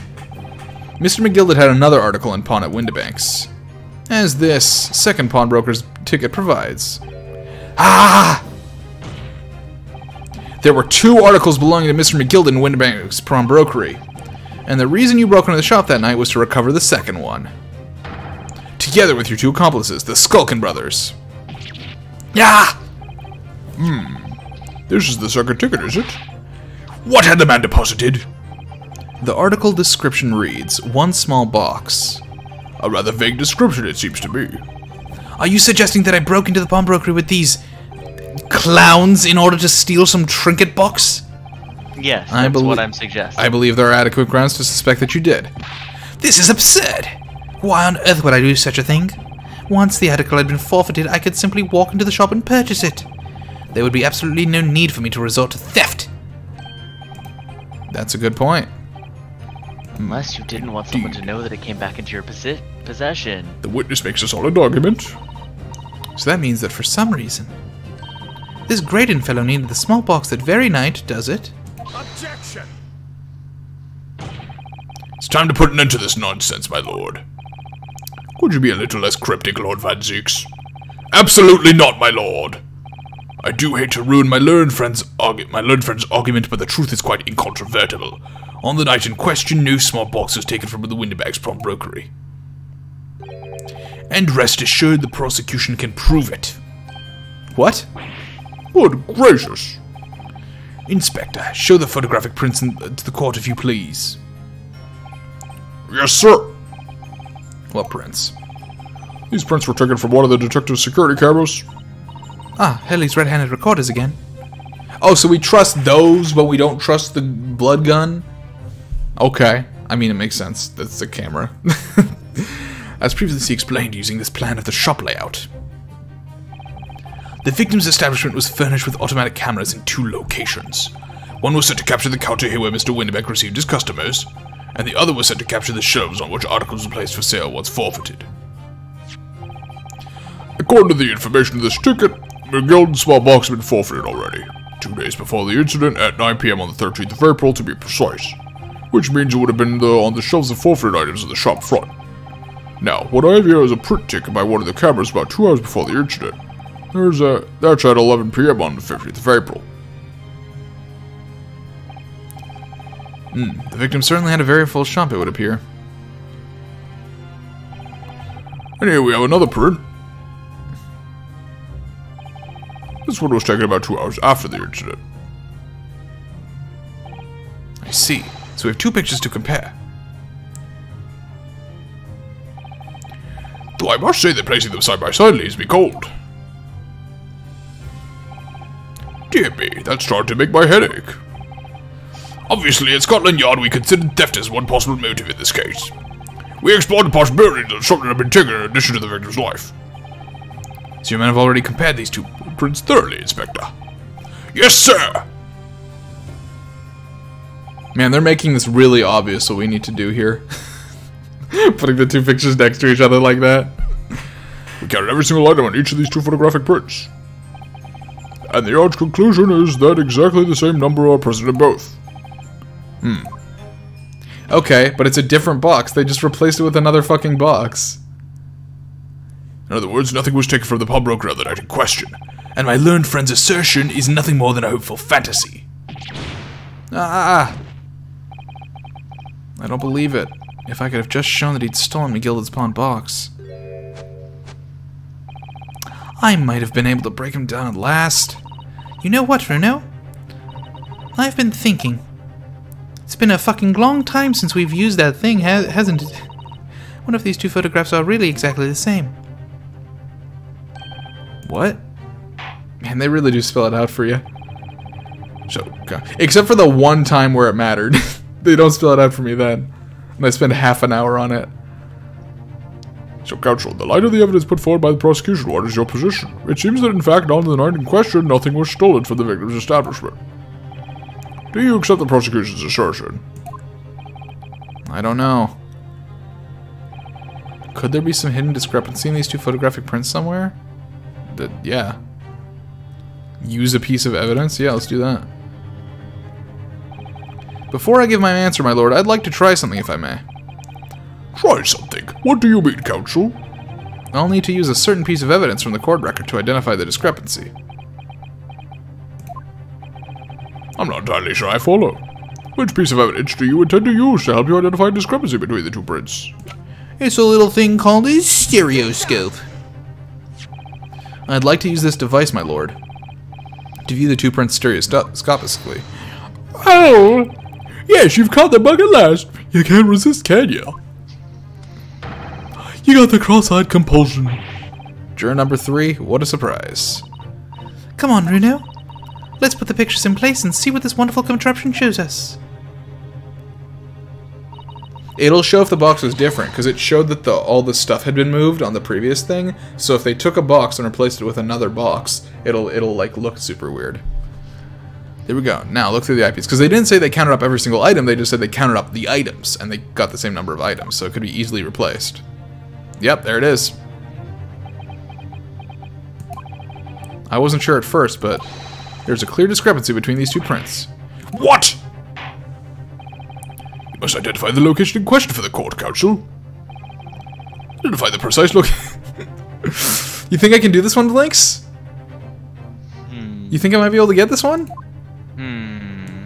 I wonder if I'm not sure, dude. Yeah, I think maybe it's the time. The time is pretty different, you know?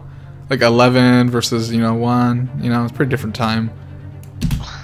Like, I love how you don't even need to, like, play I Spy and find the sections clear. They fucking drew a box around it for you. Granted. I'm telling you. Like, so do you know anything about the 3DS game? Because my guess is, like, it's hard to tell until you turn up the 3D slider. And then they make it clear on purpose. I have no idea. I don't know much about the 3DS version, other than it was on the 3DS. Yeah.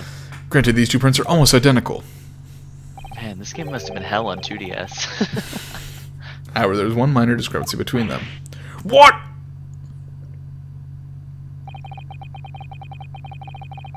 When you view this picture stereoscopically, Nailed it, dude. shut up. Oh, it is the same box. It just got moved a little bit. They took whatever was in it out. So the box, it wasn't, they didn't replace the box. The box never left. What the stuff inside the box left. I fucking love this, by the way. I love Van Zeek's looking into a stereoscope. It's a very good thing. Yeah. No, you're right, Cabelliot. I was wrong. I thought they replaced the box, but you're right. Let me... Wait, unbelievable! By Jove, you're right. How extraordinary! What this tells us is very simple. Mr. McGillicud's small box was indeed not stolen from Winnebags on the night in question. However, there can be no doubt that somebody picked up this particular box and then returned it to its place on the shelves. Are you suggesting that the small box originally deposited by Mr. McGillicud is in fact... Yes, the very same small box I just identified in those photographic prints. Mindless guesswork! What if it was? So a box was moved on the shelf, nothing was stolen. Which means quite simply that nothing has changed. That may be true, but... Alright, Mr. McGilda's box wasn't stolen then. But doesn't the fact that it was moved like that change things? It changes everything. I believe this changes everything about the case. How could that possibly be? The crucial point is the fact that what was moved was a small box. In other words, we have to consider what might have been inside that box. What are you suggesting?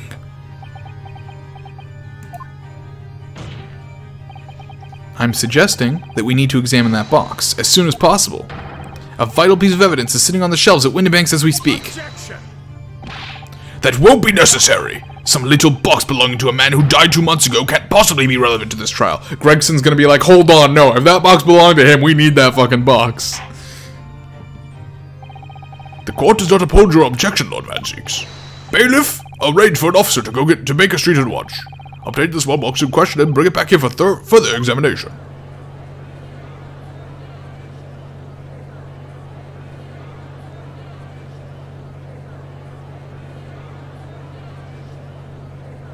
Damn, they're having a sexy stare down.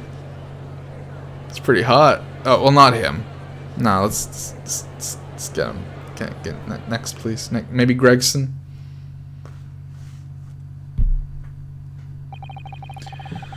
We shall have a report within half an hour. I think perhaps we should recess for a short while until the evidence is brought forth. To be hoodwinked by such a farce. Disappointing. I beg your pardon, Lord Van Zeeks. This is nothing but a smokescreen, a Nipponese specialty it would seem. What are you trying to say? The Japanese are inherently deceptive. My learned friend has persisted with the same line of reasoning from the very beginning. That this witness' intent was to steal an article belonging to Mr. McGillicud from the pawnbrokery. Yet common sense tells us that none of the articles have value enough to be worth stealing in the first place. Exactly! It would be beyond absurd to break into a place for the purpose of stealing such commonplace property. What are we on, bottle number 3?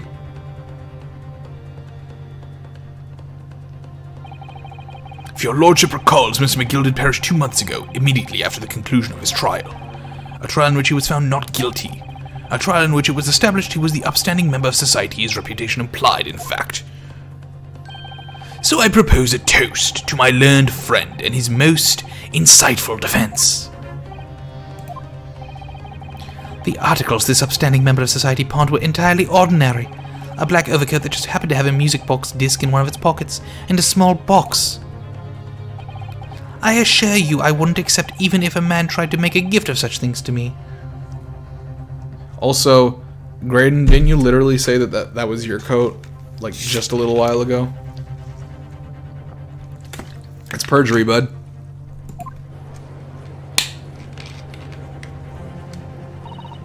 You know, that does make rather a lot of sense.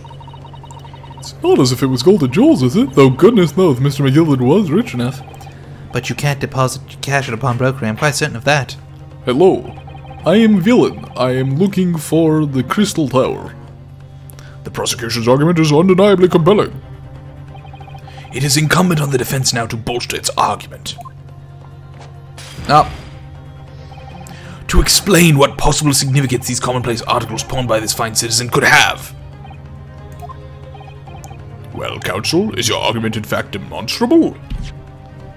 Let's save. Doing so much saving. Are you able to show proof that the disc and the box are in any tangible way related to this case? Can we?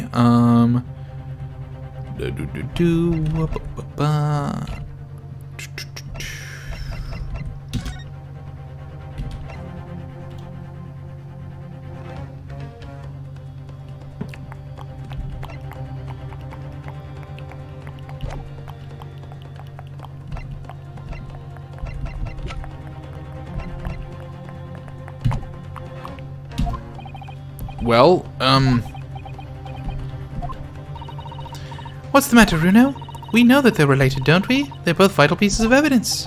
yes, of course. You and I both know that. We know McGilded's true character, and we know that the discs are significant even if we don't know why. But if we explain all that to the court at this point, we'll have to acknowledge that McGilded's acquittal 2 months ago was a mistake. That the defense's argument was flawed, based on false information. Oh no! And that would mean admitting that Gina committed perjury. But Ginny... Could it be that Van Zieks knows? Is that why he's doing this now? Because he's anticipated everything? But maybe... This could be a great opportunity for us. Sorry? What do you mean, Iris? Well, what is it that you always say, Runo? Sooner or later the truth comes out. Every time. Alright, the exact significance of the things that McGilded deposited with Mr. Windibank is something that only Gina can explain to the court. But if I put her on the stand to testify about that, it could critically damage our chances of winning this case.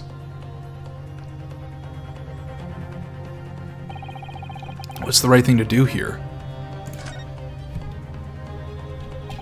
My lord, the defense would like to... You were very quick to make that choice. I mean, I'm pretty confident in it because, I don't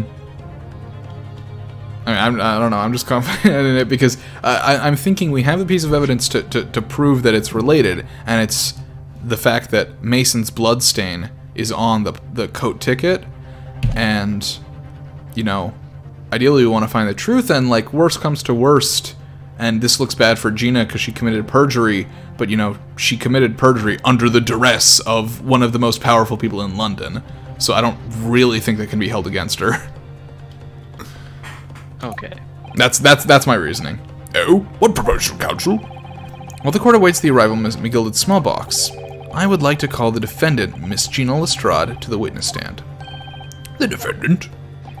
To what end? It's to do with the various articles deposited at Windibanks by Mr. McGilded, my lord. Mr. Lestrade has information relating to them. I believe it would be beneficial for the court to hear what she has to say.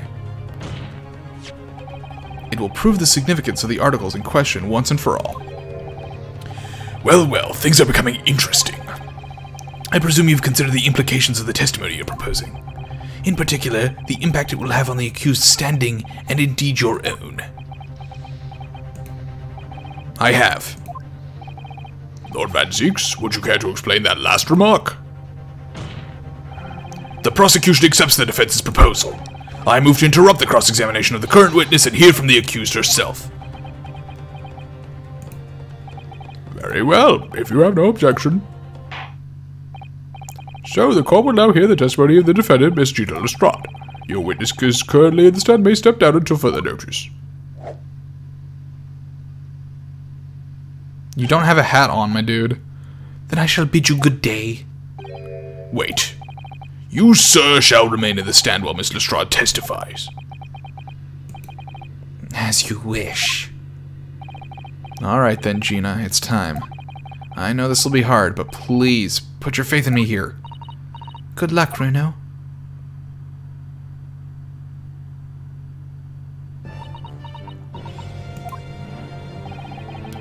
The articles that Mr. McGillis had deposited in Windibank's pawnbrokery are intimately related to the omnibus case, the trial of which was heard in this courtroom 2 months ago. Yes, and I remember this young lady being brought before me at that trial as well. That's right, my lord. Her testimony helped to establish the innocence of the defendant, Mr. McGillis. The omnibus case was intriguing, to say the least. And now here we are all again, the same players in that trial facing each other once more. A twist of fate, perhaps, in my Nipponese friend. Allow me to recap the events of 2 months ago. An old brickmaker was stabbed to death in an omnibus running along London's winter streets. Apart from the victim, there was only one other person in the carriage, Mr. McGillis. Naturally, he was the prime suspect for the murder. But as the trial progressed, another possibility emerged. That the murder in fact took place above the defendant's head on the roof deck, with the body then being dropped through the skylight into the carriage below. It was Miss Lestrade whose testimony brought that possibility to light. At the time of the incident, Miss Lestrade was concealed under a seat in the carriage, hoping to pick the pockets of unsuspecting passengers. Then, immediately after the trial, having been acquitted of the murder, Mr. McGillis died in this very courtroom in the most extraordinary of circumstances. A mystery that remains unsolved even now, 2 months on. As indeed does the omnibus murder itself. Be that as it may, I recall neither the disc nor the small box being mentioned in the course of those proceedings. Miss Lestrade? Would you tell the court now, please? What really happened in the omnibus 2 months ago, I mean? I know what you mean. I will say all what I know. And what about everything you told us yesterday from inside your prison cell? Please, Miss Lestrade, this is extremely important. But... Remember, little girl, if it transpires that you willfully withheld information in the trial 2 months ago, the Home Office will seek to prosecute you for perjury. And naturally, you will lose all credibility as a witness. Although, let's face facts, you have little credibility to lose. Prosecution's fucking intimidating a witness? Hello, judge? Ginny, don't listen to him. Please, you have to trust Runo now. Iris, we're on your side. Alright then, I'll talk. It's the right choice, Gina. Well, it would seem that my learned friend is hell-bent on bringing the entire courtroom down about his ears. So be it. I must confess I'm struggling to understand what on earth is happening here. However, it would appear that Mr. McGillis's pawned articles in that extraordinary case of the omnibus are secrets of which we have been hitherto unaware. So, Miss Lestrade, you will now give your testimony before the court about the events of 2 months ago. You will reveal the truth and commodities sorely lacking in your original statements. This is it then. Everything's gonna come out. Like Van Ziek said. This could bring the whole courtroom down about my ears, but as a lawyer, I'm prepared to take that risk. You know, everyone we fucking cross-examine fucking lies, and this is the one time that it fucking matters. There's like, oh, it's gonna be perjury, oh, you're gonna be in so much trouble. Fucking everyone's fucking lied. Yeah. I guess the idea, I guess the idea here is that, you know, her lying got somebody the wrong verdict, which is why it's a bigger deal. But like, I mean, if it wasn't for us, everyone's lying would get people the wrong verdict. So, Truth is, that brickmaker curve was in the cabin on the omnibus the whole time. When the Irishman dragged me out from under the seat, I saw that disc on the floor. All of a sudden, I heard a scream from over my head, and that pair on the roof deck went to call the slops. That's when McGill slipped the driver some tin to do a run to the pawn shop round about. He threatened me not to snitch, not say nothing to no one about what I'd seen or what I'd heard. I mean, that alone, the fact that one of the most powerful men in London threatened a random fucking pickpocket should be enough good reason for her to lie.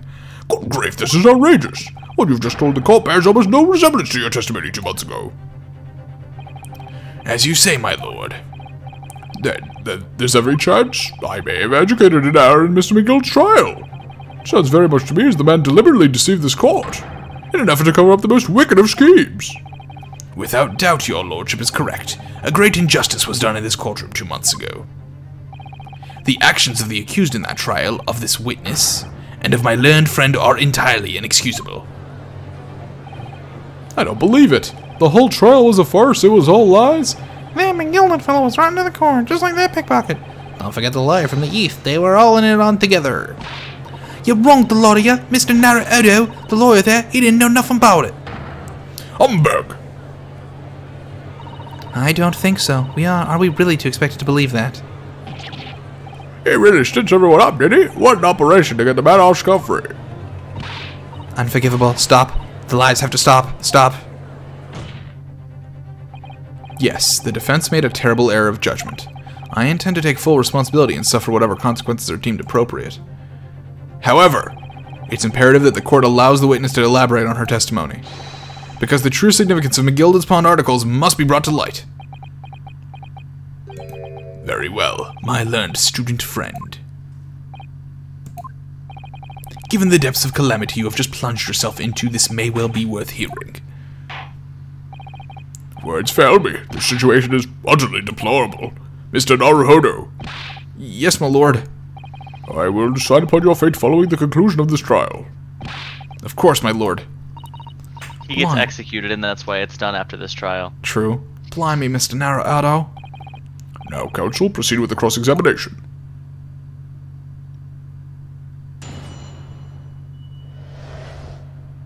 The real truth is omnibus case.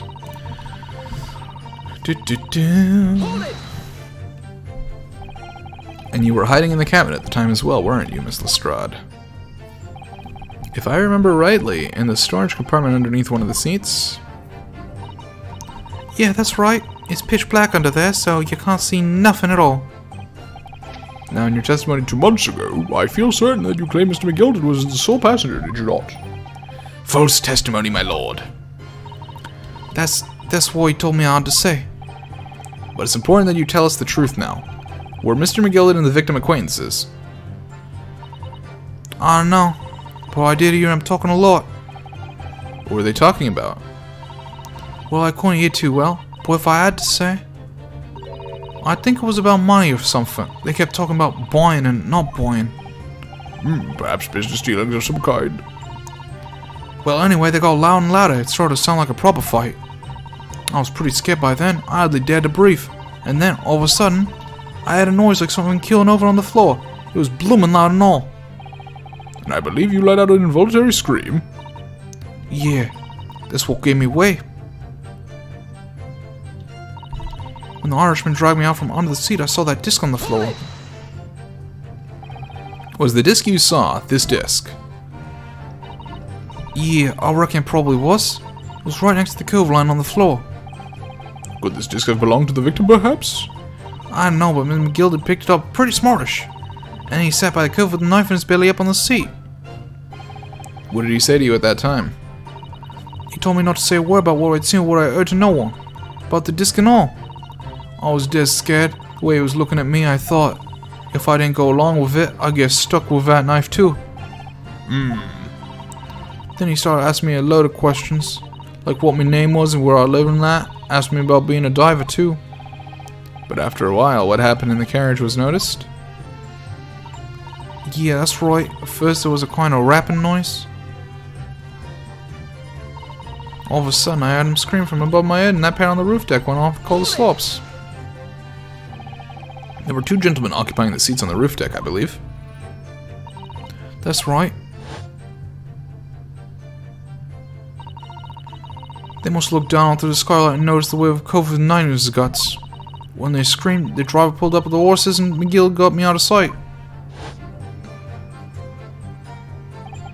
Out of sight? Where? Back onto the seat where I started off. Once the carriage came to a halt, the 2 cows from the roof ran off to fetch the slops. If they immediately left to fetch the police, it would appear they were entirely unrelated to the incident. So that left Mr. McGilded, the driver, and you still at the scene. Yeah, only the driver didn't know I was there because I was under the seat. I had the cabin door open and a voice from outside. driver, yes. He also testified to the trial, I believe. Beppo!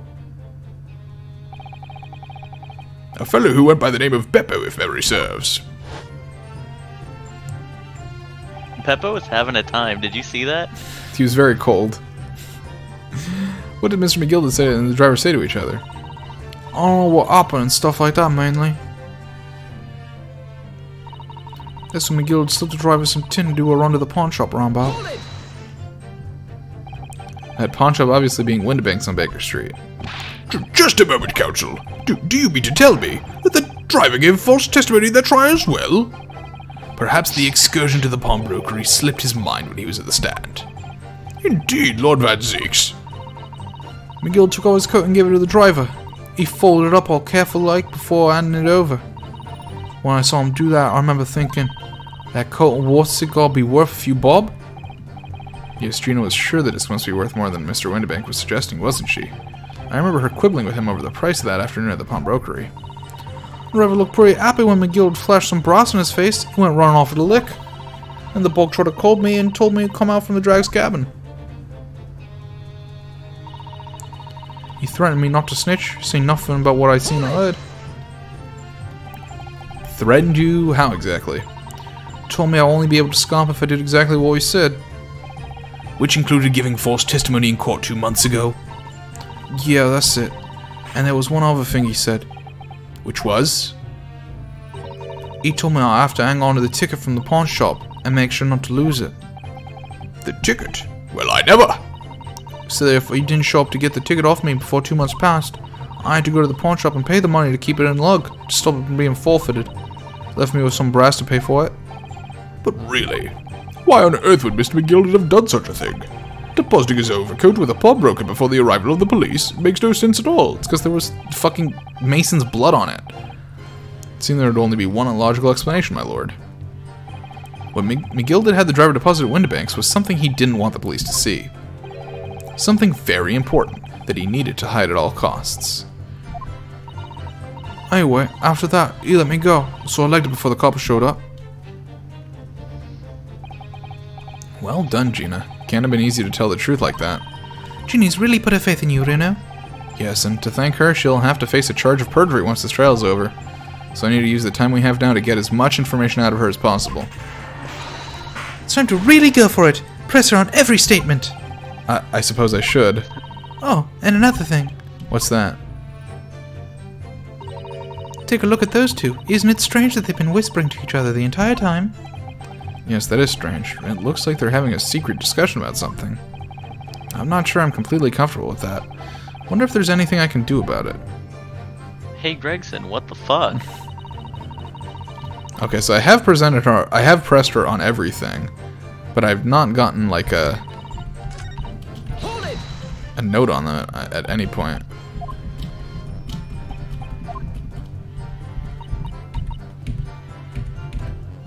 Excuse me.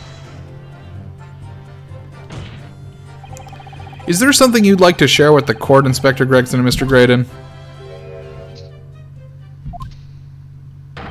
Inspector! Mr. Graydon! Blimey, you trying to give me a heart attack? You have been whispering to each other for quite some time now. Tell us, what is the discussion about? Discussion? With this fella? Yeah, pull the other one, sunshine. You think I got anything to talk about with a shady gent like this? And I have nothing to say to this uncouth detective after he deprived me of that disc that was rightfully mine. But they've clearly been talking the entire time I've been cross-examining Gina. It's as if they've been negotiating.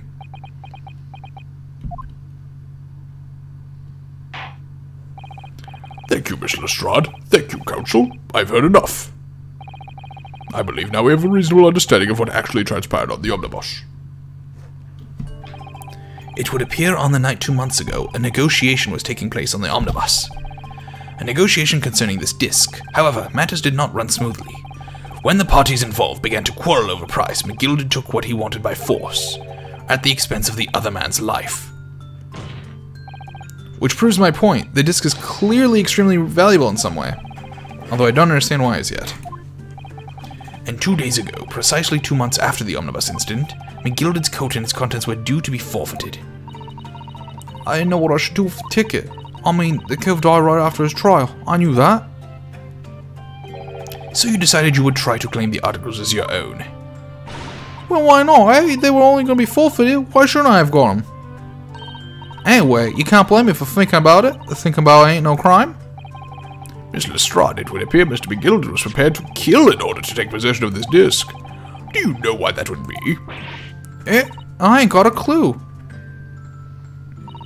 But I reckon it must be worth a fair bit of brass. He was probably going to sell it. There's fucking information on it. If you put it in the right music box, it's going to fucking read out a message or some shit.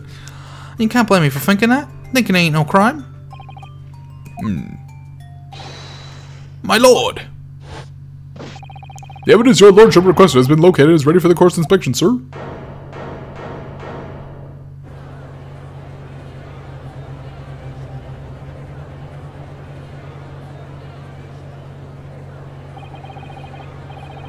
It's Morse. Oh shit, it's Morse. That's why we got the Morse code lady in here. Oh fuck. You got it, Cabelia. That is the call, dude. That is the fucking call. The mysterious little box deposited by McGilded 2 months ago. That's definitely it. There's no doubt in my mind that it's a key piece in this far-reaching puzzle.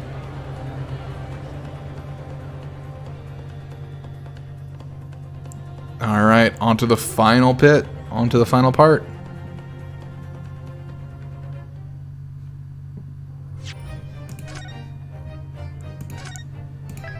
One part left of this trial.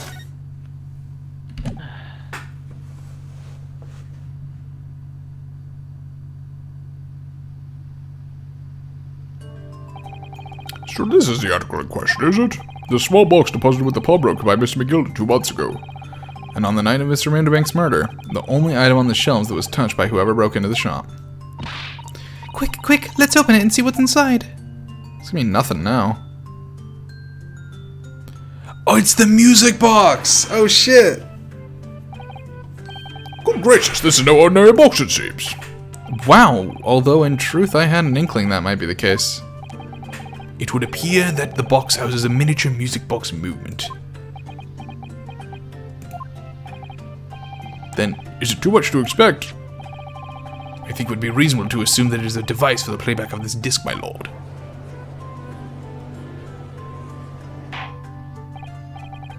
And Graydon speaks Morse because he works as a Morse code guy. So here we have the means to play back Mr. McGilden's disc deposited at the Windibanks at the same time. Not strictly correct, my lord. It was not McGilden's disc. It was the disc of his victim in the omnibus. But why, for heaven's sake?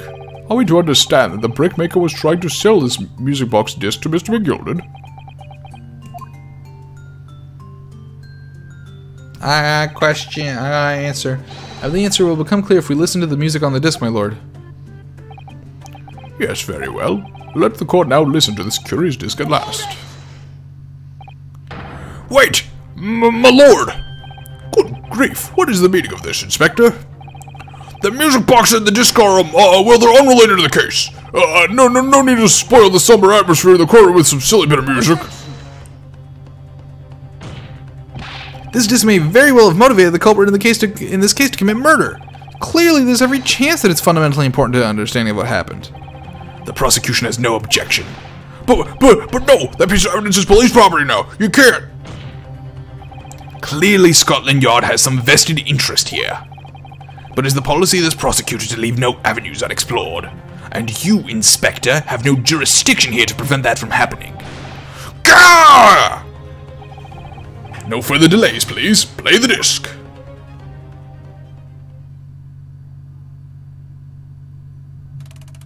Do we need to take off the thing that says McGilden on it?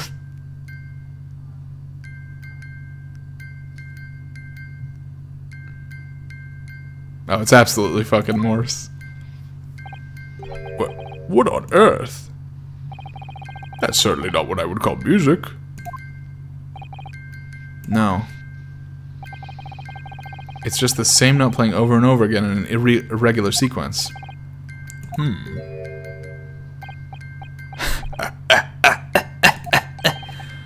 Mr. Graydon. This really is priceless. After all that, the music box is broken. Broken? It can't be, can it? Well, obviously. In fact, I wouldn't be surprised if the officer sent to fetch it didn't drop it on the way back to the courtroom. Well, with much regret.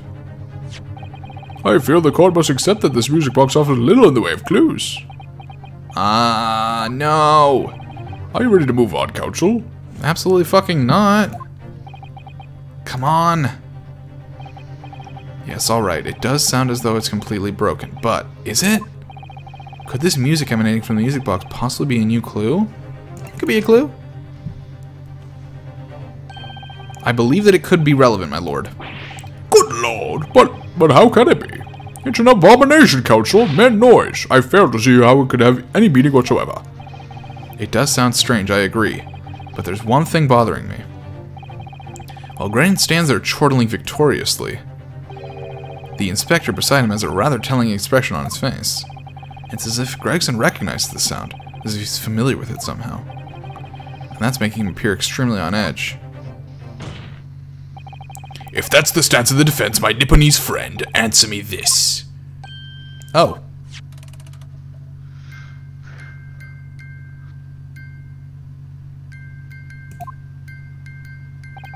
Just what relevance do you propose this woeful chiming has on this case?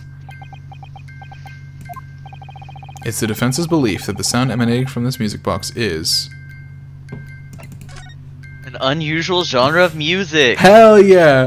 This is the new fad going around. It's called beat boop. Everyone fucking loves beat boop, dude. All the kids are listening to beat boop.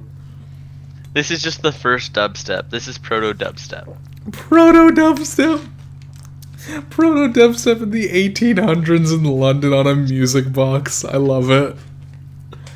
Just because this is a music box doesn't necessarily mean the sound we're hearing are music. Oh fuck, Graydon knows we're on to him. Look at that. The smile vanished from Graydon's lips as soon as I said it. Why isn't Juror 5 piped up yet? I'm on the right lines here. I must be. Heh, making deductions based on how people react to what you say. You're acting just like Hurley, Runo. Objection! He's not acting anything like Hurley! He's much smarter! That's my boyfriend for you! The sounds we're hearing aren't necessarily music. Well, now that you've told us what they are not, I'm sure the court would like to hear what they are. Do enlighten us, my Nipponese friend. Surely you have an idea in mind, because if not, it will be at the death of your ill-informed argument. Exactly. The music box is clearly broken. Refusing to accept that fact is pure foolishness. They've got me. I don't know what the answer is yet. Bruno. I've just examined the music box very thoroughly, and I'm fairly certain that it's not broken at all. Really? Really, the way it's been made, it can only produce a single note anyway. Thank you, Iris.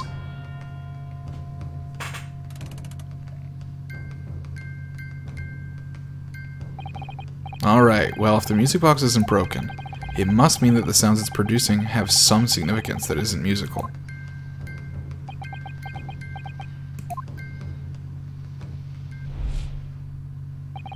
Ah! Could it be? Is that what these sounds are? Something's just struck me, Runo. I feel like recently, in the past few hours even, I've heard another sound very much like the one this music box makes. Yes, it's a familiar sound. I wonder where. It couldn't have been from the witness stand, maybe, possibly. The witness stand? You mean the jurors? Oh, yeah, that. Actually, Iris, Damn it. I was just thinking exactly the same thing. I always forget they're not witnesses because they're all involved in the case, and so I just start assuming they're witnesses because you get your evidence from them. Yeah. I'm going to have to press the defense for an answer. If your assertion is that the sound produced by this music box is not in fact music at all, then what the devil is it, Counsel? All the evidence we've seen so far, all the testimony we've heard, a lot of it has come from the jurors. That shouldn't be allowed. It's all pointing to one single answer now. The prosecution demands that my learned Nipponese friend presents proof now. Tangible proof of this latest wild speculation. Alright then. This could be the best chance I'm going to get to fight back in this trial.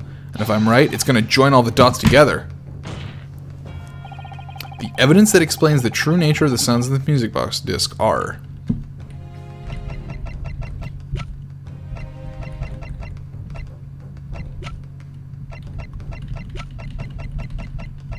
I'm gonna go on a fucking wild ass tangent and say it's the leaked info.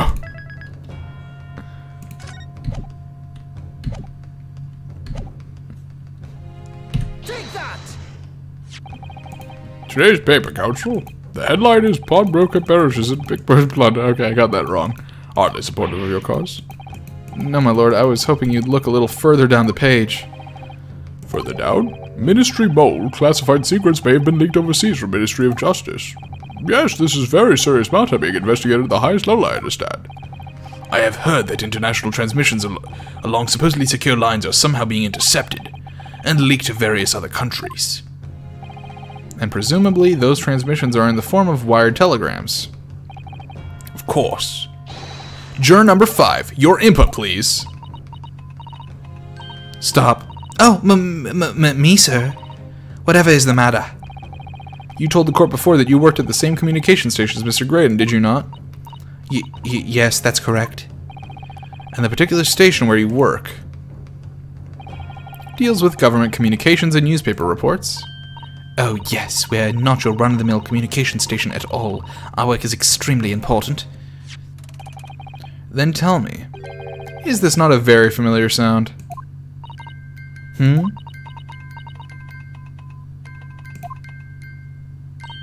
You don't mean to say? Is it? That's right, madam. It bears more than a passing resemblance to the sound made by your telegraph machine as you tap it. I believe it's called Morse code. But I don't believe it! Now correct me if I'm wrong, but when it comes to leaking telegrams from government departments, there could be nobody more perfectly placed than a highly skilled communications officer. Are you suggesting that the music box disc contains stolen government secrets and Morse code? Order! Order! Please, everyone, order! But this is high treason, Council, deserving of capital punishment. Too much new vocabulary. What is this treason and what is capital punishment? That's what he's really interested in. The sort of words I'd half expect you to know. For a sovereign government's confidential information, hostile nations would surely pay almost any price. Yes, and on that night 2 months ago, that was the very negotiation that was taking place inside the omnibus. But in the end, McGilded perished, and the all-important disc lay unclaimed in the pawnbrokery. My word! In which case, whoever stole that information in the first place must surely have been beside himself with worry. Because if the disc were to be discovered before it found its way out of the country, it would reveal an act of high treason punishable by death. So the culprit had no choice but to retrieve it. And in order to do that, he would have had to gain entry to the pawnbroker illegally in the middle of the night. Okay, in fairness, high treason would be punishable by death, but you know what else is punishable by death? Stabbing a woman who didn't even die. Because in the last case, it was like, the woman hadn't even died. It wasn't even a murder. She just fucking passed out. It was in the hospital. That's also deserving of death, apparently, so pretty much anything will kill you. Wait, who got killed for that? No, what? No, they were gonna kill, Natsume. But that's because she's Asian. Yeah, exactly. Yeah, no, they didn't end up killing, Miss Garadeb. She just went to jail. And she did kill somebody, right? Well, no, it was an accident. It was negligent homicide? Yeah, she threw a knife out the window and it just happened to hit someone. Yeah, I was there for that one. Because the article left behind by Mr. McGilded would incriminate him too much if it got into the wrong hands. Isn't that right, Mr. Graydon? Oh, he's not looking too happy anymore. You think I've been stealing government secrets? Preposterous! Absolutely preposterous! So in response to the defense's accusation, you claim complete innocence, do you? Well, of course I do. I've had to stand here in silence while that pretentious foreign lawyer has been prattling away. Objection! Then by all means, counter the charges, sir. The prosecution demands the witness testifies. In response to the accusations brought by the defense, delighted, I'm on sure. your side. He's on your side. He's on the side of the truth, dude. I When- know. It's just like it's cool to see the person who's your longtime opponent Yeah, actually like have a working common goal together. with you. Yeah. Yeah. It's he like the Edgeworth. yeah he pushes it away all the time because he thinks we're full of bullshit, and then when he sees that what we're saying actually has some truth to it, he joins forces, and we do it. The witness is reminded that the crime under scrutiny in this trial is the murder of the pawnbroker, Mr. Winterbank. That being a most Flagitious. Jesus, this game has so many words I don't know. flagitious offense for which the law of this land sanctions a capital punishment. But the heinous act of high treason is no less serious a crime. I urge you to bear that in mind as you testify, Mr. Graydon. So then, let us proceed. You may...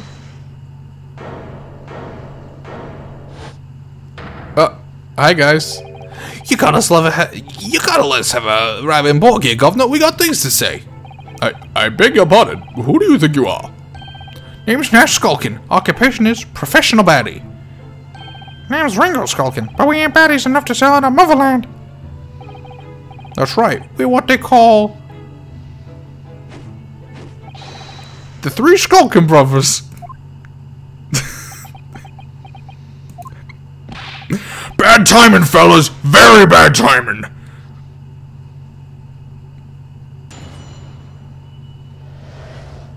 Graydon's counter. A mere communications officer couldn't possibly steal confidential government information.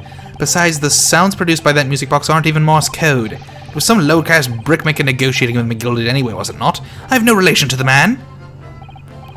Look, all we done is break into the gaff the other night like what we told to. If we'd known there was dodgy government secrets involved, we wouldn't have touched it.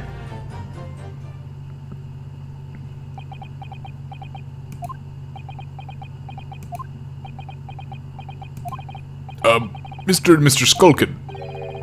What mission I'll do, Governor? What's up? I do take it that you now admit to the crime. That on the night in question, you did indeed gain entry to the premises illegally? And moreover, you did so as a party of three in collaboration with Mr. Graydon here?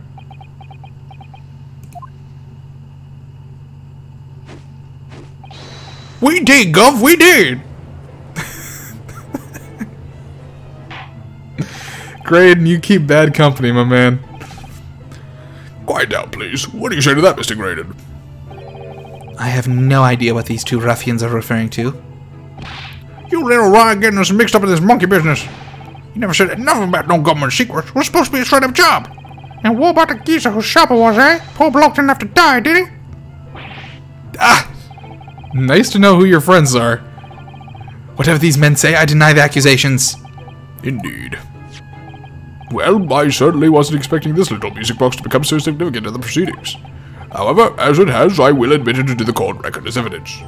The small music box has been entered into the court record. I'll do your cross-examination in a second, Graydon. Can I present and then go back? I can. Okay, good. Let me look at this.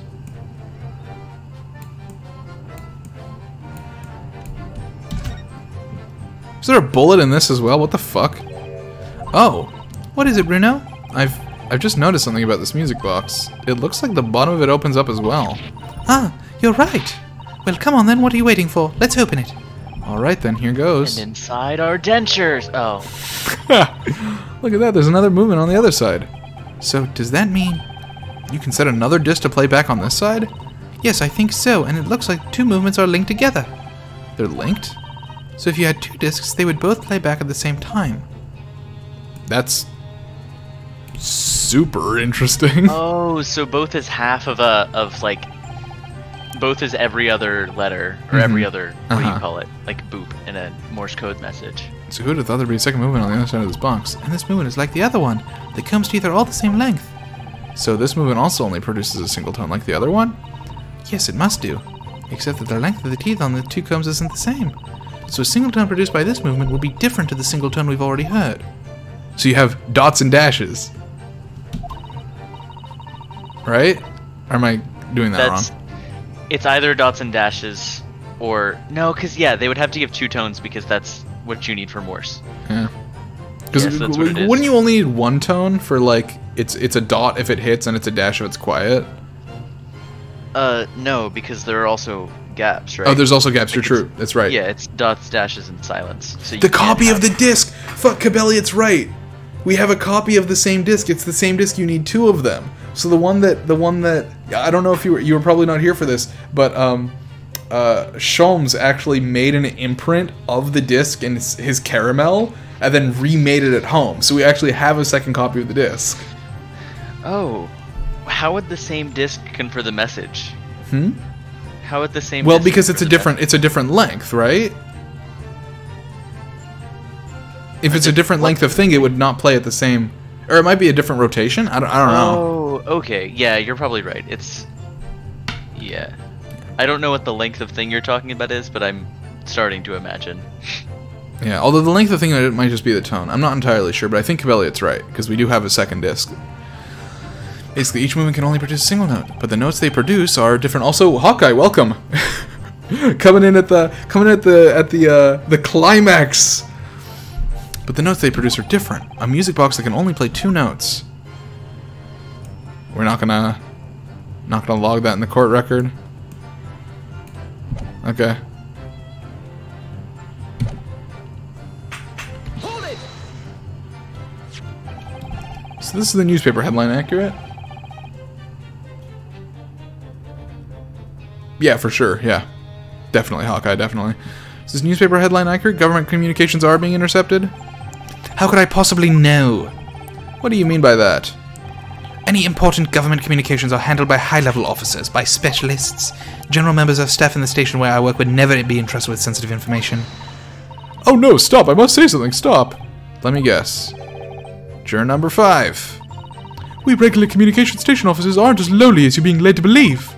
Our team of us are responsible for setting up and testing the telegrams used by the Ministry, and Mr. Graydon is the team leader. That's fascinating. Graydon is a highly skilled operator. Stop. Currently in the presence of idle. Stop. So you had access to the equipment used for these confidential communications, Mr. Graydon. Well, what of it? The transmissions are always made behind closed doors so they can't be heard. And in any case, all messages are sent enciphered. Normal employees couldn't possibly understand them. Oh no, stop. Must say something, stop. Mr. Graydon regularly attends meetings with Ministry technicians and the Ministry communications team. He assists them in ensuring that there are no errors in important international communications. And he's received the top prize at the cipher cracking convention 5 years in a row now. That's fascinating. He looks like he's gonna strangle her. Graydon is a highly skilled operator. Stop. Currently in presence of idle. Stop. Well, your idol would appreciate it if you'd keep your mouth shut! She should really pick her idols more carefully. I tell you, this lawyer's accusations are completely unfounded. Besides, the sounds produced by that music box aren't even Morse code. They're not? To anyone with a brain, that would be blatantly apparent on listening to the music box for even a few seconds. Of course. Surely it can't be that my learned friend is unfamiliar with Morse code. Why would I be? Oh, she looks genuinely shocked at my ignorance. Was Morse code ever prominently used in Japan? I don't know. It would be more than happy to demonstrate the basics for you, sir. A lesson? Here in court? Morse code is a continuous series of 2 distinct tones. You're right, it is the 2 distinct tones. That's exactly what's going on. Tones, you say? Yes, a short dot and a long dash. By combining those 2 in different ways, you construct letters. I see. For example, this is A. And this is B. But when you listen to the sound produced by this music box, you only hear 1 tone, don't you? But it sounds so similar. The rhythm is the same in everything. But there's no discernible meaning to this apparently random sequence of sounds. So your assertion is fundamentally flawed. This is not Morse code. No! Really, you shouldn't be so surprised. What did I tell you? That music box is nothing but a worthless piece of scrap. Perhaps you might consider studying your subject matter before casting aspersions in the future. Stop. Nothing to say but stop. Oh, it's so frustrating, isn't it? Iris? I mean, if the government's secrets were somehow being leaked using the music box. Yeah, we will be, Hawkeye. You gotta go through shit in order, though. So many other things would slot to play so nicely. Could there still be something I haven't considered? Would it really be impossible to use this music box somehow to play back Morse code? Give it a try. There's still every possibility that this music box was instrumental in the leaking of government secrets. That's the belief of the defense, at least. Objection. Does it please you in some way, my Nipponese friend, to repeat the same line of argument ad infinitum? It's already been established that to be Morse code, 2 tones are required. Dots and dashes. Yes, I'm well aware of that. Then what? Well, it would appear the defense has a hypothesis to put forward. You had better present your idea at once, counsel. How do you propose that this music box, which appears to produce only a single tone, could have possibly be used to decipher secret messages in Morse code?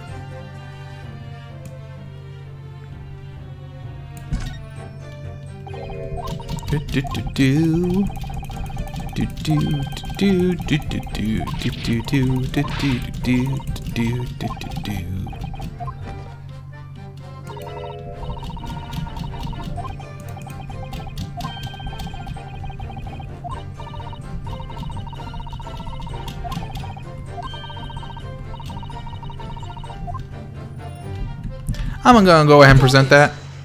Good gracious, what am I looking at here? Another movement on the underside of the music box. What? It appears, my lord, that the 2 movements are linked together. In other words, you can put 2 discs in this music box, and the sounds of both will play back at the same time. Good heavens! As the chord is heard, Morse code comprises of 2 tones, a short dot and a long dash. With the second disc in place, this music box could be used to generate Morse code and convey a message. Play the same disc twice, it's gonna start talking about nuclear warhead blueprints. This is beyond a joke. I'm sorry? This poor excuse for a lawyer has absolutely no evidence to support his claims. Though, of course, if my learned friend were to be able to present the court with the second disc, that would be another matter. Well? We don't have it on us.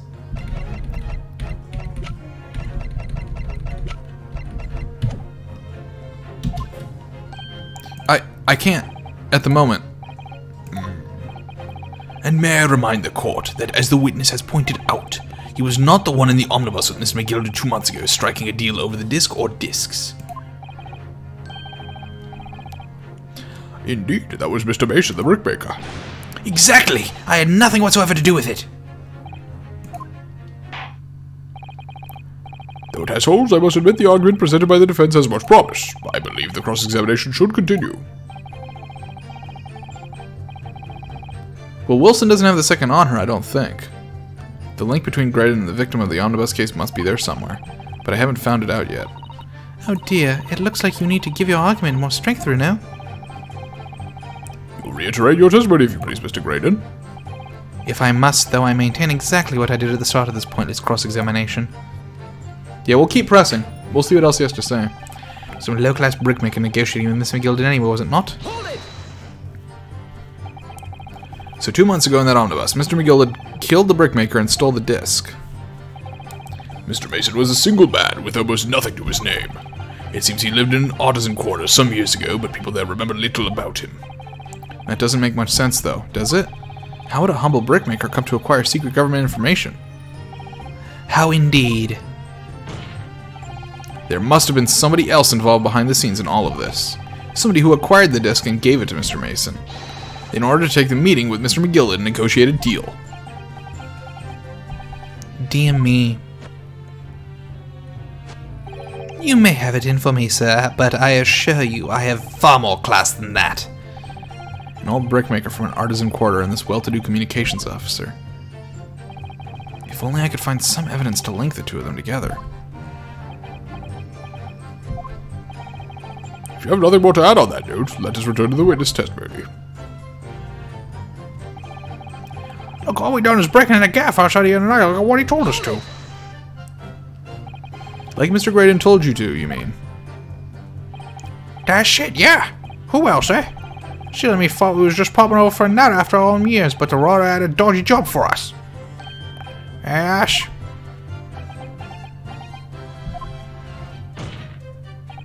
Let me stop you there, Mr. Skulkin. After all them years, you say?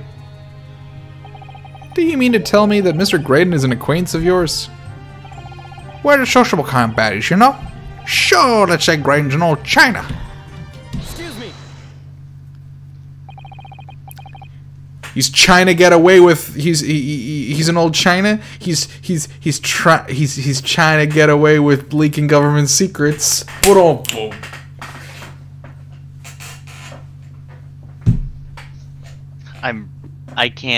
I can't humor you. I'm not gonna pretend I appreciate that. Oh, it's so good though. Come on. Okay. Something wrong, Mr. Skulkin? Hey! No, the other Mr. Skulkin. Okay, nobody appreciated it. Maybe I just thought it was funny. Maybe I'm the only one. That's okay. I'm okay with that. I accept that. What? Oh, me? When your brother was testifying just now, he said something that seemed to cause you react. Yeah, fair enough. Oh, I was just remembering the old days, that's all. We used to have a right old laugh together way back when. Together with Mr. Graydon, you mean? Yeah, with Dash. I mean, look at him now on his fancy whistle foot, and you wouldn't Adam and Eve it. But when I was younger, he was from the poor part of town, just like us. Is that so? But he was always a leery one. He had the brains, he had the savvy. Always come up with smart ideas what would never have gone through our heads. God blimey, ain't that the truth? Remember Milverton and Skulkin's milk run? That was a corker, eh?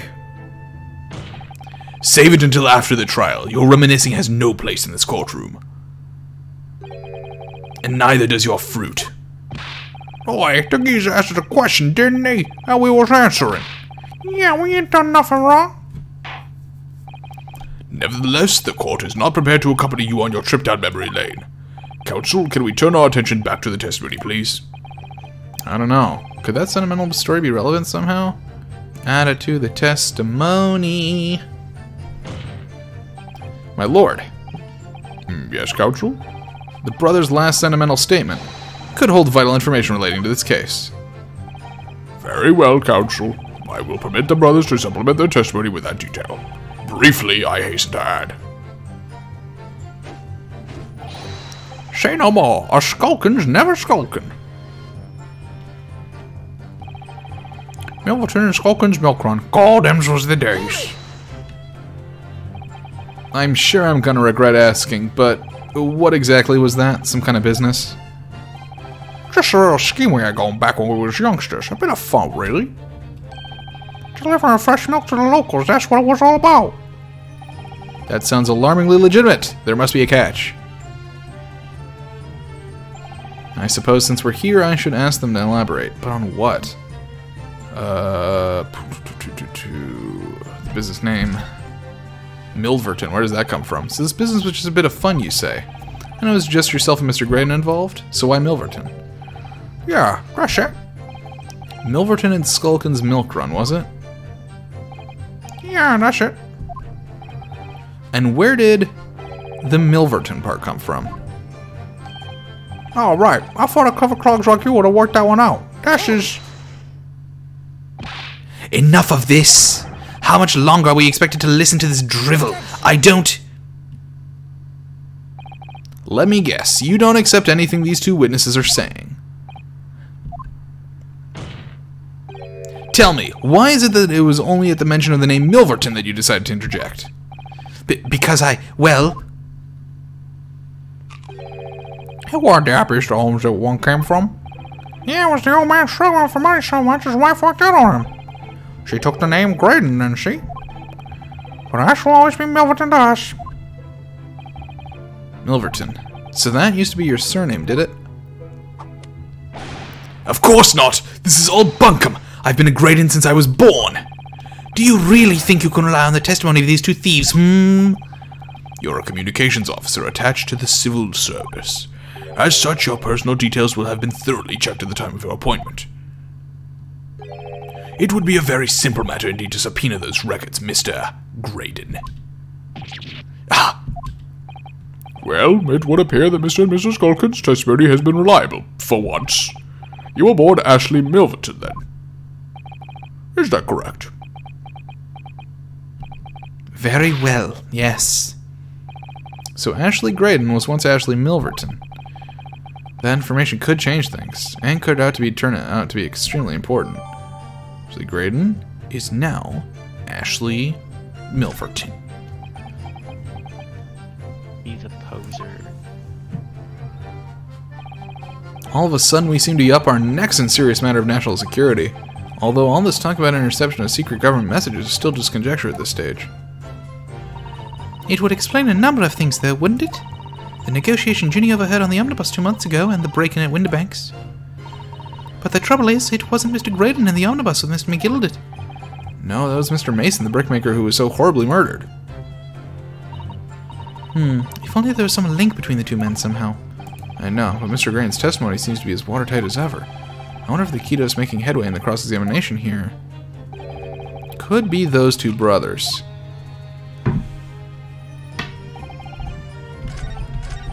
One more. I think I have a good idea of what I need to do, but I want to...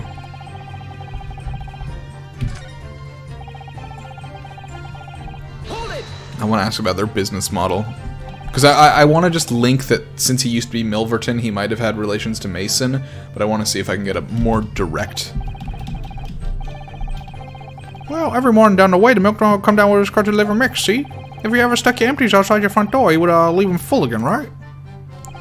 So, we swooped in on the action. Got people to sign up with us. We promised to deliver milk for all the after price of the other geezers doing it. People couldn't wait to sign on the dotted line. We were raking it in, we were. So, did you live on a dairy farm or something? Go on, Bennett, are you off your rocker? We have nothing. We were too poor to have a farm. Right. Now, we had gone was simple once you had the idea. We just switch them over, see? Our customers' empties with the full one from anyone who wasn't on our books. A dollar, right? I think you meant to say a diddle, and that's a crime. It was just an harmless bit of fun, that's all. Milking the general public in such a fashion is most certainly not harmless, as you put it. Well, it was Worm came with the idea. That's his evil genius. You mean Mr. Graydon? So Ashley Graydon was once Ashley Milverton. That information could change things, and it could turn out to be extremely important. Okay.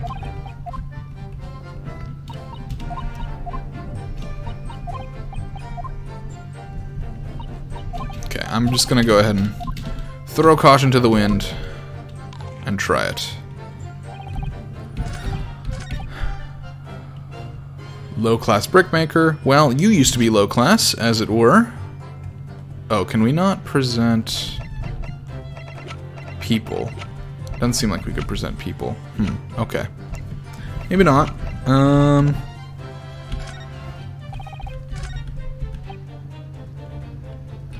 Hold it! So you know nothing about this music box? We know nothing. We still don't know nothing. We ain't planning on knowing nothing about it either. But 2 nights ago, you did indeed break into Windibank's Prom Brokery, didn't you? In your original testimony, you said that the door of the shop was ajar and that it was like some kind of sign begging you to go in. But the truth is, you were planning to break into Windibank's all along, weren't you? We were, Gov, we were. You're right there. Of course, that's what he told us to do. It was his plan. And why was it Mr. Graydon's plan to break into Windibanks that night? Did you not ask the reason? Well, he said the place was full of stuff for from nicking. Just what he told us beforehand, anyway. Turned out it was a load of cobblers, didn't it? I wanted to best please, I can tell you. In any case, if they know the real reason, it doesn't sound like they're going to give it away. Okay. Oh, fuck. Should have gone back instead of forward. Oops. How do we present people?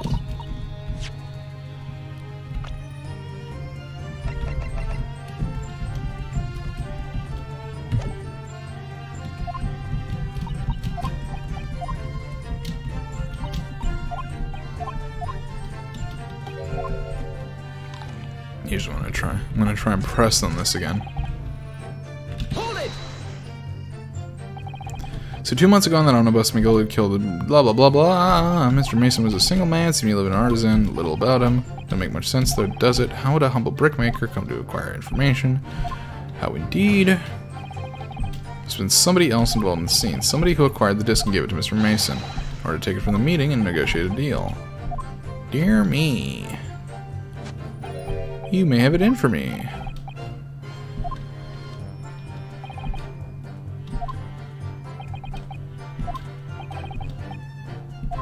Okay.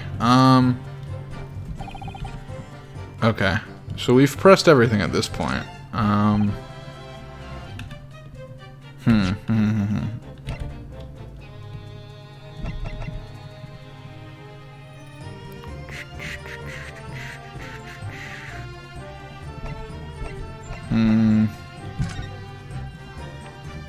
Milverton! Oh shit! I didn't realize his last name was Milverton! Oh fuck! Hey, that was his dad? Wait, what? The name of the guy who died, the guy with the disc? His last name was Milverton. This entire time we've been calling him Thrice Fired Mason because that's been his nickname that's always been used. But in the official records, we know his full name is Mason Milverton. Ashley Milverton. It's his dad. Okay. That adds a layer to this. I would like to think so. Mr. Ashley Milverton. Tell me, why did you try to hide your former name from the court? Because I haven't gone by that name for years. It means nothing to me. No, I don't think that's the real explanation at all. The truth is, you had a reason to hide that name. Explain yourself, please, counsel. I have here the notes from the omnibus case, my lord. And as we know, the victim, the man who we now understand to have been negotiating with McGilded... Yes, Mr. Mason, the brickmaker? That's right, only Mason wasn't his surname at all. It was his given name. His full name was Mason Milverton. Milverton? Do you mean to say, Sage's alive? Mr. Ashley Milverton, is it not the case that the brickmaker, Mr. Mason Milverton, was your father? Ah! I don't. As I believe I mentioned earlier, your family history will have been thoroughly checked when you joined the civil service. And it really would take no time at all for the court to subpoena those records. The truth is, you've been illegally acquiring highly confidential government information and selling it to McGilded in collaboration with your father. Ah!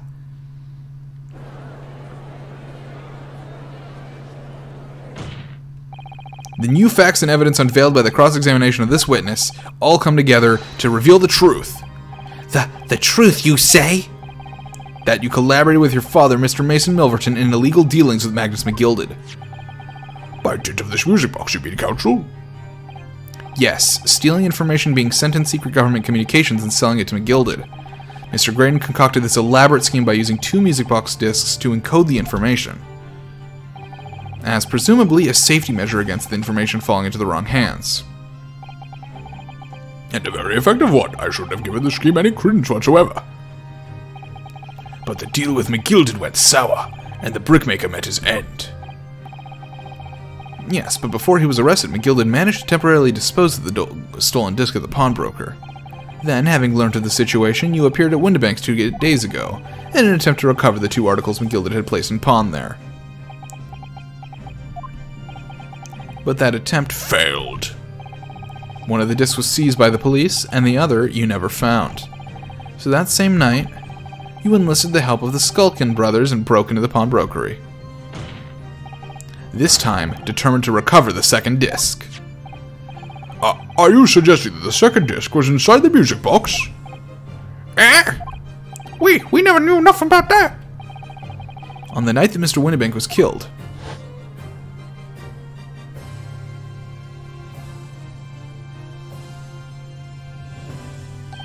the intruder to the pawnbrokery touched one item, and one item alone, the music box.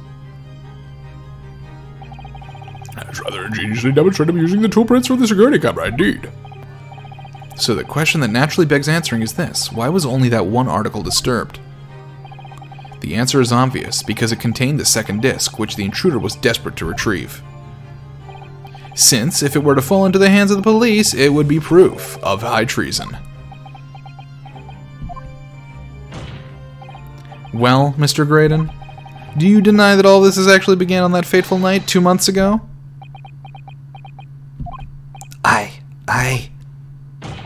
I refuse to accept any of this nonsense.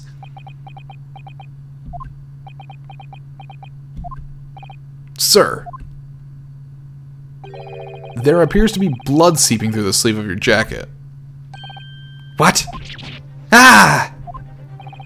2 nights ago, we know 3 shots were fired at the scene of the crime in Windibank's pawnbrokery. 1 took the life of the pawnbroker himself.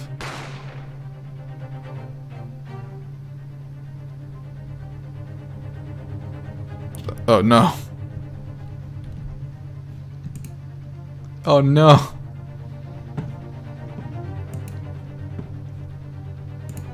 I don't have a oh, we're good. Okay. We're good. My computer was thinking real hard. I'm gonna save. I cannot save. 1 struck the patch of Mr. Honshelm's waist. And the final bullet. Okay, here we go. Okay. Hoo-wee! Hoo-wee! And 1 almost killed the game! And the final bullet struck the calendar on the wall of the shop, having first pierced the arm of one of the intruders. Mr. Graydon, that wound on your arm that you seem to be trying to hide, it's a bullet wound, isn't it? He's got you now, me old China. Time to call it quits and croak, I reckon.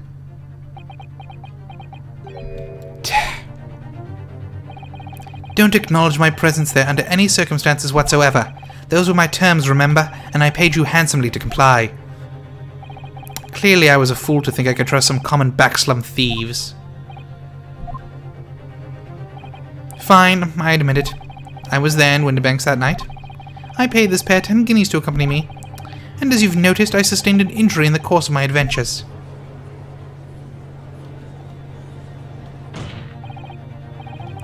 But that is all. I admit to nothing more. Stealing government secrets, negotiating with Mr. McGilded. As God is my witness, I'm sure I recall nothing of the sort. He's not going to go down without a fight. Not until I can show hard evidence, I suppose. Nevertheless, the defense has now established a crucial fact. Which is? Well, we now know that 1 bullet was fired from each of the 2 firearms we have in evidence. The bullet from the Skulkin brothers' gun hit the pouch around Mr. Sholm's waist. And the bullet from Mr. Windibank's gun clearly must have been the one that caught Mr. Graydon on the arm. Indeed it must. We can rule out the possibility that the man shot himself. And that leads us to only one conclusion.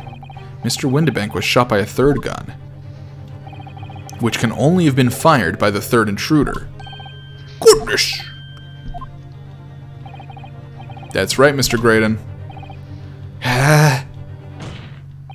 The only person who could possibly have shot Mr. Windibank that night is you. Hold it!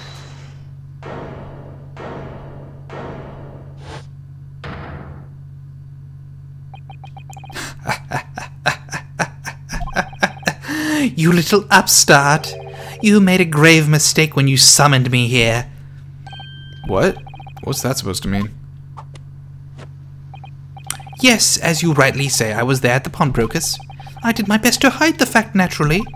I had no intention of ruining the distinguished career I'd built up for myself at the communication station. But did the thought never cross your mind? Did you never consider the possibility? What do you mean? What thought? What possibility? The possibility that if I was there at the scene, I may have witnessed the crucial moment. You see, This makes me a key witness in this case, and I have my hands firmly around the neck of your client. Yeah, right, but you have literally been lying to us through your fucking teeth. Why would we trust a single piece of key evidence you tell us now? What? Are you suggesting? I saw it all. I saw the very moment that pickpocket girl pointed the gun at that poor defenseless pawnbroker and shot him. You what? I mean... It is not hard to prove that didn't happen. It's also not hard to prove that he's it's also not hard to imagine that he's full of bullshit. It's like, I wasn't there. I didn't do it. No, nothing happened. I didn't have a gun. No, nobody shot me. No. Oh, no, I was there and I saw someone else do it. It's like, fuck you. Order.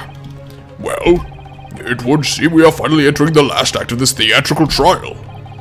Mr. Graydon, Yes.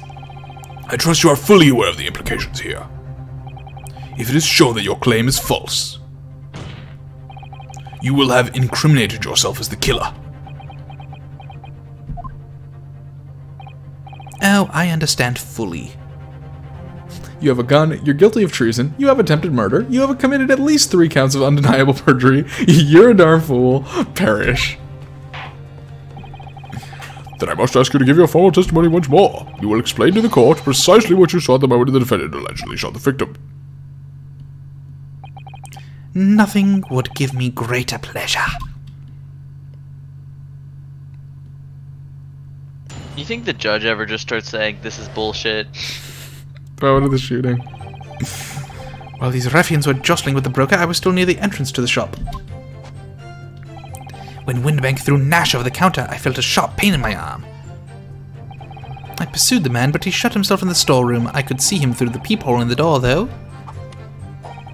The accused in a black coat shot the man in the back as he was trying... The accused in the black coat shot the man in the back as he was trying to flee to safety? Wait, is he accusing me? Me? He's not even accusing Gina, he's accusing me! What? I saw the blood splatter all over that wretched girl. Then she tossed the gun out the peephole, so I picked it up and made my escape. What? What did you even... Oh, she has a black coat. You're right.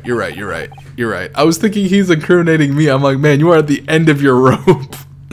Good gracious, this is quite an extraordinary testimony. You claim, sir, under oath, to have clearly seen the defendant pulling the trigger.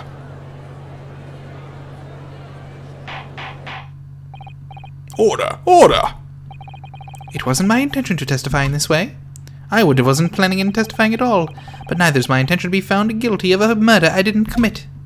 What about a murder you did commit? So you see, my hand has been forced. I tell the truth now as an act of self-preservation.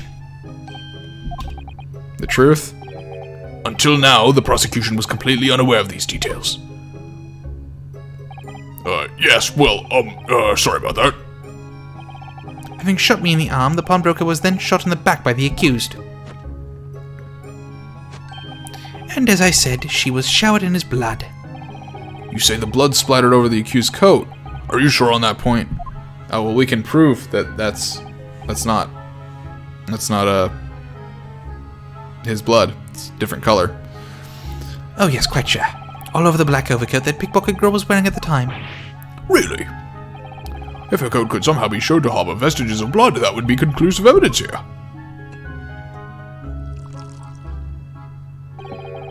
Such an investigation is entirely possible, my lord. What? Only very recently, a German scientist has developed a technique to identify human blood. So here's to true science, not some amateurish detective's dubious foray into the world of chemistry. There's nothing dubious about Hurley's work. His ideas are all sound. Ideas are no use to us here. In science, as in law, theories must be proven before they stand. In Germany, the technique has already been employed in the courtrooms as a basis of evidence. Scotland Yard has a small quantity of the chemical reagent used, with your lordship's permission. You didn't even drink any of that, my man. We could shatter all vestiges of doubt within minutes. This doesn't look good, Runo. Why not? Well, we know, don't we? That there's blood all over the front of Ginny's coat. If they tested with their chemicals... Oh, help! You're right. I was forgetting what happened yesterday. Don't move, Ginny. I'm going to shoot.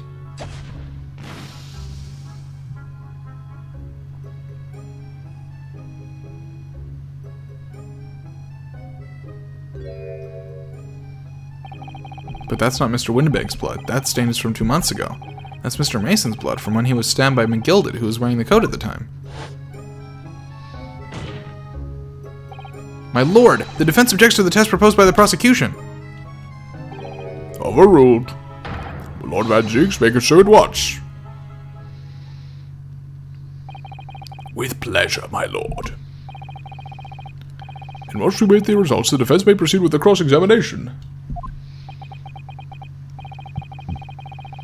Once they find that blood on the overcoat, Gina will be... Counsel. Yes, my lord. No cross-examination. Of course, my lord. If this cross-examination doesn't go well, if I don't manage to uncover some decisive evidence or a really compelling clue now, I have a very bad feeling about the outcome of the trial.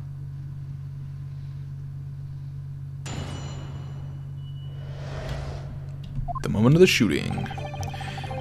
As these ruffians were jostling about the broker, I was still near the entrance to the shop. Mr. Windibank emerged from the storeroom, I believe. Ringo and Nash were scouring the counter when he suddenly appeared and flew at them. He already had the revolver in his hand. Fortunately, I wasn't too close. I'd never been so scared in my life. Yeah, we're just regular mild-mannered burglars, that's all. We don't like violence. Says the pair who carry a gun. What do you mean when you say you were near the entrance of the shop? I was in the doorway running my eyes over the shelves of forfeited items. Looking for the music box, of course. The broker went out for Nash in the first place. Then Ringo joined in, making it 2 against 1, so I assumed they could handle the situation. But I was wrong. He was trying to help me, little bluff, but the old geezer chucked me over the blooming counter. So I pulled my gun on you, old fella, and now sure made him scupper. The pair of you setting about the pawn defense's pawnbroker together. Shame of you! Shame on you! Sorry, Gov. When Windibank threw Nash over the counter, I felt a sharp pain in my arm. Hold it! You mean that's the moment you were shot? Yes, though I didn't immediately realize what had happened, of course. Things crashed to the floor from the counter as the 3 men were brawling. I was at exactly that moment that it happened, so I didn't hear the gunshot. And the bullet went on to strike the counter and the wall behind you. So it would appear. When I looked at my arm, I saw it was bleeding badly, so I wrapped up my handkerchief around it. Seeing as I couldn't explain what had happened to a doctor, I had no choice but to wait for it to heal. I didn't imagine it would still be bleeding 2 days later. Did Mr. Windibank intend to shoot you, do you think? Oh, well now, I don't imagine he even noticed I was there, to be honest. Perhaps the gun went off accidentally. Anyway, it didn't quite strike home. When I pulled my gun on him, he tried to shove me out the way. And then you scupper through that door at the back. At which point, what did you do? I pursued the man, but he shut himself in the storeroom. I could see him through the peephole in the door, though. Hold it! You mean you chased after him? I don't recall the reason why, but I ran after him to the back of the shop. And what about this peephole in the door you mentioned? Well, unsurprisingly, the storeroom doors are solid job, Mr. Stoutwood. But there's a small opening at about the head height that lets you see what's inside in there from outside. Actually, I should know that, shouldn't I? I looked through it myself that night.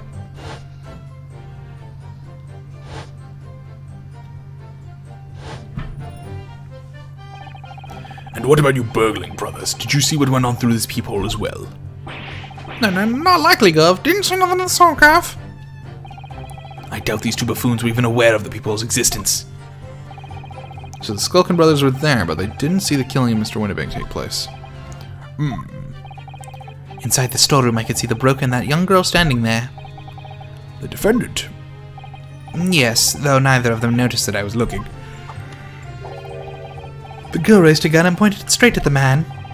And then, what did you see next? The accused, in a black coat, shot the man in the back as he was trying to flee to safety. Hold it! Yes, when the crime was discovered, the defendant was found with a gun in her hand. But that was Mr. Winnebank's gun, from which only a single bullet had been fired. And as we've already established, Mr. Graydon, that bullet was fired at you. Ah, but no, it wasn't the broker's gun that the pickpocketed girl had when I saw her. Yes, the bullet from the Winneback gun grazed my arm, and yes, the Skulkin's gun grounded the detective. But this was another gun entirely, a third gun. The broker's gun was not the murder weapon. So clearly there had to be a third firearm involved. In other words, the accused must have had her own gun with her at the time. Why the fuck would she have the picture? Why would she be holding his gun? No other gun was found at the scene. Ha ha ha ha! Calm yourself, Counsel. Sorry? You must consider the events in order. At first I saw the broker and the girl glaring at each other, but then, all of a sudden, the broker turned to run. And it was at that moment that the little gutter rat shot him in the back. A chilling image, I must say.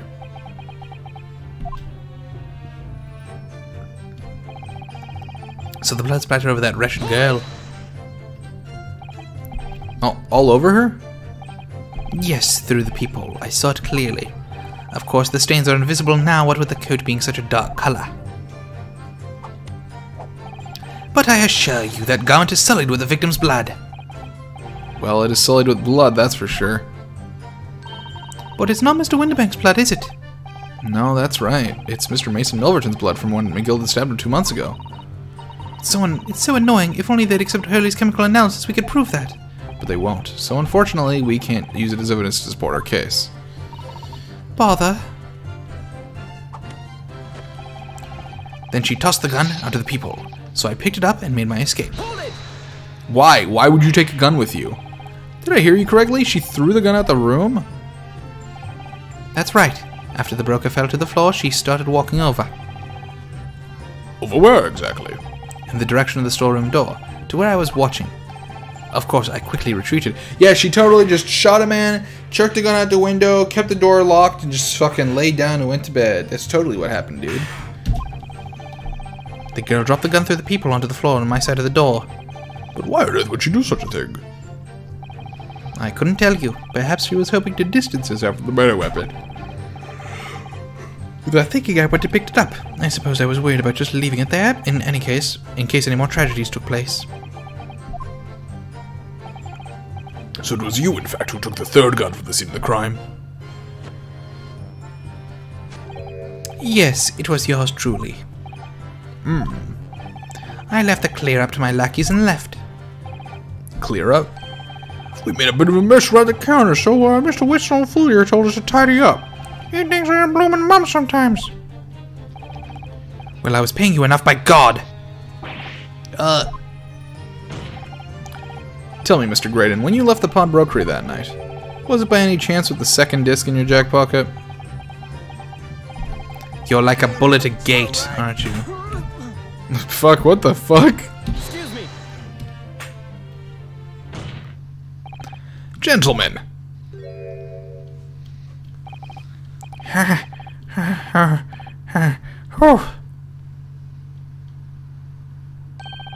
Something wrong, sunshine! That should be my line. You do realize you were just violently shaking Mr. Skulkin? Blimey, this dude's a bit of a hooligan, ain't he? What was going on just now? You saw him. He grabbed me whistle. Why the blazes, he said. Didn't you mention the third one when we got down from the station? And why didn't you? 'Cause we didn't know nothing about it. With that flaming people on the door. Sorry about that. I can be prone to losing my rag sometimes. Not you. God blimey, see the way he's looking at me. I'm telling you, this D gives me the willies. That was a strange... The inspector doesn't normally get so quite worked up as that. He wouldn't normally grab someone. No, that wasn't like Gregsy at all. He's normally all sweetness and light, no matter what I say to him.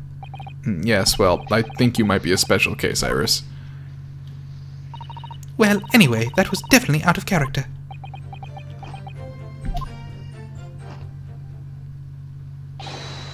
My lord! Requesting your lordship's permission to interrupt the cross-examination. Explain yourself, officer. I have results of the test that was ordered earlier, my lord. Ah, the blood. on the accused's overcoat. Thank you, officer. Very well. This cross-examination is hereby temporarily suspended. I presume you have no objection, counsel? No, my lord.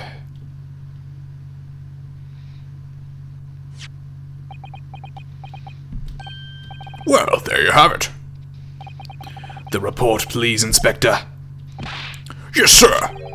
Traces of human blood were found on the overcoat of the defendant, Miss Gina Lestrade. From the extent of the stains, it would appear that they were the result of splatting following a gunshot wound. And a report. Goodness me.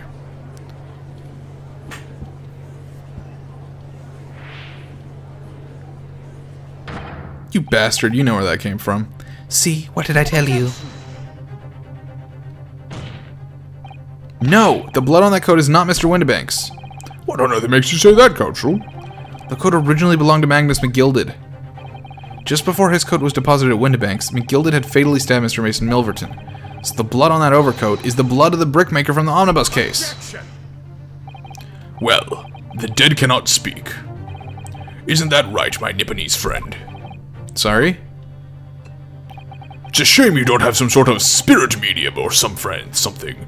2 months ago in this very courtroom, did you not argue fervently for Mr. McGilded's innocence? And yet, now that the man is dead, you brand him as a murderer. You have not had a glass of wine in so long, yet you have wasted so many fucking glasses. Your conduct shatters any shred of respect you may have earned for yourself in this country. But that was... I call it bad disgrace. Treachery is what that is. Oh, how to determine whether the blood on that coat is 2 months ago old or not? Even a stereoscope can help the answer to that problem pop out. It can't be done. But we use Mr. Sholmes' specially formulated chemicals. Miss Sholmes is a detective, not a chemist. Would you put such faith in a chemical formula devised by me, for example, when I'm a communications officer? I held out Pirotsky to starving boy and he ran away crying. Thanks, villain. Good story. Appreciate that. Herlock Sholmes is barely more than a figment of the public's imagination. His name carries no weight in this courtroom. No weight at all. How could you say that? Victory is sweet indeed. This proves that my testimony is the whole truth from start to finish. How do you arrive at such a conclusion, sir? As the witness said, the accused coat was spattered with the blood of a victim. The only way Mr. Graydon could possibly have known that fact is if he saw it happen. In other words, his testimony is solid and the conclusion is singular. It was the accused who shot the victim in this case. That is the whole truth. Wah! My lord! Been a long battle this one, but this old warhorse has something to say now, if you please. Mr. Foreman? As of this moment, sir, the squadron has reached its final decision. Ready, men? All for one now. Sir. Guilty. Guilty. Guilty. Guilty. Guilty. Guilty.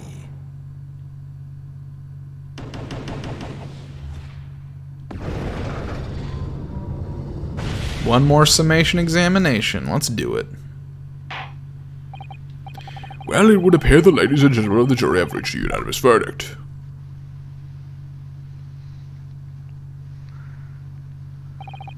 The defense has consistently failed to unpick this witness's testimony. That's not true. I've literally successfully picked every testimony except for this last one. Here's to any attempt you make at unpicking the jurors' decisions being equally successful. Ugh. Ah. I don't believe it. After I've come so far, how is it all unraveling on me so fast?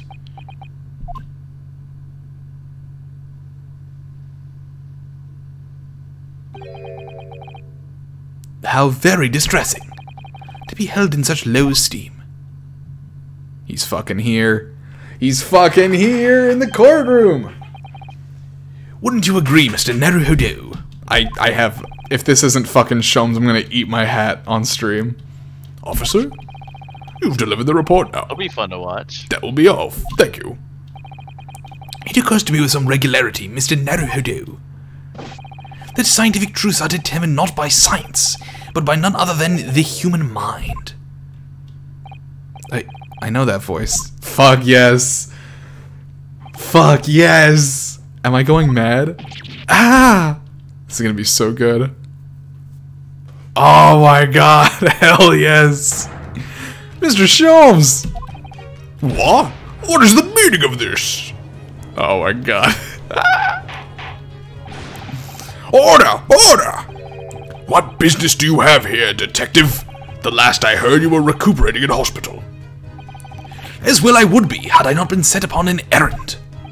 What errand? Hurley, it's really you. You're awake at last. Yes, good day, Iris. I appear to be rather late to rise. My apologies. Now, my lord, if you will humor me. In what manner, sir? I have something of a great importance I wish to give the young lawyer over there. I need no more than 5 minutes. Would you be so kind as to spare us the time? What say you to this, Lord Van Zeeks? This trial has taken many hours of the court's time, having spent so long already. Exactly! Having spent so long already, we don't want to go wasting any more precious time. As I was saying, having spent so long already, it would seem churlish to deny the defense a mere 5 minutes. Yeah! Very well then, counsel, you have 5 minutes.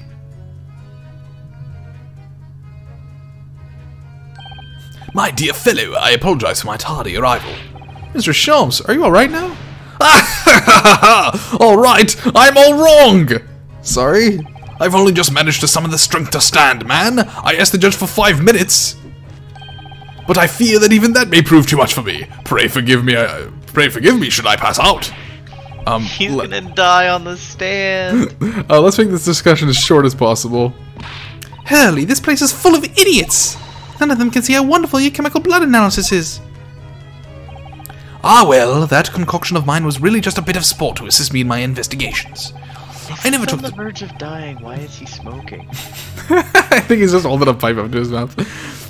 I never took the trouble to refine it for appraisal by the scientific community. An oversight on my part. Right. Modesty? Surely not.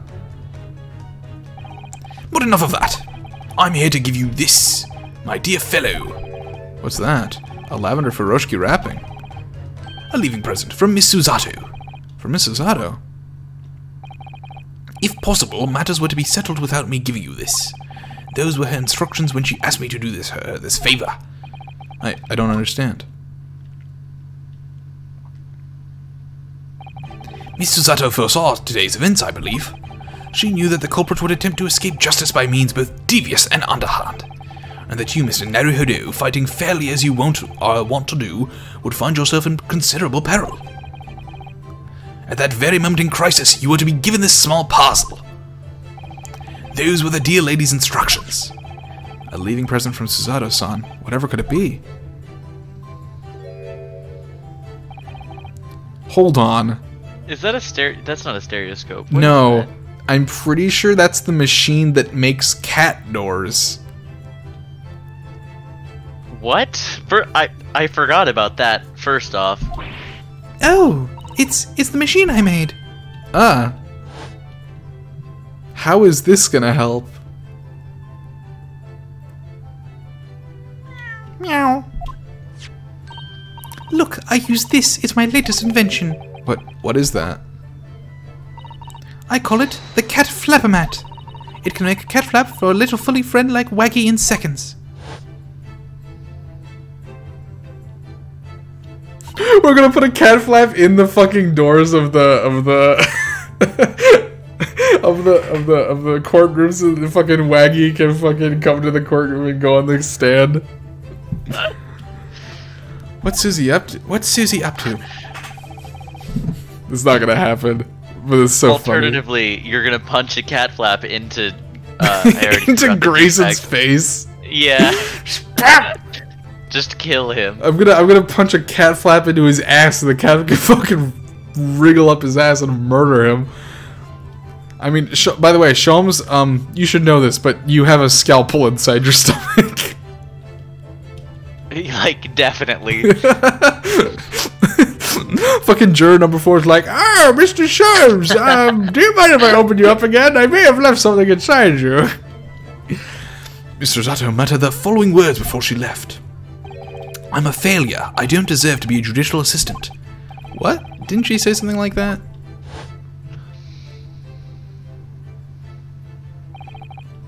You really are the best judicial assistant in the world. Well, that's extremely flattering.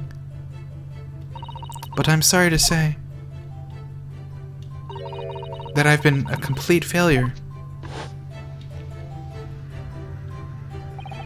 Whatever did she mean by that, Mr. Sholmes? That night, when you left Windibanks in pursuit of the thieves,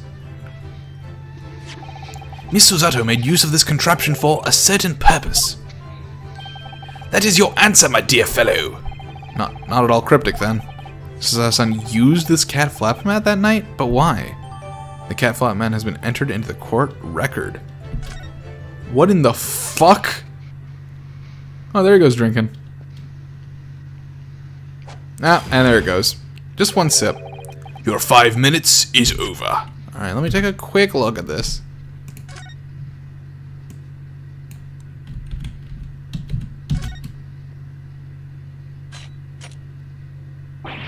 Phew, those vicious teeth look like they could rip through open anything. They're good, aren't they? They're made of a special alloy developed just for this job. The cutter rotates 10 times per second so it can get through any kind of door in no time at all. And what are the two parts at the top there? Ah, those are for attaching hinges to the section door that gets cut out. Right, of course.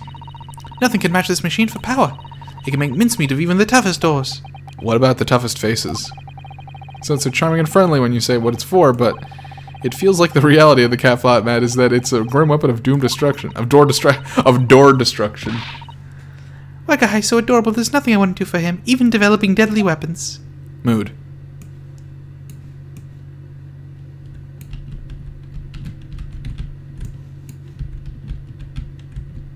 Okay, alright. That's that, I suppose. We're out of time already? We're out of touch already?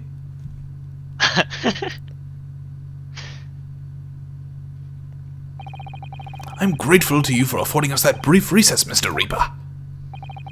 I need no thanks, Detective. After all, the die is cast. Is it really? The jurors are unanimous in their leanings. No doubt my learned friend will consider summation examination. But any attempt to alter the verdict now would be utterly futile. I wonder. Mr. Naruhodo. Yes? The rest is down to you, dear fellow. What is your plan? The rest is down to me? I need to be careful here. If I make a wrong move, the trial will end badly. My lord, the defense requests...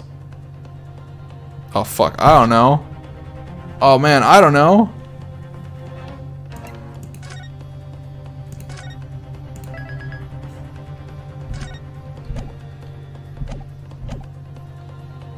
Further cross-examination.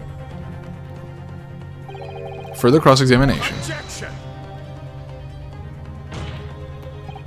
The jurors have spoken. Protocol dictates that you may not cross-examine a new witness now. The defense is not asking for the cross-examination of a new witness, rather to continue with one existing witness. What? It would appear that a rather important detail has escaped your attention, Mr. Reaper.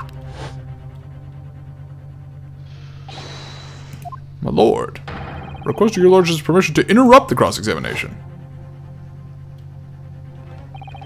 Thank you, officer. Very well. The cross-examination has been temporarily suspended. I presume you have no objection, counsel?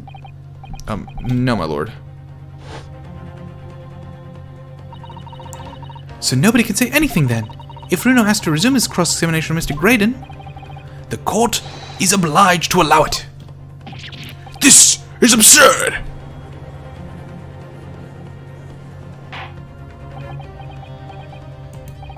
I would remind those present that this is my courtroom. I concur that the defense is entirely within its rights to request the continuation of the cross-examination. However, I will not permit an unremitting protraction of these proceedings. Therefore, I have decided to afford the defense one final opportunity in concluding the cross-examination. What the fuck? Oh no. Oh no. We've got one shot. One opportunity. To be fair, they do this in all the Phoenix Wright games. Counsel, you must choose but one statement from the witness's testimony and but one piece of evidence to present in support of your argument against it. They always do. This is always like the final boss of each game. A single chance to present evidence? If following that the situation remains unchanged, I shall move to adjudication. Is that clear, counsels? You will not press the witness any further. My lord. Yes, my lord. A single statement and a single piece of evidence. Most generous. Yeah, I'm not gonna press. I mean, obviously, we need to use the piece of evidence. We need to use the, we need to use the cat flap. I'm not sure on what that yet, though. Well then, Mr. Naruhodo, it's high time I fell in a dead faint. I leave this in your capable hands. Thud. Mr. Sholmes! Somebody want to, like, help him up? Somebody want to pick him up or some shit? To stand so insouciantly before the court in a state of such high fever. Yeah, I'm thinking something about the people, but the people we know existed. So I'm trying to think of what else could possibly be relevant there. Because the people was there when we went to go check, so that's real. Either the man has extraordinary strength of mind or an extraordinary lack of feeling. I imagine he's feeling very little now. The detective is sleeping soundly in one of the antechambers. Strike a man when he's down, why don't you? Very well, counsel. You are fully prepared. Did Gina have it? Why would she? One statement, one piece of evidence. I won't let Mr. Sholmes down, or Iris. And I won't waste this final chance that Suzato-san has given me. This is going to decide the entire outcome of the trial. Well then, under the terms I've outlined, you may resume the cross-examination.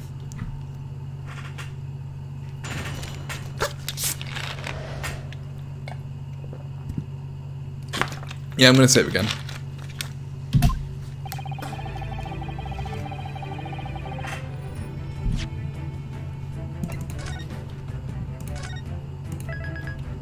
Oh, hell yeah.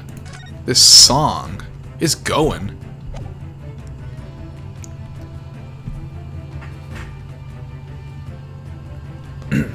While these ruffians were jostling up with the broker, I was still near the entrance to the shop.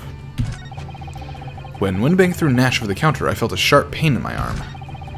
I pursued the man, but he shut himself in the storeroom. I could see him through the people in the door, though. The accused in a black coat shot the man in the back as he was trying to flee to safety. I saw the blood splatter over that wretched girl. Then she tossed the gun at the people, so I picked it up and made my escape.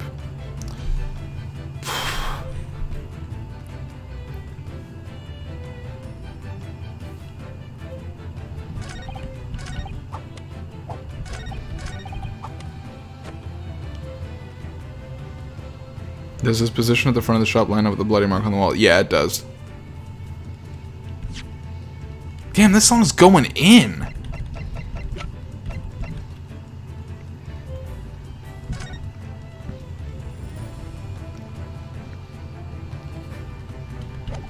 Yeah, I'll inspect it again. I guess when we inspected it the first time, it maybe didn't have what it needed to have.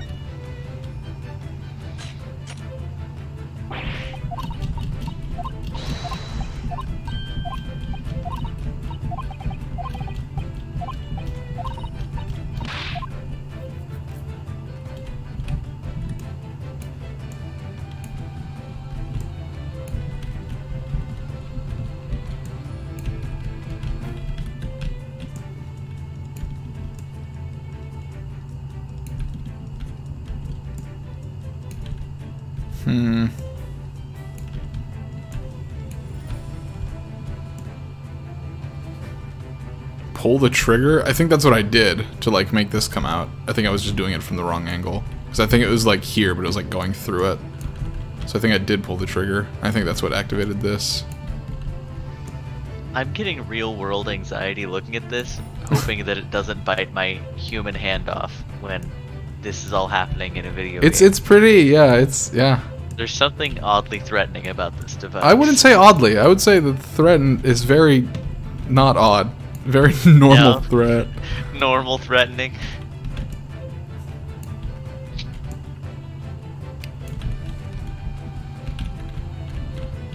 Is there anything on this? I don't see a damn thing. I thought you were done with horror games, dude. True. I don't see anything relevant here. I mean, obviously it has to do this.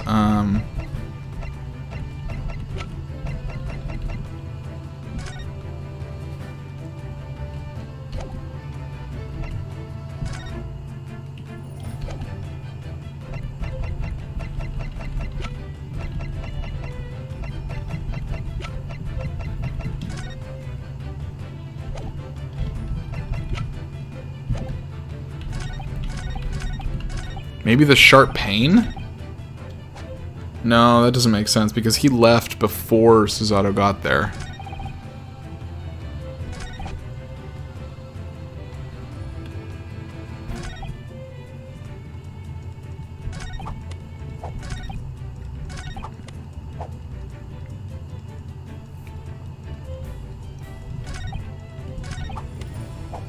Trying to flee to safety. I mean, we know that's not true, but... Alright, I'm just gonna go on a limb here and try this. I don't know if it's... Objection. Okay. What on earth is that eccentric contraption, Council?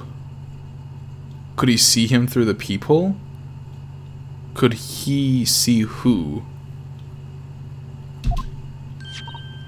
Oh, it's my cat flap, my lord. It makes way for cats to get in and out of a room. It can cut through any door you can think of and make a new little door in the middle of it. That's right, my lord. It's a device for creating so-called cat flaps. Small doors for cats to come and go as they please, without their owners having to open the main door.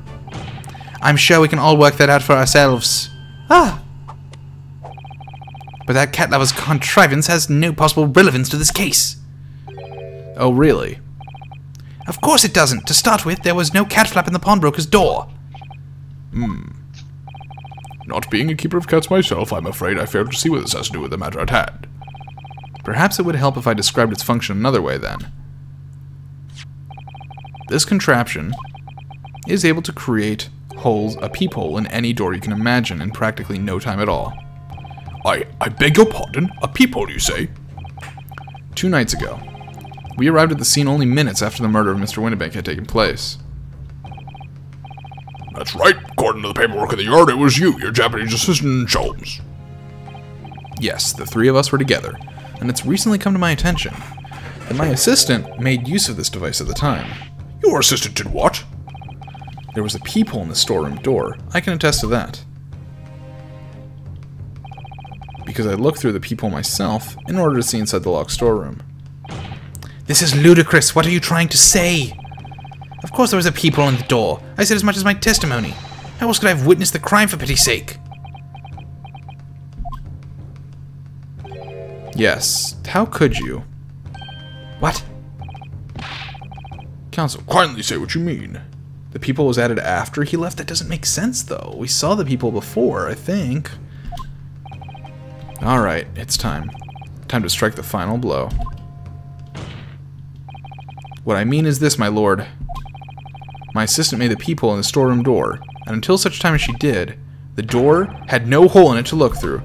Isn't that not true? Objection! This is a farce! Are you really suggesting that the peephole in the door was? Yes, it was created only after the incident had taken place by my judicial assistant using this device. Your assistant tampered with the crime scene whilst being fully aware of the gravity of her actions. This is a most serious act of vandalism. For which I humbly apologize, my lord. It was in the few minutes that I left the scene in order to pursue the Skulkin brothers and alert the police. Nevertheless, in light of this information, actually, maybe that might be true. I don't remember. It depends on yesterday's stream if that people was there. I don't remember at all. But it's possible it wasn't there. Because we chased after the Skulkin brothers, and then we came back, and then we looked through, and that's when we saw him. So she would have had time to do it. In light of this new information, it becomes apparent that Mr. Graydon's testimony is riddled with holes. Riddled with? Explain yourself, Counsel. Holes that were made by Suzato-san. The majority of Mr. Graydon's testimony that appears to incriminate the defendant is based upon what he witnessed through the peephole in the storeroom door. Yes, that filthy girl shooting the man in the back. However, if at the time of the incident, that peephole did not yet exist in the door, there's no possible way that you could have seen what you claim to have seen. In short, your entire testimony is a pack of lies.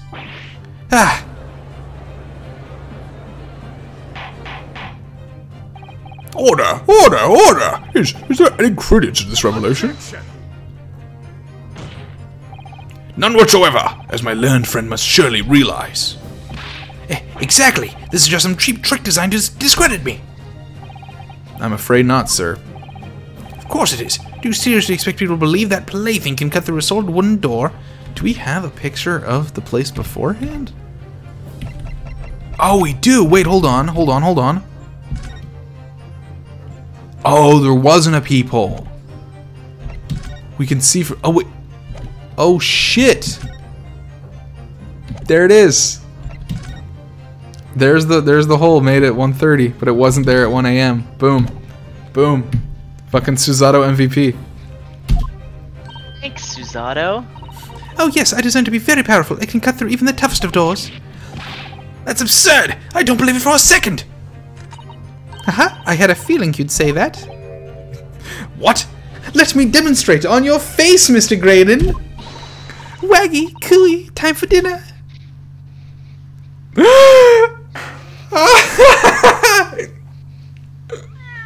She used it in the court. Well?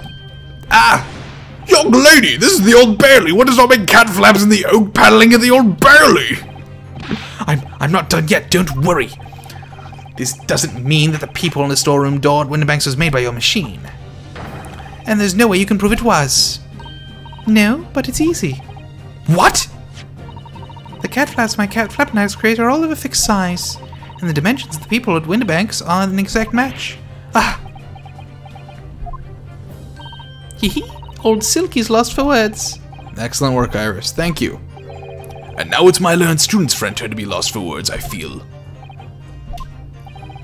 I believe your judicial assistant has already left the country for your Eastern Island home. Well, yes, that's true. Then you may have some difficulty in establishing all of the facts. For the sake of argument, let us assume the peephole has dimensions that are a perfect fit for this contraption. In that case, when was the peephole cut? The prosecution demands proof of your answer. What is the purpose of your line of inquiry, Lord Von Zeeks? It's very simple, my lord. The defense argues that the peephole was created after the incident using this device, but now that the perpetrator has returned to her native land, she cannot testify to the fact. There is no proof. And for as long as the defense remains unable to prove when the peephole was made, my learned friend's claim amounts to nothing more than a baseless accusation. I got you, man.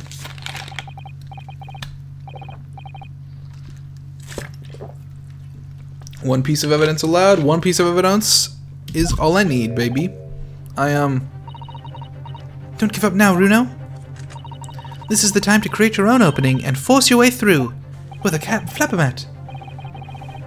I don't know if I can do this. Well, I showed the piece of evidence in the cross-examination. This isn't a cross-examination. This is proving a point to the prosecutor. I can know one thing. Suzato-san is the greatest judicial assistant in the world. Very Very well, the counsel for the defense will present a piece of evidence to support the claim made. Proof that the people in the door of the Winnebank storeroom was created after the event and not before. I got you, fam. I got you. Take that! What are you? A print from that detective's infernal cameras again.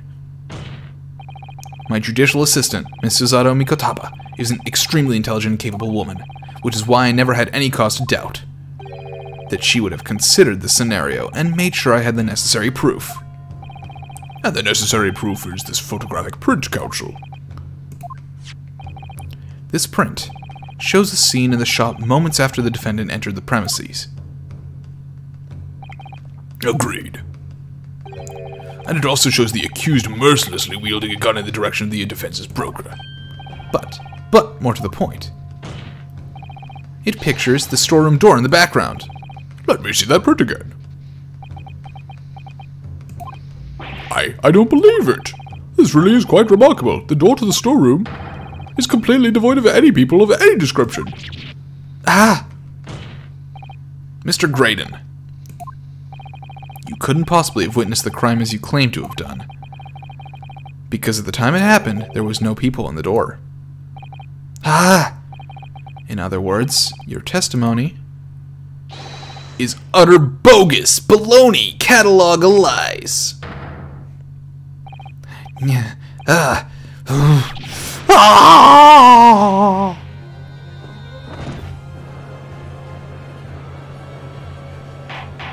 You did it. You killed a man in court. Good. I am satisfied that the defense has substantiated its claim beyond all reasonable doubt. This witness's testimony was entirely fallacious. That's not the only thing we know beyond all reasonable doubt. My learned friend's assistant guilt can no longer be denied. The woman tampered with the crime scene. But more importantly, Good lord, there's more, Lord Van Zeeks? the defense may have established a reprehensible instance of perjury. But that is no proof that this man is the victim's killer. Yes, that's right. What? I was there at the scene, it's true. And I was shot in the arm, it's true. But that's all. Yes, in fact, if you look at the circumstances, I am the victim here. Oh, please. No! I don't believe this. But they're right. As it stands now, I don't have any definitive proof that he's the culprit.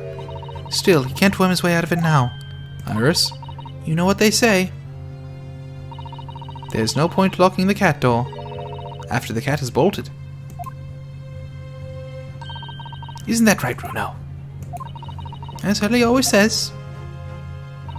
One lie begets another. No, wait, that might have been the line I wrote for him in one of my stories. Well, no matter who said it first, you're right. Mr. Graydon, not only did you give false testimony to the court, but the lies you told make no sense.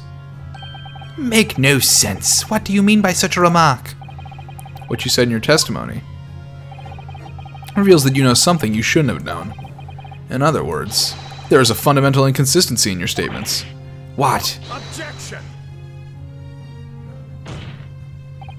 This is provocative talk, counsel. Yeah, as if you don't fucking do that all the time with my witnesses. Won't you enlighten the court? Explain this alleged inconsistency. Iris is right. One lie begets another. The inconsistency revealed by the lies in the witnesses' statements. They show that Mr. Graydon had knowledge of something he shouldn't have known anything about. Namely, well, all of these are... Oh, the bloodstains.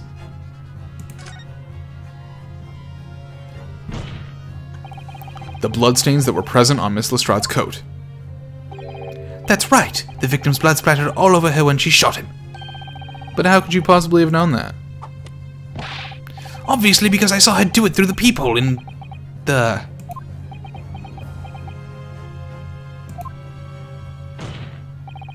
The point is not that you lied in your testimony, Mr. Graydon. It's the nature of the lie you concocted that is so revealing. You're not making any sense. Then let me ask you a simple question. How is it, Mr. Graydon, that you knew of the existence of the people in the storeroom door. What? Well, obviously,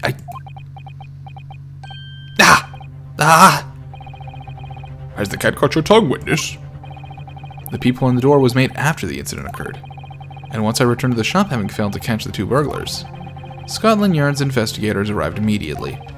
Since that time, the police have been at Windibanks constantly, carrying out their investigation. Isn't that right, Inspector Gregson? Well, yes, of course. The place is chock full of pawned articles, and my lads have to thoroughly examine them all.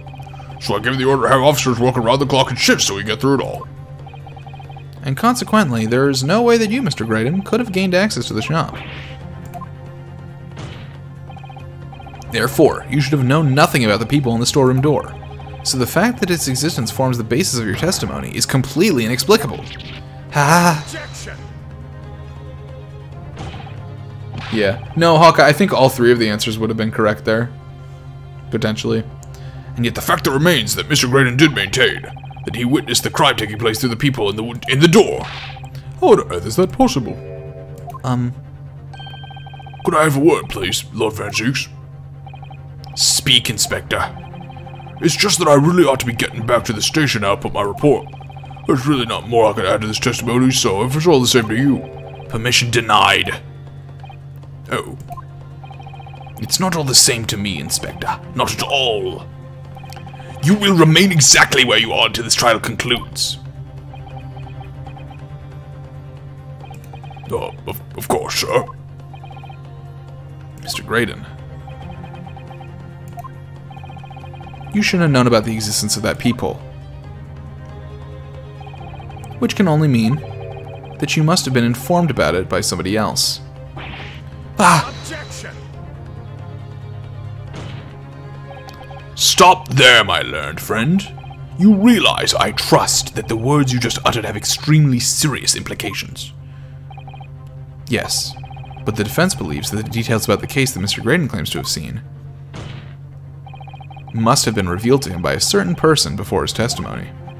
And in fact, considering a particular clue we have, there's really only one person it could be. Who is the person in question, counsel? Who gave this witness details of the crime scene to facilitate his false testimony?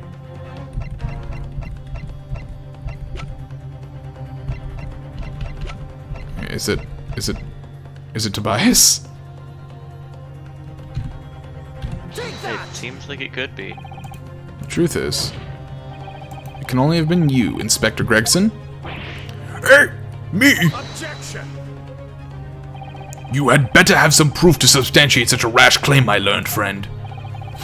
Consider the fact that we have only been aware of Mr. Ashley Graydon's identity for the last few hours. We learnt it only during the course of the trial today. Indeed, preparations for his testimony were made with great urgency during our long recess, when the police executed the subpoena and brought the man here from the communication station. And until that time, Mr. Graydon would have had no idea. No inkling that he would suddenly be required to appear in court. Are you suggesting that until such time he was summoned? Yes, my lord. Until then, it's reasonable to assume he knew nothing of the people. It was only once Mr. Graydon was in the stand that he realized his position, that he would have to defend himself against the accusation that he was the third intruder. You're suggesting to the court that it was while this trial was in progress that he received the information, so that he could commit perjury in order to save his skin? Exactly. And the only person with knowledge of the investigation that he had any contact with is you, Inspector Gregson. This is a bloomin' outrage! Why would I be giving away details of our investigation of this fella, eh? I was somebody in his lordship's chambers during the recess in any case, have you forgotten that? Quite true. I had a number of questions regarding the events that transpired at the pawnbrokery. Which means the first time these two laid eyes on one another was after proceedings resumed the following recess. Since then, they've been in full view in the stand, where such illicit discussions couldn't possibly have occurred. Ah, that's not true. We literally watched them. Ooh, I've just remembered something, Bruno. What is it, Iris? There was one time before, wasn't there? I think it was when Ginny was testifying. Oh yes, now that you mention it. When the bailiff was dispatched to retrieve McGilda's music box from the scene of the crime. That's it! It was during that testimony. I remember finding it strange at the time. Mr. Graydon and the inspector seemed to be having some kind of secret discussion. It would have been possible for you to give Mr. Graydon the information he needed then. You little toe-rag! You making all this up! Why, I'm a respectable Scotland Yard inspector, for crying out loud! Why would I do something like that? Why would I be giving away confidential details to the likes of this bloke? Admittedly, you wouldn't have had any reason to do something like that for no gain. But perhaps it was part of a deal of some kind. Then it starts to make more sense. What deal, Counsel? I wonder if perhaps in exchange for details about the people at the crime scene, Mr. Graydon agreed to give a certain something to the inspector. A certain disc, perhaps? I'm sure I need not remind the inspector that, if found to be true, striking a deal of any kind with a witness would be considered a gross case of malfeasance. Well, will I? Objection! It's becoming clear that jumping in with accusations is this Nipponese student's specialty. I don't do that. But with the stakes so high, the prosecution is not prepared to listen to baseless charges. It is incumbent on the defense now to present evidence in support of this diabolical claim. Evidence? Just what are you proposing the inspector demanded of the witness in return? The court must see proof of this alleged deal. If Inspector Gregson really did strike a deal with Mr. Graydon, then logically, there's only one thing he could have asked for. That must be it. Runo, do you think it could be? Yes. It's the missing link that would join all the dots together in this puzzle. I must press you for an answer now, Counsel. What evidence explains the nature of the alleged deal that Inspector Gregson made with the witness?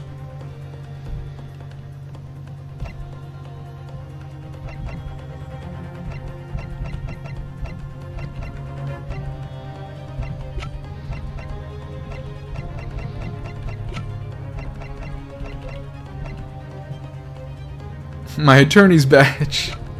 I'm thinking the music box disc. Trying to think if there's anything else that would possibly make sense.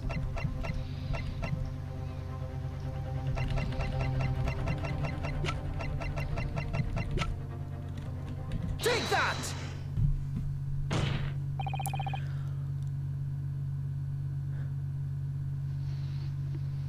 Inspector Gregson.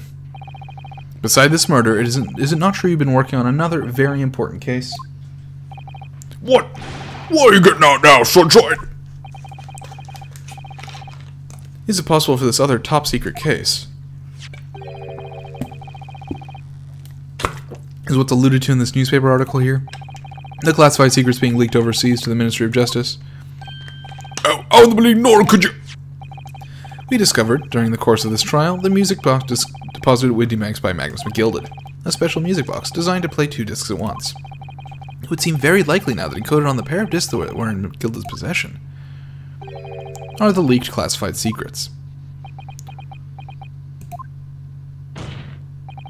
So I put it to you, Inspector, that in order to recover the second of the discs containing those secrets, you covertly made a deal with Mr. Graydon in which you exchanged the discs for details of the case. You little... Ah! Order! I can't believe Gregson would do this. Not Gregsy. On the day of the incident, when we met you at Windybanks, you said this. I'll be taking whatever it is of McGilded's down to the yard. Thank you very much. So hand it over. No, don't. Don't give it to him. It's mine, that is. Mine. I'm sorry, miss, but anything belonging to McGilded has to be taken in as evidence now.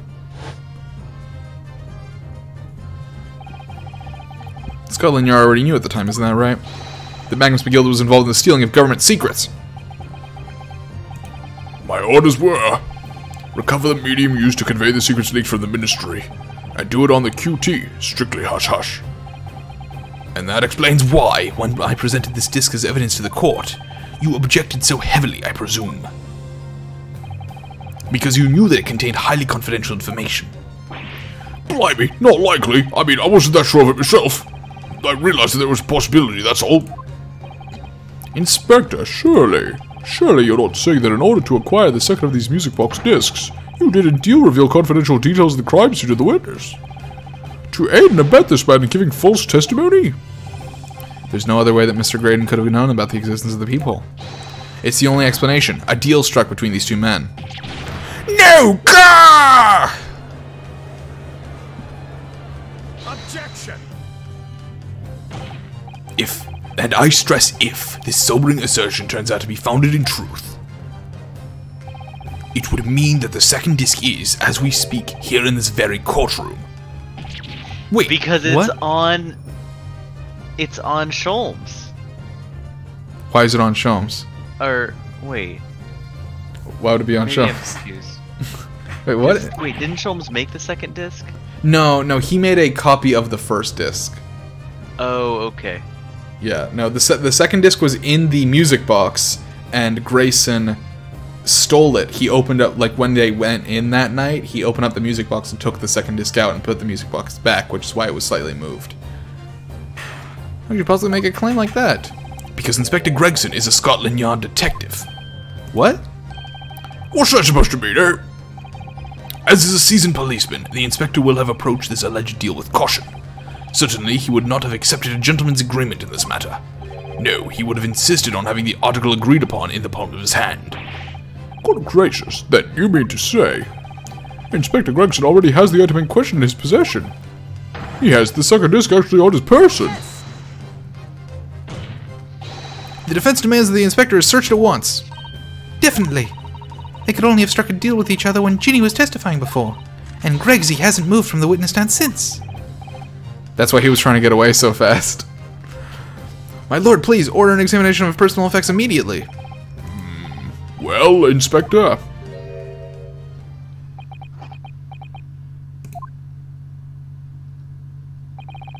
This young lad wants to tone down his imagination. He's insulted me in my profession quite enough.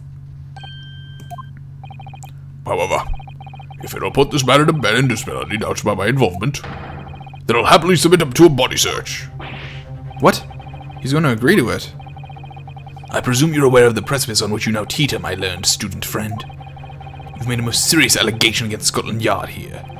If, following the search of the inspector's personal effects, no disc is found, you'll be deemed unfit for court service. This trial will end, and my country's government will formally demand of yours that you are severely reprimanded. He didn't swallow the disc. There's no way. It's in his food? That sounds serious. Indeed, to have a visiting student make such defamatory remarks about our country's most senior police force is not something Her Majesty's government will be able to overlook. You're just threatening Gruna because you're scared. The accusation is beyond serious. You must be prepared for grave consequences. It's true.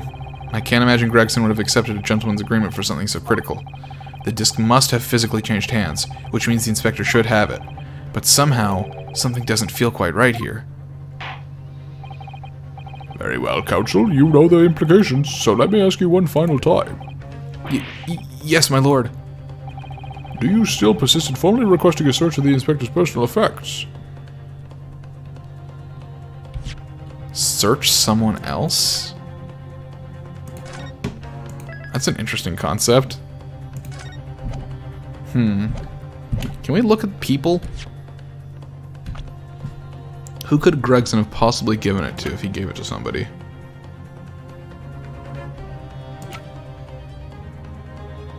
I don't really think there is anyone. Maybe he gave it to the bailiff, who ended up being Sholmes and he didn't realize it, so Sholmes does have it? Wait, that would be really good. It's like, here, I need you to hold on to this, and Sholmes is just like, okay. I'm gonna go with that. Yes, the defense formally demands the search be conducted. Well, don't say you weren't warned, but your typical Nipponese stubbornness may well land you in hot water this time. Perhaps the lesson will do you some good. Fair enough. I've got nothing to hide. Very well then. Bailiff, conduct a search of the inspector's personal effects, please. The defense demands a search, but not of Inspector Gregson.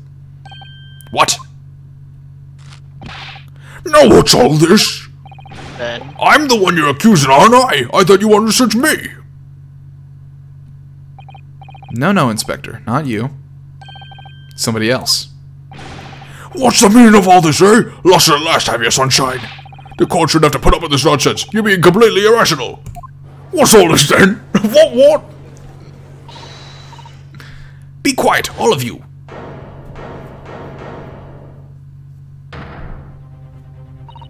Bruno is doing what you all told him to do and having the courage of his convictions. So you should all respect that and listen to what he has to say in good... oh wait, did Gina like pickpocket it? Oh my god. Did Gina fucking pickpocket him? Oh my god. Because that's the British way.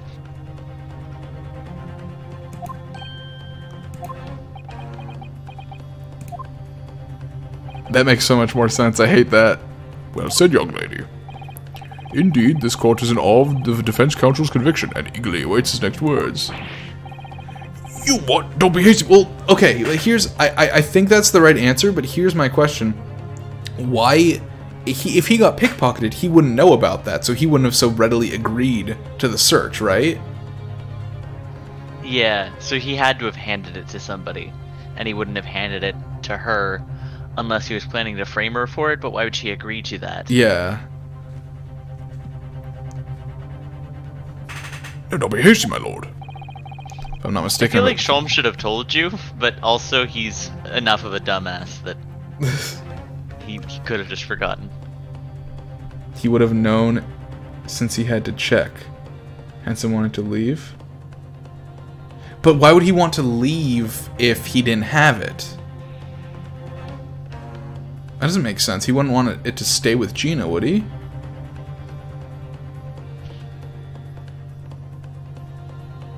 To catch the pickpocket? Oh, is she not here? But she's on the stand. I'm not mistaken about the things I've seen in court today.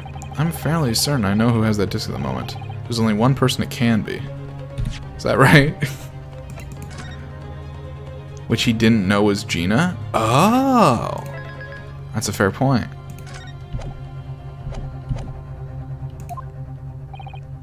Counsel, of whom do you request the search now?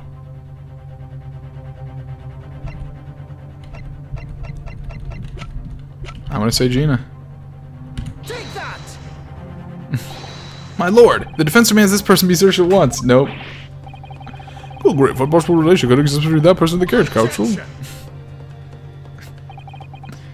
would seem my Nipponese friend does not understand the gravity of requesting such a search. Wasn't Gina. Big cry.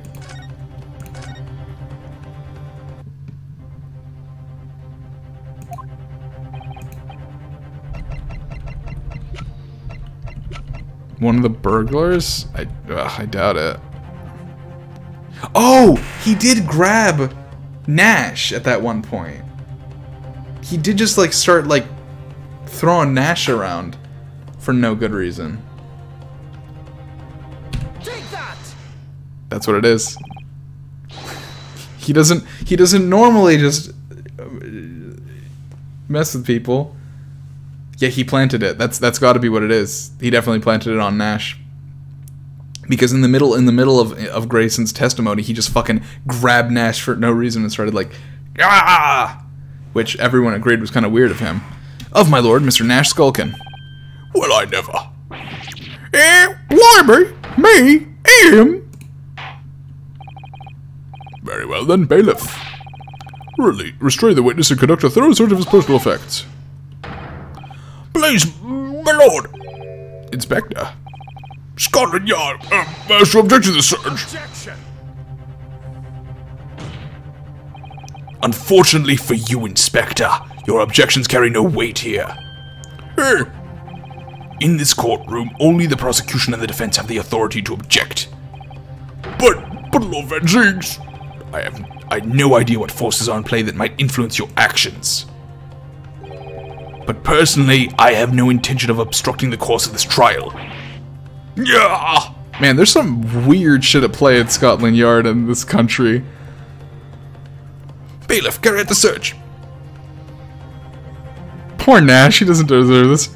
Now, hold on, Bo. I don't know nothing about no disc.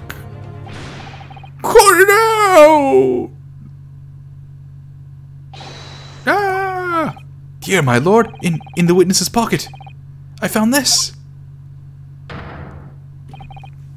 Good lord, that's... Another music box disc. I know nothing about it, nothing.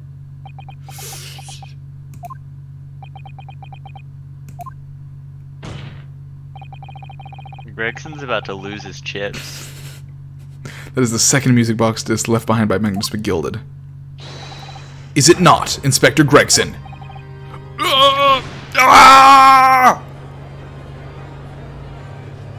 Poor Nash. He did not deserve this. Mr. Skulkin, what have you to say for yourself? God, Bennett, I mean, just God flaming Bennett. I swear I didn't know nothing about that disc. Honest to God. Counsel, would you please explain what exactly is going on here? The alleged deal that was struck between this witness and this detective, no? Without question, my lord. Then for pity's sake, why on earth was this man in possession of the disc that the inspector traded for information? Inspector Gregson is a shrewd, calculating man who rarely loses his composure. But at one particular point in this trial, he exhibited some unusual behavior for a brief moment. I don't recall. What unusual behavior? Ah!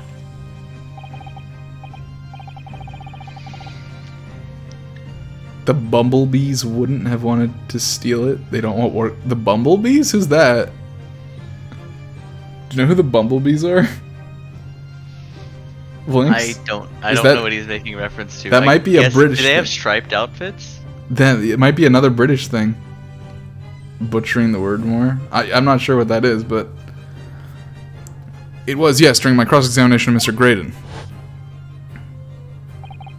Tell me, Mr. Graydon, when you left the pawnbrokery that night, was it by any chance the second disc in your jacket pocket? Oh, the burglars. Yeah, no. The burglars? B-U-R-G-E... Yeah. The brothers had some name for themselves. The Skulkin brothers. I admit nothing of the sort. Well, Mr. Graydon answered my questions. The inspector appeared to have grabbed Nash Skulkin by his coat and was shaking him violently. Yeah, he did it all. Going to me walking, thought me nugget was gonna fall off like clean off, I did. I was wishing I'd been born me brother, I was. Your brother's in the same situation. He's shorter. Or maybe he's talking about Sulky. Big bro Sulky. And what exactly happened to make the detectives attack you like that? I ain't got no clue. He just suddenly turned and grabbed me, wishing like that, started shaking me. Why the boys did you mention the front gun when we got you down to the station? That's what he said. Yelled it right down my ear, all he did. Me head's still throbbing now. The way the detective behaved then was extremely out of character. But looking back now, it must have been then that he did it. That was the opportunity Inspector Gregson created for himself in order to hide the disc. Well, bless my wig, he hid it. You! But I'm afraid I fail to comprehend the motive here. If the detective had acquired the disc he was after, why on earth would he then proceed to hide it in another man's pocket? This is a court of law. He could have submitted the item as evidence. It would appear, my lord, that the inspector was not at liberty to do that. Why ever not? As the man himself revealed earlier, his current assignment has some special conditions. My orders were, recover the medium used to convey the secrets leaked from the ministry, then do it on the QT. Strictly hush-hush. Hush, a top-secret assignment, is it? As far as we're aware, the information stolen comes from confidential government communications. It would seem that if information were to be revealed in court as evidence, it would be problematic. Does that sum up the situation, Inspector? I'm operating under direct orders from the ministry. I'm afraid I'm not at liberty to answer that question. So, realizing there was a chance that you may be searched here in court, you took steps to hide the disc you had acquired from the witness. Ah, does this mean? He only pretended to attack Mr. Skulkin in order to get close enough to him to slip the second disc into his pocket. Egg, it has been a while. We've been going from like 7 p.m. It's been like 6-7 hours now. This was all a pretense. No, we can't end now. Gotta get through the whole game. We're so close. I'm invested. Well now, Inspector Gregson, and you, Mr. Graydon. Are you prepared to admit the accusation made against you of this alleged deal?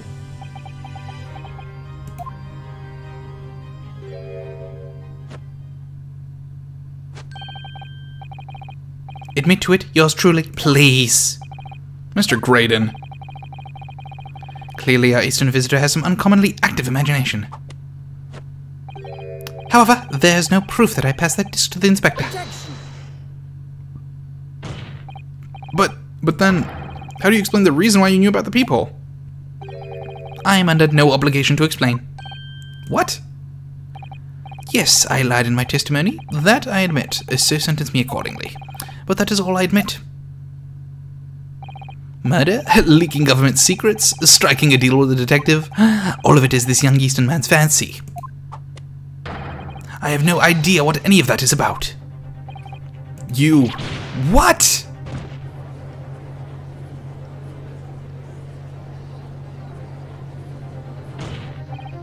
Well, what about you then, Inspector Gregson? Do you admit to making a deal with Mr. Graydon in order to acquire the disc? Ladies and gentlemen of the jury, as a Scotland Yard inspector, I will declare this and not more. I am acting in the best interest of the country. Whatever I've done, it's been in the name of justice. So, as members of the public of this fine country, I'd like to think that justice will be your guiding light when you're making your decisions. Fucking juror number 6 doesn't give a shit. This is quite a quandary indeed. Rarely have I encountered such extraordinary tumultuousness in the concluding of a trial. Nevertheless, in the absence of any further evidence to be presented, I believe it is time that we put the matter to the jury for their final leanings. Well now, as a fellow servant of the Queen and country, I must say I sympathize with the old inspector. Yes, he's a dependable man, I'm quite sure. In service, one becomes a good judge of character. Even crossing your eyes doesn't help when it comes to looking at this case. It's all blurred to me. Well, as a fellow professional, I'd like to put my faith in a detective, really. But as a fellow person who leaves scalpels in people's stomachs, I'm not so sure. Graydon is a highly skilled operator. Stop. Currently in presence of idol. Stop. Detective is very much trust in eyes. More than this, I cannot say. I don't believe it. These 6 jurors are... They're gonna believe Gregson. If they declare their decision now... Was the jury not potentially decided beforehand? It was, technically, yeah. Is Ginny going to be found guilty? I guess it just means that we haven't changed our minds. If I don't manage to produce some definitive evidence right now, then we're gonna lose. Either some proof that Graydon killed Mr. Windibank or stole the government's secrets. Or some evidence to force Gregson into admitting that he struck a deal with the witness. Well then, counsel, I think it's time I imposed on the jurors to declare their final decisions, no? That is, unless you have some compelling evidence you have thus far not presented to the court. Just got a save in there.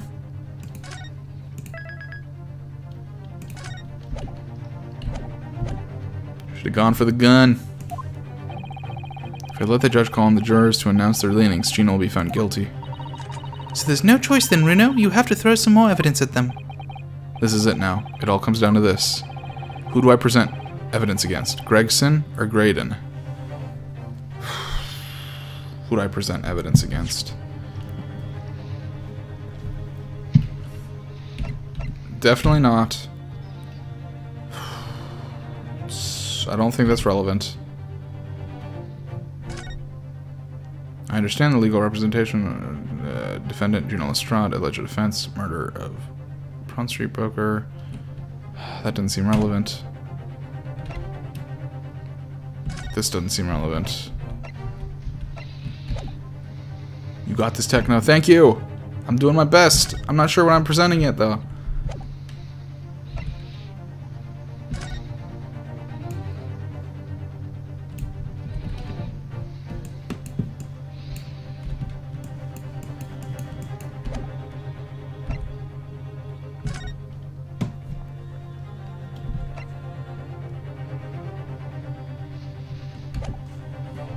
You have any thoughts?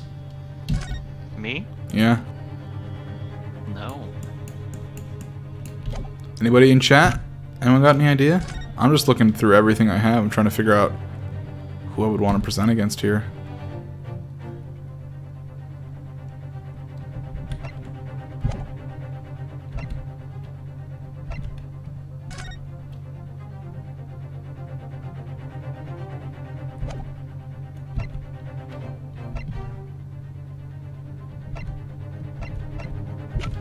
I do not know.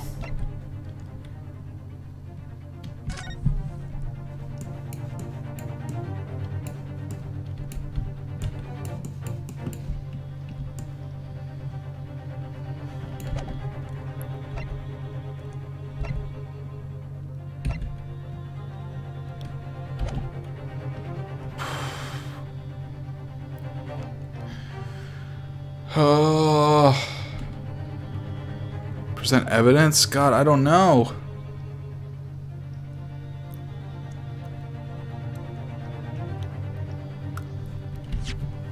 We don't have evidence against either of them. Throw the curveball.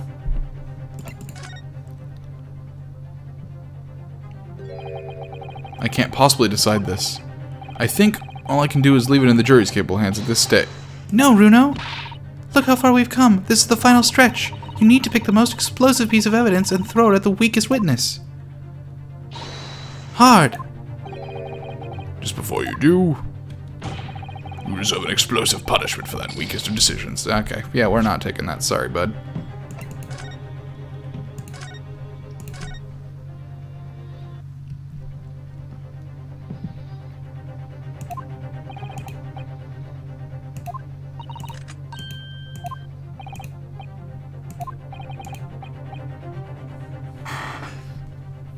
The bullet is hard and explosive.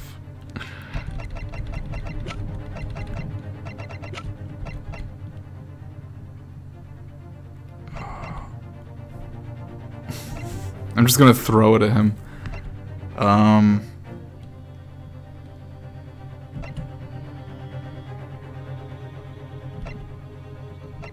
So what are we trying to prove? We're either trying to prove that Graydon did the murder, or we're trying to prove that Gregson did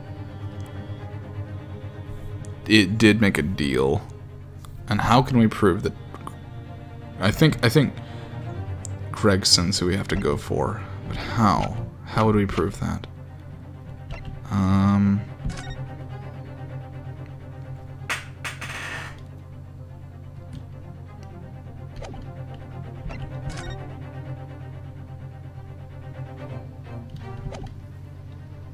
The bullet on Graydon? Because he admitted to having the third gun? Okay. I'll accept that. I was thinking about the third gun, but I don't know how to. Mr. Graydon, there is one final piece of evidence I would like you to see. You misguided fool. Whatever you intend to show me now, you'll be wasting your time. I have nothing left to lose. I assure you I will admit nothing. This is my last chance. It looks like I'm gonna have to force his hand here. One final piece of evidence to get him to admit to the deal he clearly struck on the stand. The deal he clearly struck on the stand. Okay. So we are talking about the deal here. So it's not gonna be the bullet.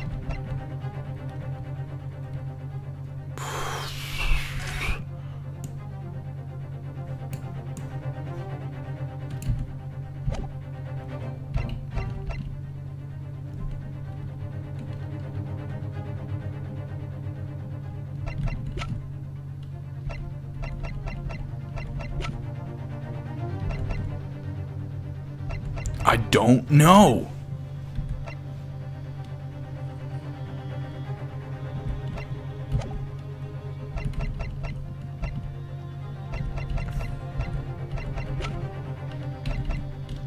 Take that! What on earth is this, Counsel? Irrefutable proof, my lord, of the corrupt dealings that went on between these two men. Or perhaps irrefutable proof of the corrupt workings of my learned friend's mind. Yeah. Really, Counsel, at this stage of the proceedings, I would have expected a more considered argument. The defense will be duly penalized. Now, they struck that deal at the very last possible moment when they were in the stand. What's more, there's no love lost between them, clearly. It was strictly business. If you think about it, murder and treason are both such serious crimes. Yes, punishable by death. So don't think old Silky's going to admit to either anytime soon, do you? No, but Gregson, on the other hand, he's just refusing to admit what happened because he's been sworn to secrecy out of a sense of duty. I wonder, if Gregsy's lips are sealed because he's determined to do his duty, then perhaps to prise them open, you're going to have to be determined enough to do your duty too, Runo. Of course, he'd do anything to follow his orders, so... The jury has indicated its readiness to declare its final findings. I urge you to consider this as your final deed in the trial council. Okay.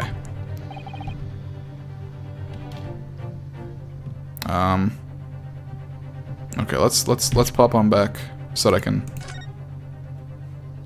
Wait, am I doing this right? Load this. We want to be talking to Gregson, not Graydon.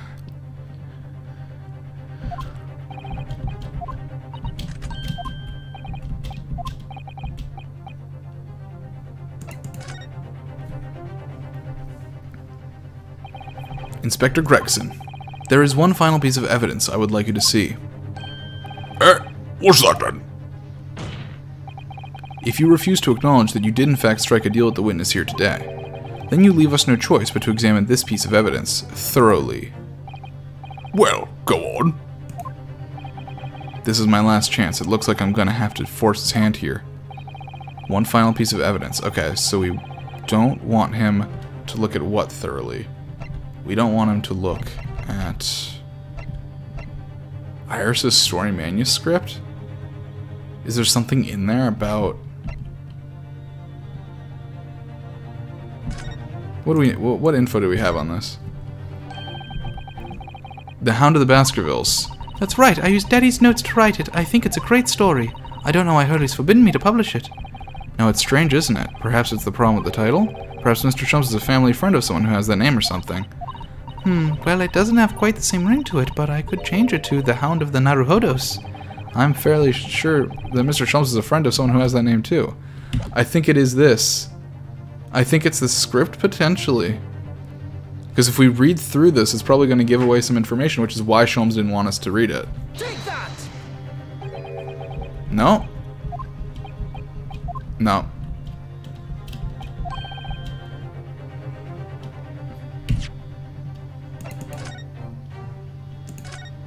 Yeah, the script is mainly from the investigation phase. Wait, don't you have... Do you have both discs now?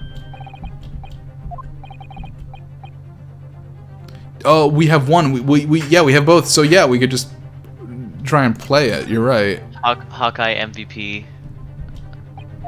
Yeah.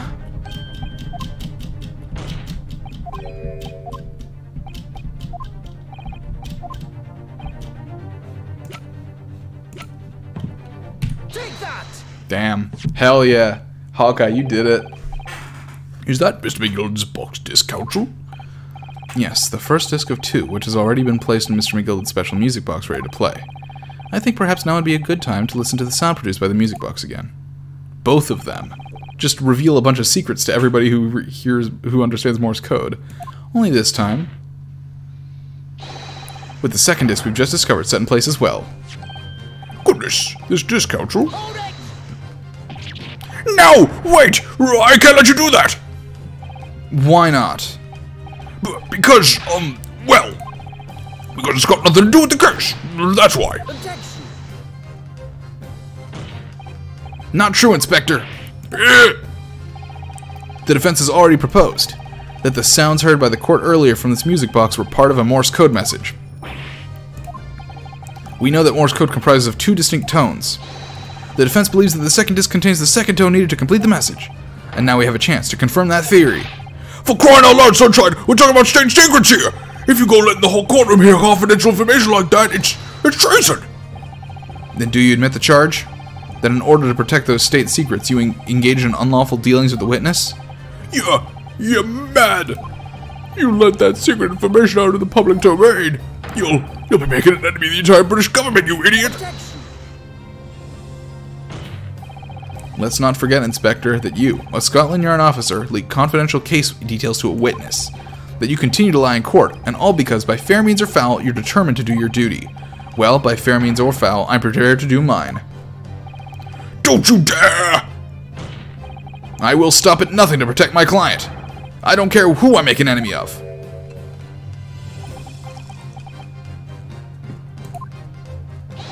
My lord, if you please. The court must hear the sounds made by that music box. Come on, Van Zinks, for Pete's sake! Stop him! Objection! Inspector, you should know my methods by now. I'm a prosecutor. I'm no Scotland Yard puppet. In this courtroom, my duty is to the law, so let me propose a toast to uncovering the truth by fair means or foul. No! Very well, the defense's stance here and that of the prosecution has been made very clear, I feel. Therefore, in accordance with the defense's request, the court will now listen to this music box and set operation once more. This time, with the second disc in place, and both discs playing simultaneously. Gregson, you got...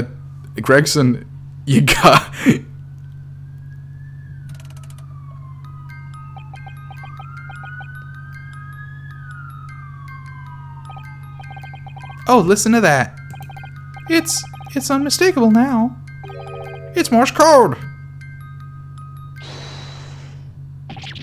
Alright, I admit it. Whatever you want. But for the love of God, shut that blowing box up!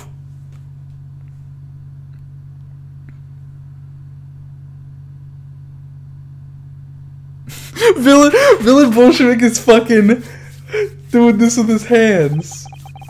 No, that was not in the game. That was in real life in my apartment. I don't know if anyone else saw that, but juror number 6, fucking Villain, was doing this with his hands. He was fucking listening to that Morse code like, hell yes, this is juicy. Let me ask you again, then, Inspector Gregson. Did you, or did you not, strike a deal with the witness next to you in the stand, Mr. Ashley Graydon? Specifically, did you furnish the witness with confidential case details in exchange for the music box discs? Disc? Jesus Christ, that's so hard to say. Did you reveal the existence of the people in the pawnbroker storeroom door, Inspector? Hee music dicks. I did. Stop! What are you doing, man? It's all exactly like the young Eastern lawyer said. When the trial resumed after the recess, and we were stood here in the stand together. That's when he approached me with the deal. Shut up, you imbecile! Shut up! Psst, you there. You're the detective who turned up at the pawnbrokery the other day, aren't you? I may have something you're looking for, Inspector, with me at this very moment. So how about a trade I suggest you accept? Or information that may make certain individuals uncomfortable will soon become very public indeed. Couldn't let that information become public knowledge. Not under any circumstances. So I accepted the man's proposal and told him the details about the case that should have put him in the clear. The people in the storeroom door, and the bloodstains on the overcoat. By giving false testimony, this witness intended to have the defendant wrongly accused of murder. Inspector, you knew that. Yet you still reveal those details to facilitate the witness's perjury. I did. But then it turned out the people had only been made that night, after the incident took place. Scotland Yard wasn't aware of that, if I'm perfectly honest. Well, Mr. Graydon, what have you to say for yourself? There's nothing and no one left for you to hide behind. You struck a deal with the inspector in order to escape conviction of a very serious crime. Namely this. You are the third intruder who broke into the pawnbrokery on the night in question. And you perpetrated the murder of the proprietor, Mr. Pop Windybank. You.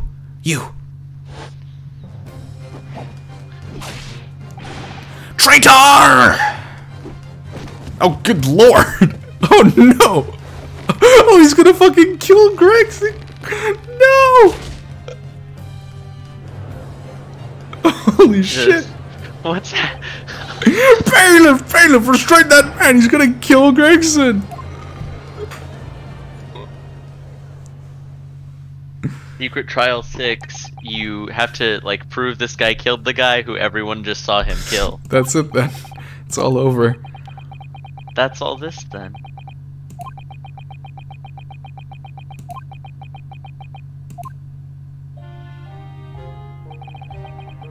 I despised my life growing up. Those slums are vile places. I was cursed from birth, born into poverty, the son of a penniless artisan. My parents did nothing but quarrel all day long.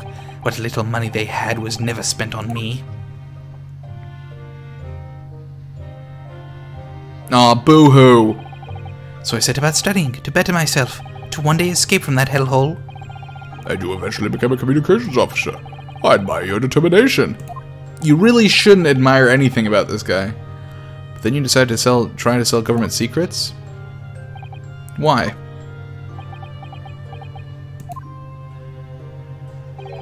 Isn't it obvious? Because I wanted money. Even now, years later, the nightmares of my life in the slums wake me in the small hours. I wanted to drown them out with more money than anyone who lived in that squalor could ever imagine. Then one day, I met him. Mr. Magnus McGilded. You're a fiend with a queer talent, so you are. I've money to throw your way if you're interested. All you need to do is go along with my little plan now. I was to steal the Ministry's telegraphic message logs and McGilded would buy them for a handsome sum. As I was responsible for inspections of the Ministry's communications office, it was a simple enough task. The lure of the devil's offerings. How easy it is to succumb. But you must surely have realized the seriousness of the crime you were committing. And for that reason, I took great lengths to ensure that my actions were untraceable. By using the music box. My father was a brickmaker, though my mother divorced him when I was still a child. Yes, Mr. Mason Milverton. That's right, P was very skilled with his hands. He'd once been a music box maker's apprentice. I imagined his skills would be sufficient to create a machine that could generate Morse code. So I sought out my father again, to employ his services. It was the first time I'd seen him since I left the slums 10 years earlier.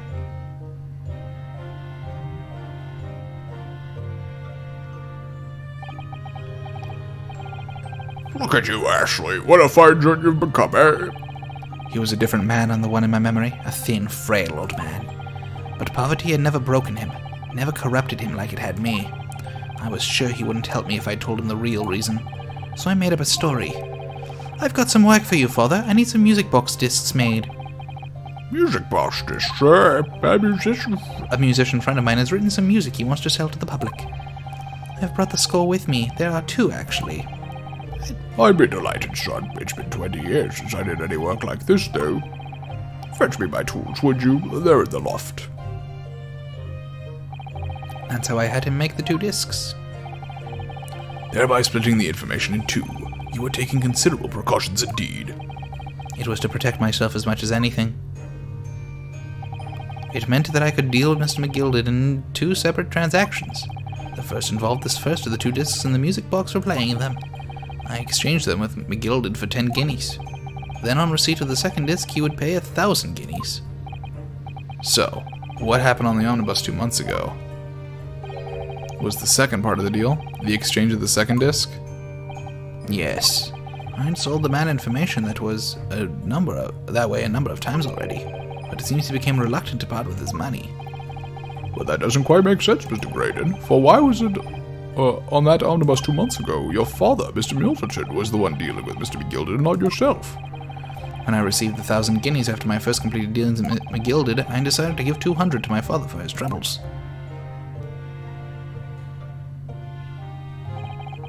But my father realized something was amiss. In time, he worked out that I must be involved in something dubious. And when he did, he said to me, "Next time there's an exchange, you'll let your old man do it, understand? Otherwise, I won't take your money anymore."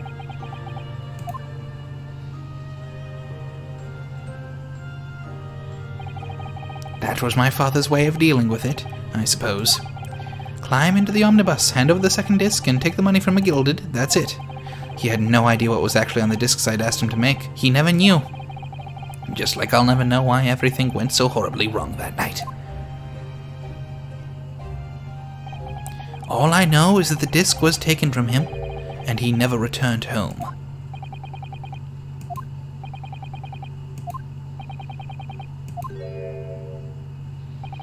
It was only then that I found out what sort of a monster McGilded really was. So after 10 years of not once uttering it, I swore on my father's name.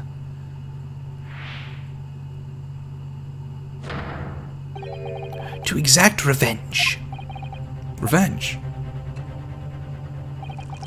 As anyone with even the remotest knowledge of the man will no doubt be able to imagine, McGilded brought all his wealth and influence to bear in the most despicable of ways. To crush any semblance of justice in his trial. The crime scene was tampered with, evidence was fixed, and witnesses were bribed. That trial 2 months ago was a farce from start to finish. My feet had barely touched British soil back then, and I'd walked into that hornet's nest completely unaware of the sinister background to it all. I'd made plenty of money out of my deals with McGilded by then, so I spared nothing in my arrangements 2 months ago. I knew exactly who to hire. If you're willing to pay the price, there are people in this city willing to do anything you ask. McGilded himself should have shown me that. Are you saying that... I think you have the picture now. After he twisted everything to his favor in this courtroom to ensure that he walked free, I took matters into my own hands and delivered the justice that monster deserved. That tragic accident following the trial 2 months ago was planned and executed by yours truly. McGilded's death that day was caused by this man. Everything is ready, sir, if you'd like to follow me into the courtroom. What's this, officer? 'Tis sooner than I was led to believe. I hope it's not inconvenient, sir. There were some changes to the schedule. Well, I must be making tracks now. 'Tis time for the inspection. They're going to examine the omnibus again, so I'm told. I asked if I could be present for it myself. Hilarious. Yeah, we are kind of at the very end of it all. It's that policeman who came to tell McGilded he could examine the omnibus again. That's right, an imposter hired by me. McGilded used his wealth to manipulate the trial. He paid people to adulterate the omnibus with any manner of false evidence. He threatened witnesses to lie in their testimony. Bom, bom, bom, bom, bom, bom, bom. So I gave the man a taste of his own medicine. Bum, bum, bum. Once the omnibus was doused in paraffin, one more of my sham policemen ushered McGilded inside and sent him on a one-way journey to hell.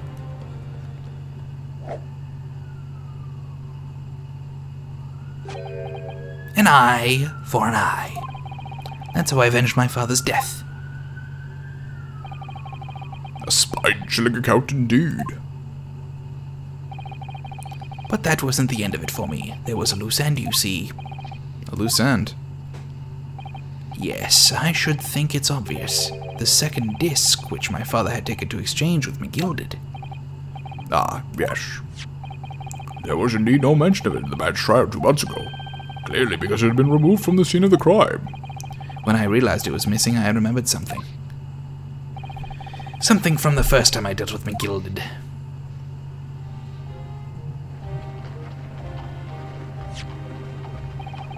This is the first of the 2 discs, and the music box you need to play them. Well, look at that now. What an ingenious little invention. So then, as promised, 10 guineas for you, young man. What's this? Windibank's pawnbrokery?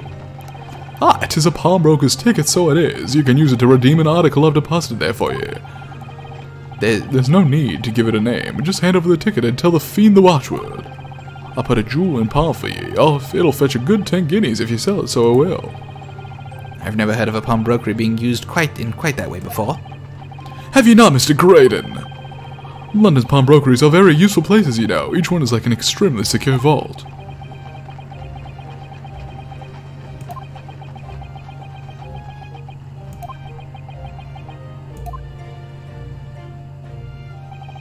So I knew that if he'd taken steps to hide the disc, it would be in that pawnbrokery somewhere.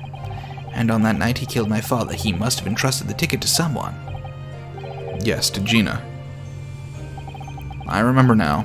That's when we first met you at Windibank's that afternoon 2 days ago. You had a description of Miss Lestrade written down. How did you know who you were looking for? From the trial, that pickpocket's testimony was clearly peculiar. Anyone could see that. I realized immediately that she was another of McGilden's pawns, that he must have threatened her somehow. I was fairly convinced it would be her who had the ticket, so I started to make some inquiries. I had a strong suspicion the girl would come out of the woodwork on the redemption deadline. And he was absolutely right. And yes, sure enough, she did. All I needed to do was wait until the girl went to Windybank's to redeem the articles. But unfortunately, she redeemed only McGilden's overcoat and the one disc that was in its pocket. The all-important music box with the second disc inside was missing. Because it had already been forfeited 2 days earlier. But I was unaware of that fact. Had I not been, I could have avoided my nighttime excursion. Meanwhile, as our investigation into the stolen government secrets was progressing, we picked up on the fact that McGilden was involved. Inspector, you've recovered fast. My orders were to recover the stolen information as quickly as possible, so we started gathering the fellow's possessions and examining whatever we could lay our hands on. We had a full-scale investigation going on at the yard, but we had to keep it as quiet as we could. Then, when the inspector here took the disc from me in the pawnbrokery that day, I became nervous. I was sure the music box of the second disc was still there in the shop somewhere, so I knew that it was a race against time. I had to find those articles before the police did. So that's what prompted you to break into the place that same night. With the help of your old friends, the Skulkin brothers. What happened that night in the pawnbrokery? I can only describe as a nightmare. While Nash and Ringo were searching the counter, I'd located the music box I sold to McGilden on the shelves of forfeited articles. And the second disc was inside? Yes, I slipped it into my pocket with a very deep sigh of relief. But then, something entirely unexpected happened. What are you doing in my shop? Bang.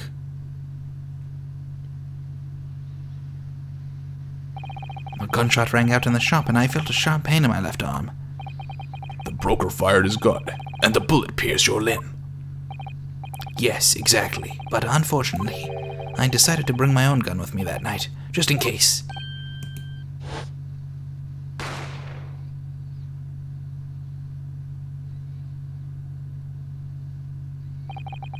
Before I knew what was happening, I had fired back. The man had already turned to flee. I hadn't intended to fire in his direction, much less kill him, but unfortunately for both of us, the bullet hit home. It struck him in the middle of his back as he fled through the storeroom door for refuge. A sorry tale. It all took place in the blink of an eye. I don't imagine Nash and Ringo ever even realized what had happened at first. I was terrified, so I fled. And that's the whole story. That's everything that happened at Windybank's on that wretched night.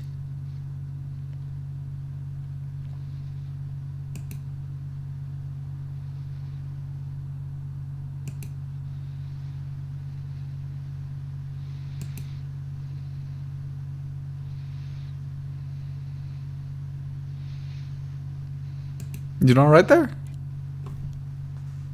Me? Yeah. Was I breathing heavy? You're breathing pretty heavy. Oh. Well, You okay? yeah, I'm good. Alright, cool. Earlier, you called McGilden a monster.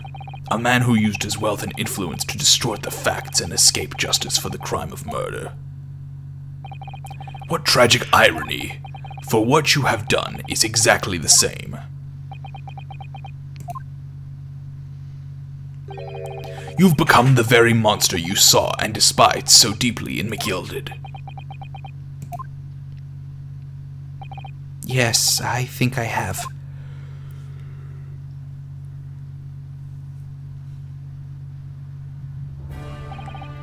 Well, this has been a long and exhausting trial. You can say that again. However, it would seem that at last we have arrived at the truth. Inspector Gregson, what of Mr. Ashley Graydon? He's been restrained, Lord, and being escorted to the yard. He'll be charged with the murder of Mr. Windybank and the steal of government secrets.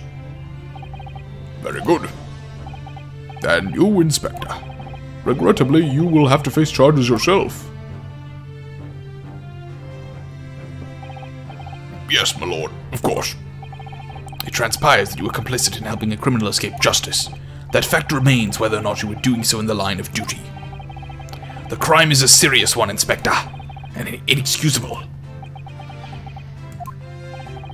Now to the defendant, Miss Gina Lestrade. Ah, yeah?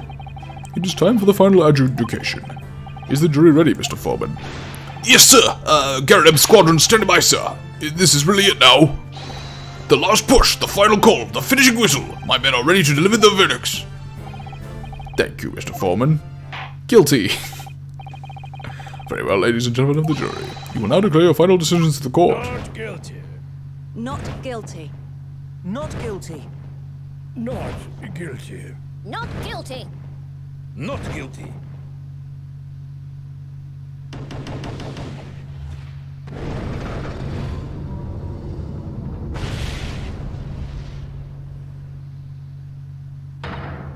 Ha ha ha! That's the stuff! I'm off the hook! Finally, Runo, you finally managed to do it! Finally is the word. I really wasn't sure if we'd come out on top for a while there. Susie was right. You're the best lawyer in the world. Miss Lestrade, I'm not finished with you yet. Eh? What are you looking at me like that for? Before you start enjoying your freedom, there are certain other crimes to consider, Eh? 2 months ago, in my courtroom no less, you gave false testimony, did you not? And in relation to the trial today, not only did you unlawfully enter Windybank's pawnbrokery, you also attempted to abscond with Mr. McGilden's property, it seems. Yeah! I never done nothing of the sort. Of course not. It's not like you were gleefully wearing Mr. McGilden's coat in your cell yesterday or anything. Aw, and just when I was getting excited about throwing a party for Ginny this evening. And turning our attention to the defense. Determining that, when played together, the music box disc contained a message in Morse code was... well, it was certainly a most unexpected revelation, counsel. Quite so, my lord. The prosecution was caught entirely off guard. In fact, I think we should applaud my learned friend's courage here today. I propose a toast. To demanding that government secrets be disseminated before the entire courtroom. Very sorry about that. It was the only way that I could get Inspector Gregson to admit what he'd done, so... If I may say something on that point. Isn't that... It's about the sounds produced by the music box before. I do wonder if that was really Morse code at all. What? What are you saying, madam? Oh, well, it's just that I'm really rather fanatical when it comes to Morse code, you see. So much that the whole world seems to be covered in dots and dashes to me, in fact. Goodness, madam, an unhealthy level of perception one feels. But I must say that in my opinion, the sounds produced by those 2 discs were nothing more than that. A meaningless series of 2 different tones. What? What? Can that really be? It wasn't Morse code after all? Did they put the wrong... They might have just put the wrong disc in each side or something? My lord, the defense would like to listen to the music box again. Are you off your nut? How many times do I have to tell you? Those discs contain ministerial secrets, sunshine! This courtroom is not an appropriate forum to discuss the nature of the government communications. We know McGill conspired to trade national secrets with our enemies, secrets acquired from Mr. Graydon. Now that the man has admitted to his crimes, we have no need to pursue the matter further. But it's really gonna bother me. That is weird. If it wasn't Morse code, what was it? It was Lestrade. I mean, there's not just one Morse code, right? I don't know. All the letters are arbitrary, so you could just do another one. Yep, my lord. Is very similar. That which you have seen today in this courtroom has been extremely disturbing. Falsified evidence, intimidation, perjury, a grim catalogue of depravity. An appalling experience to befall any child. Come on, it ain't nothing I don't see most days in the back slums. I beg your pardon. If you're weak, you pay for it. That's just how life goes. The father said he hadn't done that work in 20 years. Yeah? Okay. But he didn't know it was Morse code. Are you just saying he fucked up or something? Maybe he was just garbage at making the disc? I don't know, I get the feeling it's not that, but we'll see. There is a second game, so... But look, I reckon I've worked something out today. The world ain't fair, but if you want to change, you gotta start at home. You gotta change how you are yourself. Well, that's a very laudable lesson, I would say. I eagerly look forward to the born-again Miss Lestrade never gracing my courtroom with her presence again. Now I'll be here next game, probably. Now, with regard to the murder of Mr. Pop Windybeck, proprietor of the pawnbrokery business on Baker Street, I hereby declare the defendant Miss Gina Lestrade. NG, baby! Woo! Yay! Boo, boo, boo, boo, boo, boo. Please don't shoot that. Please don't. Oh no.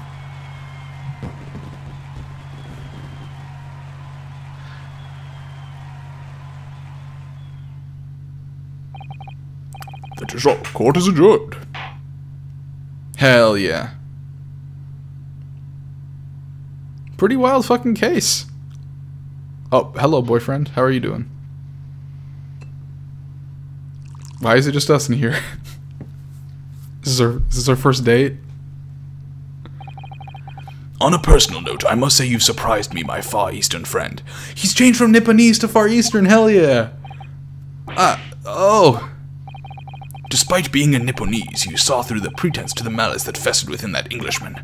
Hey, what the fuck do you mean by despite? At the same time, I think he means the fact that we're from a different culture, so, like, it would have been, like, there's a cultural barrier, maybe? Like, we wouldn't have necessarily picked up, yeah. I don't necessarily, I mean, he's been racist a lot, I don't think that was necessarily racism. and at the same time saw through the grime of the surprising heart of your English client. You have a curious talent for judging character, especially considering our very different cultures. I don't think there's anything curious about it. Whether we're from the Empire of Great Britain or the Empire of Japan, we're all human beings. We're not so very different on the inside. I bet juror number 4 could attest to that. He left his fucking scalpel inside Dosh Holmes. Totally gonna be a plot point in the next game. You know, I took this case for one very simple reason. To lock swords with you once again here in the courtroom. You did? When I encountered you for the first time 2 months ago, it reminded me of toasting friendship and trust with another Nipponese, only to find my trust betrayed. Through you, I hope to look into the eyes of the man I once knew, and try to understand. What? You mentioned something similar earlier today, about total betrayal at the hands of the Japanese. What happened exactly? Well, you may ask. And one day, when the time comes, you will learn the answer, whether you like it or not. Alright, then I'll wait for that day if I must. God, these two got some chemistry, though. Not even gonna lie. Coming to be known as the Reaper the Bailey in my retirement from service 5 years ago, it gives me cause to wonder if our meeting has some deeper purpose. So, farewell, my learned Nipponese fellow, until we meet again. Okay, I know the animation doesn't show it, but he shattered several glasses in his hand before now. Yeah. Do you think all the wine stains his white gloves, so Yes. he's frequently having to buy more Absolutely. new white gloves? There's no fucking doubt. It's done. It's over at last. But he's also, he's clearly got to be pretty fucking rich because he buys a lot of wine and drinks very little of it. Glasses. Yeah, a lot of wine glasses, a lot of wine, and he doesn't drink most of it. He just fucking destroys it. Throws it, yeah. Chucks it. Where's Iris It's like a disappeared prop to? for him. Ah, congratulations, Gina. I knew it all along. I knew that you were innocent. Well, you did what you said, Mr. Naruhodo. You believed in me, right up to the end. You're as odd as your name. What's odd about it? I told you I had faith in you, didn't I? No, like Mr. Naruhodo, like it Odo. No, never as before, see? Kept a promise, I mean, properly. That's awful. Well, I figured something out today. All my life growing up in the slums, I've never trusted no one. But that's just because I've been scared of being stabbed in the back. I mean, the more you trust someone, the more it hurts when they let you down. Yes, I think I can understand that. After all, I had a taste of it in that trial 2 months ago. I chose to trust someone and paid for it. That betrayal left a big scar. You know though, Gina, I worked something out quite recently too. Trusting in someone else is really an exercise in learning to trust yourself. When your gut tells you it's the right thing to do, and your trust is rewarded, there's no better feeling in the world. I think I have you to thank for reminding me that valuable lesson. Oh, well, if you say so. Don't make a fat lot of sense to me, though. I'm trying to say that putting my faith in you, Gina, has been a real pleasure. For crying out loud, pack it in! Boy, I suppose I sort of feel the same way. I mean, sometimes trusting someone else is, you know, alright. Thanks. Dimitri, I've been watching this game for a long time, and something hit me just now. What's that? Do you think, for some reason I don't know the main character's name. Oh, Naruhodo and Susato. Do you think they've just been speaking, like, bad, broken English this whole time? I mean, and so, yeah, most likely. Like, because they don't know it well, right? They've only been living here for 2 months, yeah. And this is the 1800s, so Yeah. people were not learning English very prominently back then. Well, they were learning English back in Japan. They were? They were taking English classes, yeah. Oh, okay. Yeah. Like, obviously they've been hand-waving it for the sake of the plot, but Yeah. I like to think that every, like, 2 or 3 lines there's an omitted scene where they're like, what did No, he I'm just sure say? they're speaking in like really poor, like broken English, yeah. It's the way I see it, Ryunosuke. A defense lawyer is only as good as his faith in his client. And that comes down to how much faith he has in himself. After this experience, I'm starting to feel like I understand what you mean. Kazuma, am I living up to your expectations? Am I turning out to be the lawyer you believed I could be? Fuck, dude, I tripped on a cat. Pardon the interruption. Was that really his death in the end? Like, I No. was waiting for some reveal that it was more complicated than that. No, well, he didn't actually trip on the cat. The Russian lady pushed him into the side of a bed, which is not much better. Yeah. But what the deuce does a man have to do to be noticed around here, my dear fellow? That voice. It's too late for that voice now, Mr. Naruhodo. I've been standing here patiently in the corner of the room for an eternity. Ah ha ha! Yes, it was me all along, I would have said when finally you noticed me. But you people with your incessant babbling! Ah, Mr. Sholmes! Ah ha ha! Yes, it was me all along, you see?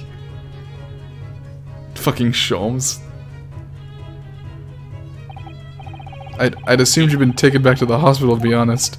Indeed I was, but I managed to escape again! It's not about escaping! Oh. I happen to be aware of 1 or 2 foibles of the doctor who was tending to me. He knows! He knows about the scalpel. I merely made my knowledge of them known to the man, and he happily issued me with a leave of absence. I'm very above board. But enough of my adventures. That was a fine victory, Mr. Naruhodo. Your tireless efforts justly rewarded, I feel.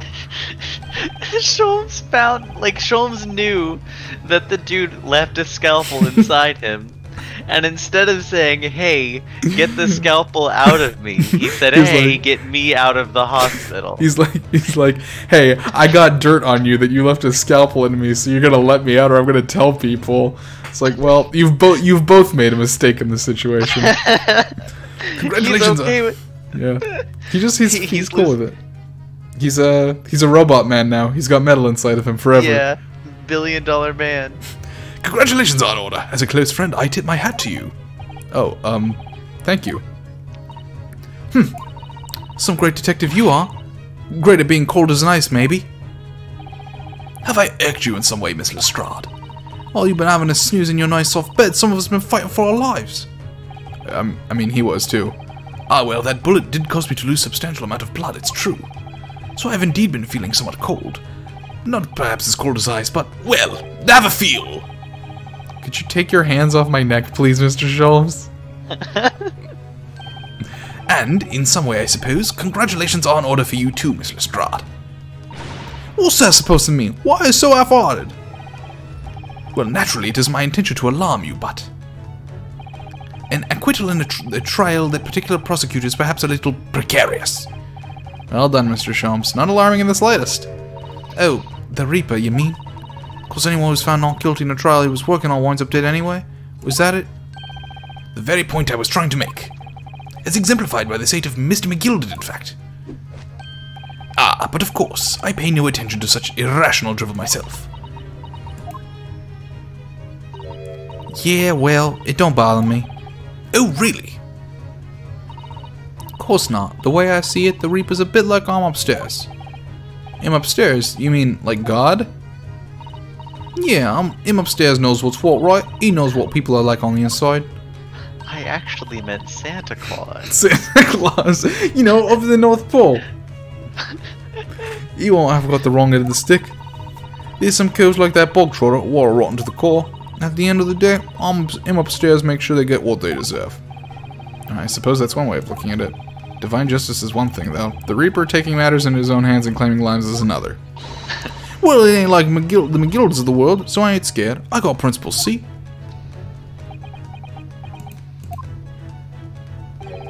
A trait in you which is to be admired, Miss Lestrade. Oi, just give it a rest, alright? As I was saying, congratulations are in order. The news of your acquittal was very welcome news to me indeed. Let me express my heartfelt congratulation, Gina. Maybe don't move around too much. The scalper's clattering around in there, my bud. Well, there you are! Hurley, how long have you been there? Honestly, I went to the main entrance especially to meet you there. Ah, Iris, my dear, I do apologize. But wait until I tell you what happened. This pair made utter fools of themselves. What happened? As you know, I have a penchant for disguise. I was hiding in this room dressed as a bailiff. But these dolts didn't notice my presence at all. They had no idea. Can you imagine, Iris? Would you credit it? I'm not sure, really. I beg your pardon. I'm sorry, Hurley, but you just don't have the weighty presence you seem to think you have. In fact, you really ought to be careful about that. It's going to land you in trouble one day. Damn. I'll be careful. Ouch. Anyway, it's such a shame. I was so hoping to throw a party for Ginny tonight. But you won't be able to come, will you? Don't look like we're gonna be gone nowhere for a while. You heard the judge's patter. I got stuff to make amends for, apparently. All of them offenses.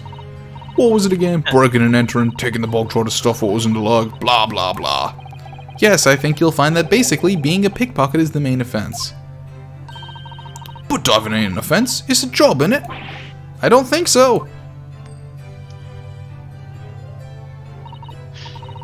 Still, it's got me thinking all this. Maybe I should start looking for another line of work. I mean, you didn't start off as a lawyer, did you, Otto? Well, no.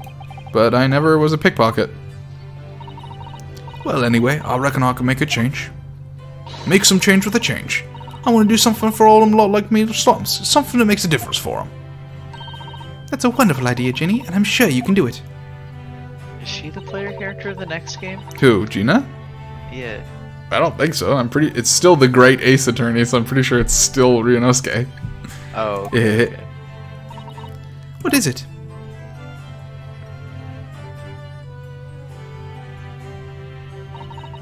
Nothing. Miss Gina Lestrade. The prison carriage has arrived, ma'am. Come with me to the rear gate at once.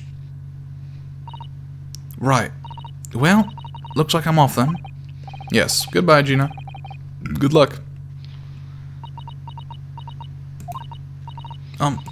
Otto? Yes? Please don't shoot me. Oh, alright. Well, I'm being shot. Ah! What was that for? I know. I mean, I don't know what to say, so... I'll shoot you. I'll shoot you. Ah, indeed. Perhaps the situation calls for a phrase hitherto missing from your vocabulary, Miss Lestrade. On occasions such as this, I would recommend a simple thank you. Oh. Oh, yes. It's good advice, Ginny. Right, I see. Well,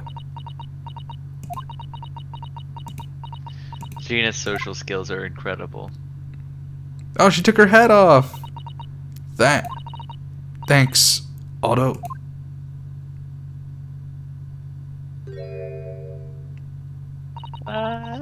Thank you for what you've done, for believing in me. Not at all. In fact, that should be my line. Thank you, Gina.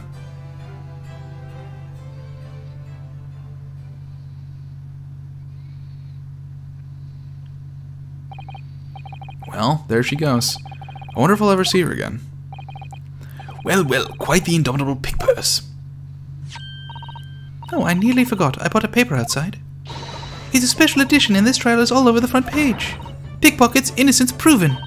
Isn't it wonderful? You should have shown it to Gina, Iris. She would have been thrilled. Oh no, how silly of me. But anyway, would you like the good news or the bad news? Not again. Bad news. Well, what do you say, Runo? Hurley? As usual, I think I'd rather get the bad news out of the way first. Absolutely not. I have no intention of listening to anything but good news. And there you have it. How people answer that question says a lot about them, doesn't it? Let's not go there. Alright then, maybe let's start with the good news this time. The rain has finally stopped. It was a record level of rainfall, apparently.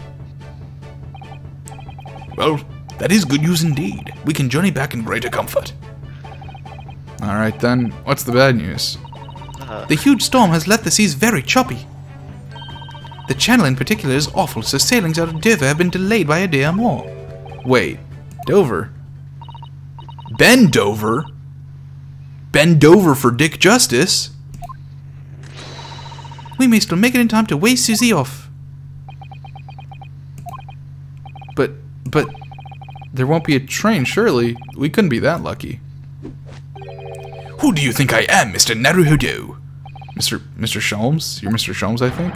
I rushed to Victoria Station early and made arrangements for a special express. If we hurry now, we shall be there in time for dinner. And I know of a fine restaurant that serves the most delicious baked sole. The great detective does it again. Indeed he does. I happen to be aware of a number of the rail transport director's foibles. What? I merely made my knowledge of them known to the man. He happily laid on the locomotive. You just blackmail everyone. You literally just shit on everybody. He's the great detective. So it's not like he just happens to know it. He's like going out of his way to find it. Yeah, just an idea, but it might be wise to stop manipulating people that way. What are we waiting for then? To London, Victoria.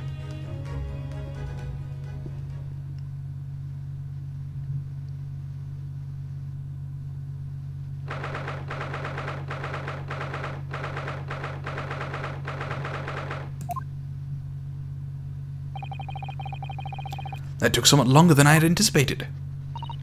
Susie's boat must be about to leave now. Mrs. Otto, where are you? Over there, look. It looks like she's reading something. Wait, hold it. Don't check that book in the ocean. Mrs. Otto, wait, what are you doing? Why is she just standing out here waiting for a boat that's been delayed? Mr. Naruhodo, what are you doing here? We came as soon as we could after the trial. I mean, we heard that sailings were being delayed due to the bad weather, you see. Oh, I see. Then tell me, how did Gina's trial go?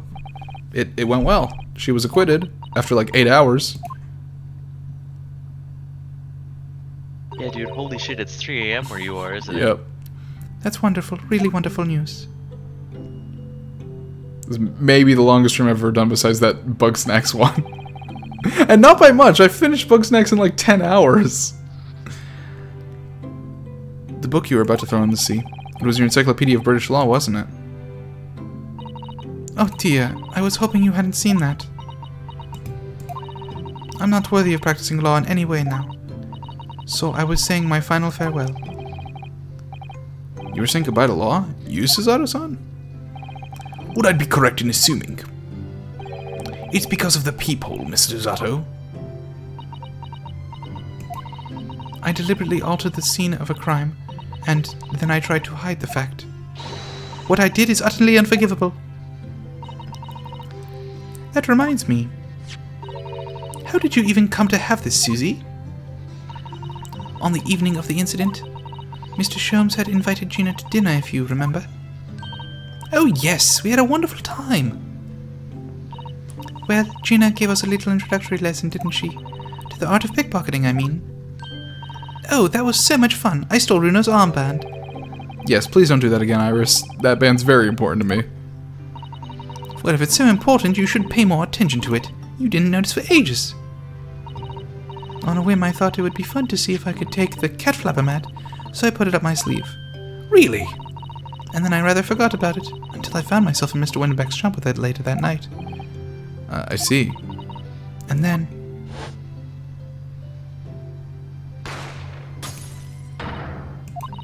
Ah, Mr. Sholmes! Mr. Sholmes! Leave me, Mr. Naruhodo. Right. After Mr. Naruhodo had left the shop, I started to think. That door started to play on my mind. A storeroom door, you mean? Yes, if Gina was anywhere in the shop, I realized it could only be behind that door. And at that moment, the little device that I had in my sleeve sprang to mind. I was so worried about Gina, I simply had to know. So, you used the cat flap mat to make the peephole in the door. As captured in a photographic print of the shop. By one of Hurley's red-handed recorders. Indeed, it was the first importance at that point. Precisely when the peephole was made, that information would prove to be Mr. Naruhodo's greatest weapon. Though naturally, without proof, it would have amounted to nothing. But when I looked through the hole in the door, the sight that met my eyes made my blood run cold. Thoughts started to run through my mind. I remembered that trial 2 months earlier. The trial of Magnus McGilded. I thought about how he had manipulated the evidence and arranged false testimony to secure his freedom. It made the British justice system feel very dark and sinister to me. And then a terrible thought occurred to me. What if some wicked criminal was planning to do the same thing now?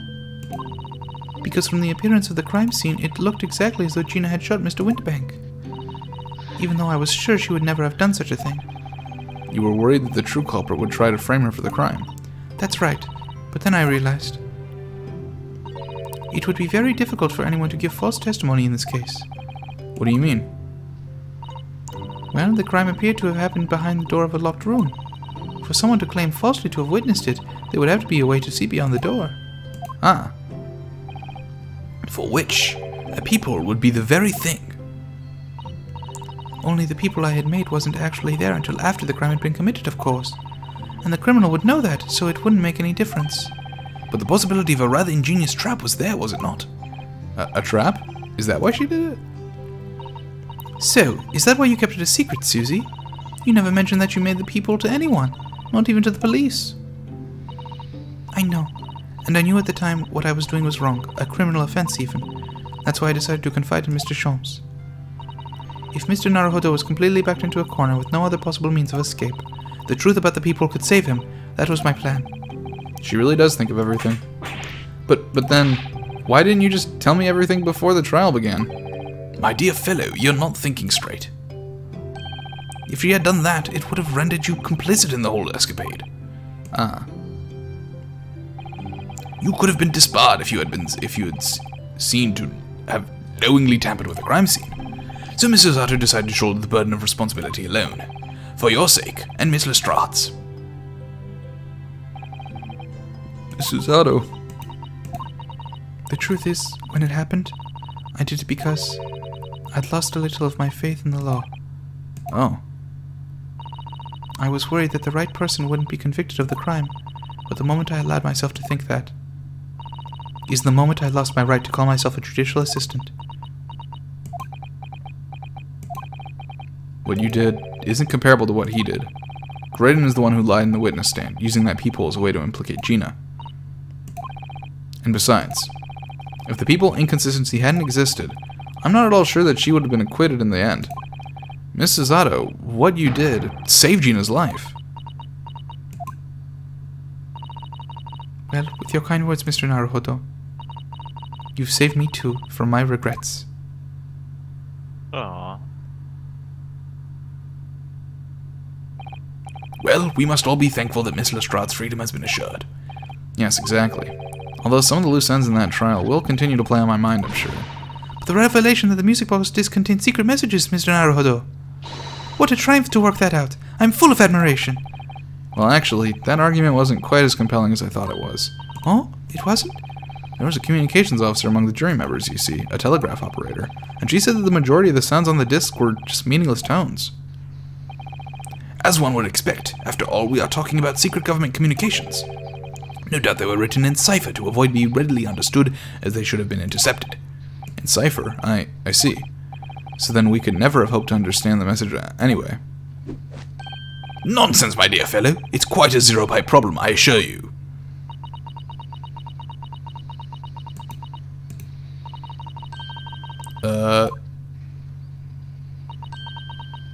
Sogi? What? Well, that can't be a real word, can it? How funny. Wait, Iris, what did you just say? Oh, I just said asogi. Does that word mean something to you? Mean something? Asogi, that was the name of my best friend. What? But how? How do you know that name, Iris? I wrote it down during the trial before, when the message was playing on the music box. She transcribed it on the fly? Was it Morse in Japanese? Oh my lord, she really is a genius. I thought the message probably wouldn't be written out in plain Morse code, so I tried various ways to interpret it. But whatever I tried, the word just didn't seem to make any sense.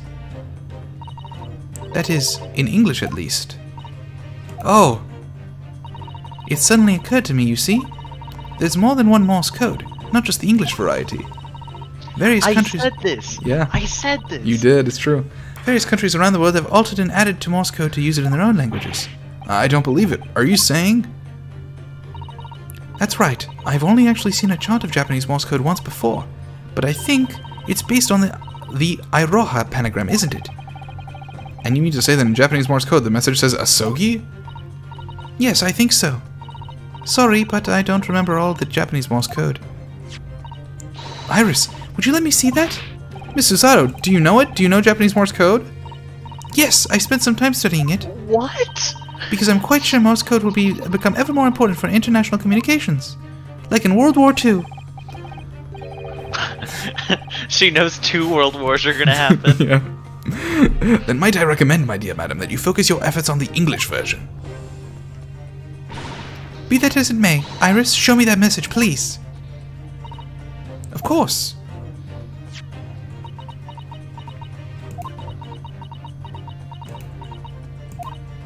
But what can this possibly mean? Whatever is in that long sequence of supposedly meaningless dots and dashes, it's made the color trend from Susato-san's face.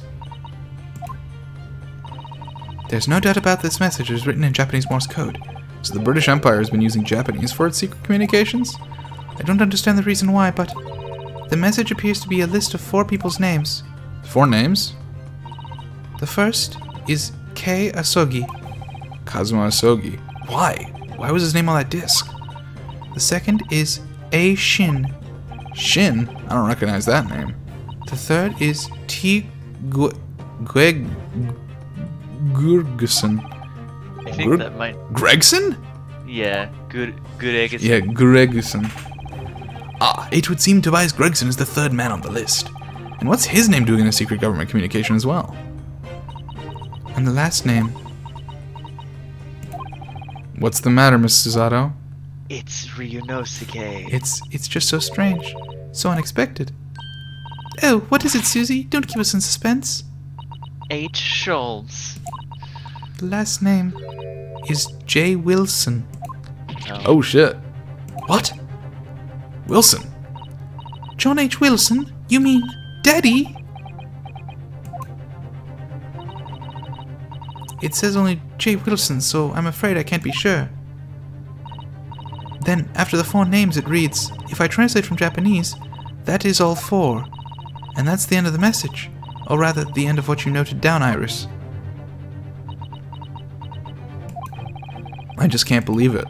Who would ever have thought that those discs contain Japanese Morse code? Not to mention a strange list of some disturbingly familiar names. It appears that this particular message is a communication of some kind between Great Britain and the Empire of Japan. So Daddy could be in Japan then. Where's Susie and Ronan come from? Oh, well, Come with us. Come with us. no, it's not very likely, is it? I mean, there are thousands of people with the surname Wilson, and there must be lots of J's among them. Professor John H. Wilson, visiting professor of medicine at the Imperial Yumei University. But we can't tell Iris about that now. We just can't. Wait. Why not? Didn't he die? He was the victim of the first case. With the with the okay. tooth. Wait, so they've just been hiding that this whole time? Well, they didn't know that he was her dad until this case. Oh, until just now? No, not until just now. Until like the night of the murder, like a couple hours before the murder, she mentioned her father, and that's when we found out. Oh, okay. It's so strange. Somehow, in solving the case of Mr. Windimank's murder today, I feel like I've rolled back a boulder at the mouth of a very dark cave. I do wonder if perhaps it's a dark cave that we shouldn't go wandering inside.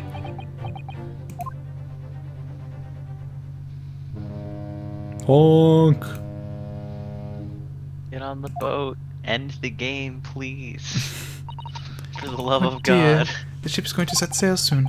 Yes, it seems so. I still haven't eaten dinner. I don't think I will at this point. I'll sail on that steamship first to the port of Dunkirk in France. Then I'll change onto a large passenger vessel bound for Japan.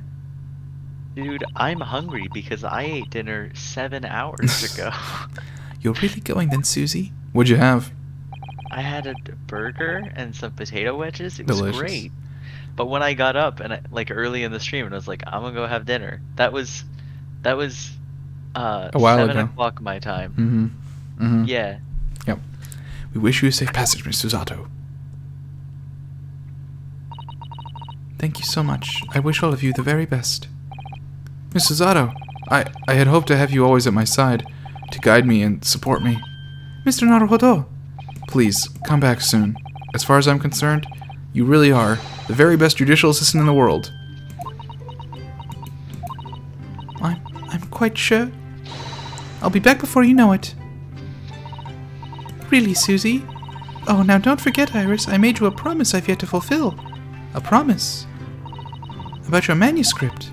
Ah, oh yes, the Hound of the Baskervilles. Well, I'll be waiting for you then, Susie. A promise is a promise. Definitely, Iris.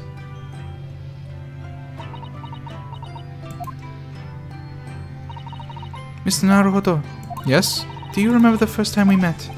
Yes, of course. On the SS Buria, when I was dragged out from the wardrobe, still half asleep. If I remember rightly, you threw me halfway across the cabin with a Susato takedown. You know very well that I'm talking about after that. It's strange, but being thrown together as we were in that case, I somehow felt straight away that you were the perfect person to continue Kazuma-sama's great legacy. Miss Susato. And my instincts were right. I really want to believe. No, I'm sure that... I'll be back soon. Farewell until then.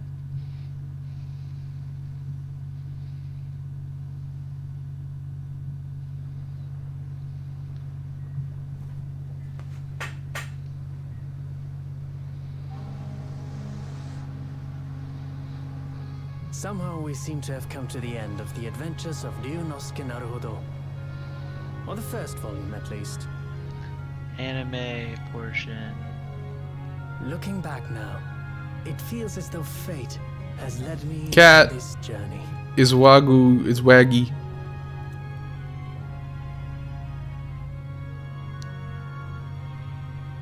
Fate led me to becoming a lawyer, to traveling halfway around the world, to meeting the great detective.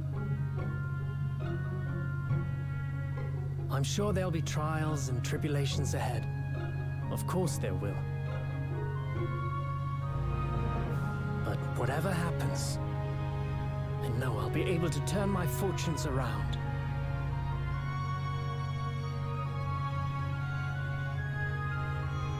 After all, I have the greatest friends in the world on my side.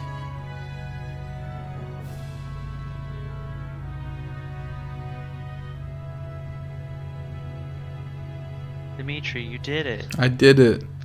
Now you just have to finish the 2 other games tonight. 2 other games? There's only 1 other one. Oh, wait, isn't it called the trilogy? No, the original trilogy is a different set of games. This is the Chronicles. This is there's only 2 Great Ace Attorney games. You're thinking of the original trilogy of the Phoenix Wright games. Okay, that's okay. That's the first Ace Attorney game, and then Justice for All and Trials and Tribulations. Ah, yes, Mr. Naruhodo. Yes, Mr. Sholmes? I have some rather awkward news. The railway company has decided to sue over the special express train, apparently. Huh? It caused such a commotion on the line, all the other trains had to wait at stations. But really, we would never have made it to Dover in time otherwise. Anyway, I explained everything and how it was all your fault. Huh? What? I Is believe this how he gets foibles on people? Is he just lies? I believe a formal complaint should be delivered to your office tomorrow. But not to worry, my dear fellow. According to Miss Susato...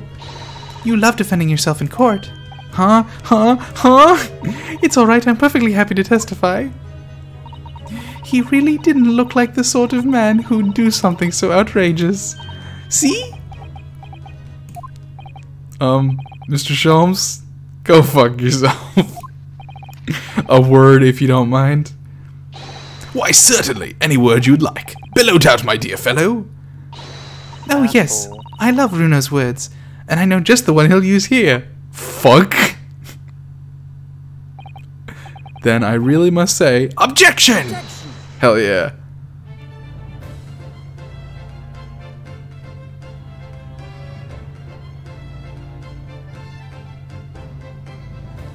Is that it? Is that the game? That's the game. Did it. Congrats. I'm gonna go to bed immediately. See ya. Have a good one. You have to like finish the credits, wrap up the stream. That's cool. In the Good for following you. weeks. I'm gone. See ya. Hundreds Good of night. I love Bye. y'all.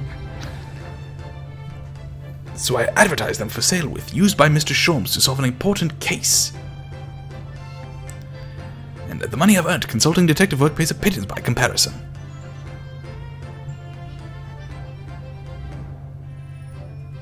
Damn, Kazuya?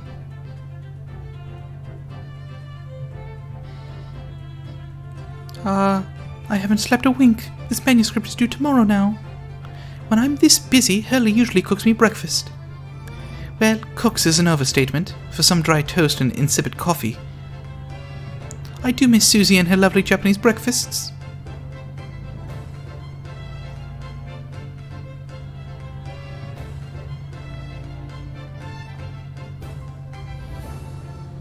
Hey, fucking ouchie. Witness, your testimony is riddled with contradictions. Exactly. Rather do rat Kobancorns hide under rare sticks themselves. Well, I don't know, sir. Knows his father is an innocent man, or are you calling my son a liar? Witness, my courtroom is no place for your petty arguments.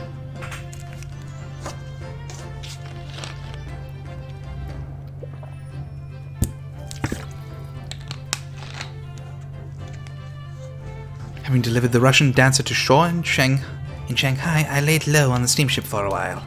But last night I apprehended an extremely suspicious Japanese national on board. I've done nothing wrong! All I did was give Wakai's offspring refuge in my pocket. A man brings some kittens on board and suddenly he's a hardened criminal! It's not fair!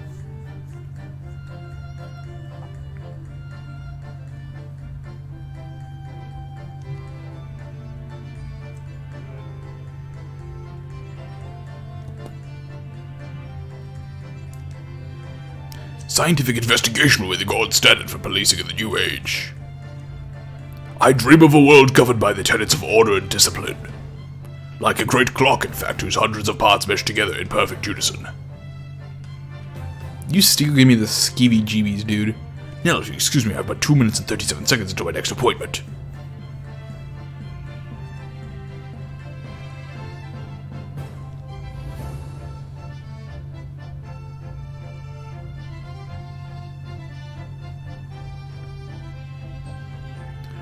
Latest Rest magazine's out, and I'm in it again. Whenever I say that one line she wrote now, I get a standing ovation. Want to hear it? suppose, for an amateur.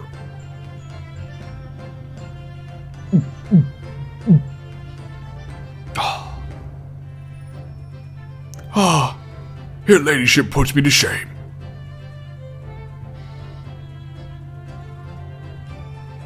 How do you still have your job, man? I mean, I guess I get it.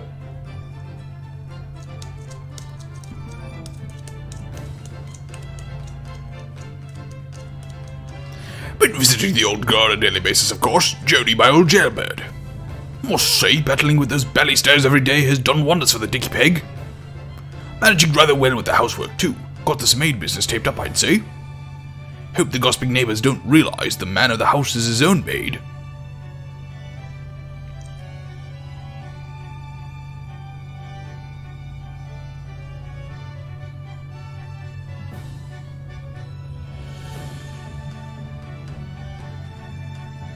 Matt Rowley's back on the beat again, all thanks to the Reaper.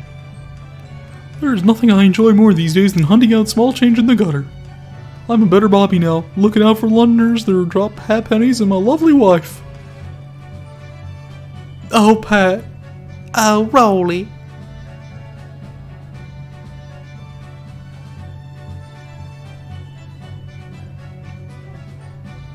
Fun game. I love the Ace Attorney games, so it's been great. Really looking forward to the second one. Looks like I'm gonna be doing time for a bit now. But Iris comes every day for a natter, so it ain't too boring. She's always going on about them cases what Sean's is looking into. Criminal investigations are kinda interesting when you get into them.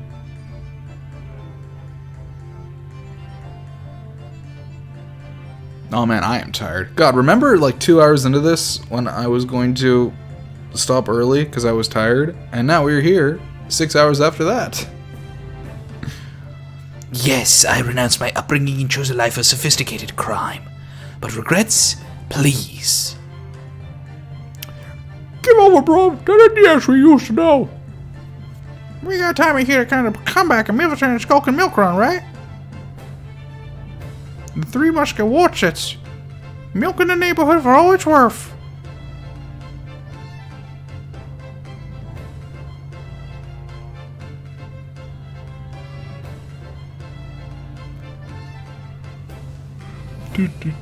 Do.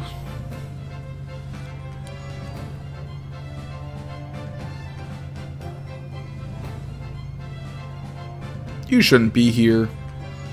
This past 6 months has been a time I shall remember forevermore. Painful goodbyes and wonderful encounters. I've come to realize that that's what life is all about. Naruhodo-san, I promise. Your assistant will return to you one day. But for now, I leave you with many memories and a heartfelt wish that life will treat you well.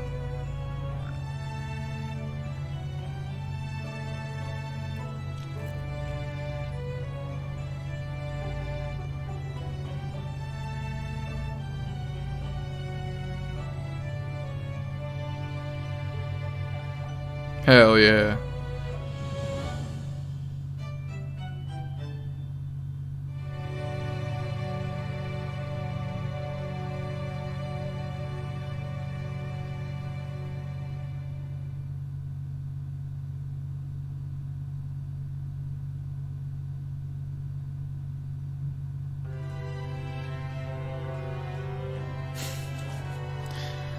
Ah, man. That's where we got to these credits. Go on, get walking. Alright, well, thank you, everyone, so much for joining. I guess I'll keep stream going here until the end of the credits. But for those of you who stuck in for the long haul, woo, we did it. You can now play as Luigi. Very true. Hey, ouchie. Yeah, no, it's, I mean, 60 seconds till 8 hours, you can now play as Kazuma. I mean, we're gonna go over the 8-hour mark. Now we're gonna do it. The credits are at least gonna be another 60 seconds long. My longest stream is like just over 10 hours, I think, with the bug snacks. This one, not even this full chapter, because we did part of the chapter yesterday. This, like, trial took almost as long as the entirety of Bug Snacks. Pretty fucking wild how long it was. Good lord. No, it's been great though. No, it felt, I don't want to say it felt short. It felt, we really, like, we had 4 court cases. The fact that chapter 2 didn't have a court bit was weird. It felt like the first 3 cases of the game were like the introduction to some degree. And case 4 and 5 felt like the real cases. I guess case 3 was sort of a real case, but even that was an introduction because there's no investigation phase. So I'm wondering what they're going to do with the second game. I assume the second game, obviously, the first case is going to be an introduction because, you know, it's a new game. But I am wondering what they do with the other 4 cases. So, go to bed, Capellio. Don't make the same mistake as I have. I mean, I guess you already have, but head to bed. Oh, I'm tired. Good lord. Oh. Oh.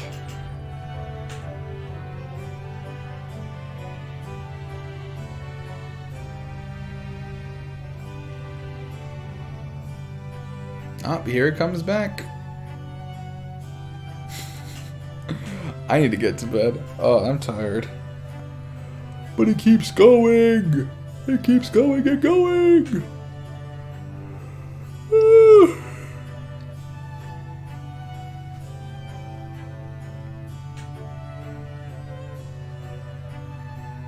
Maybe we should have done this a 3-parter. Maybe we should have cut this after part 3 and come back to it tomorrow night, or I guess tonight at this point, and done a 3-parter for this. But, oh man, I mean, how can we stop that far into the case, you know? Fuck you. Fuck you, you bastard. McGilded. Fuck you. Man, I have like 20 million pings.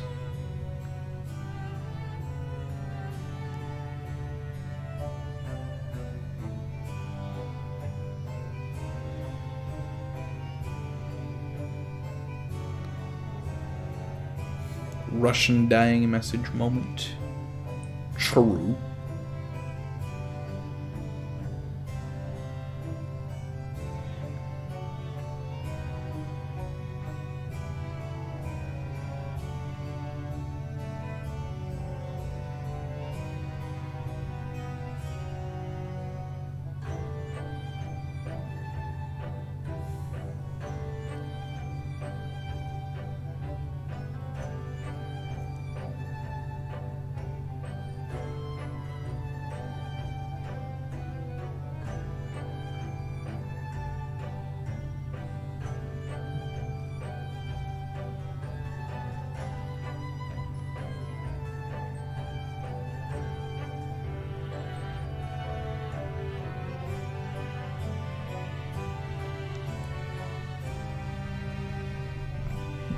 Oh, that's it.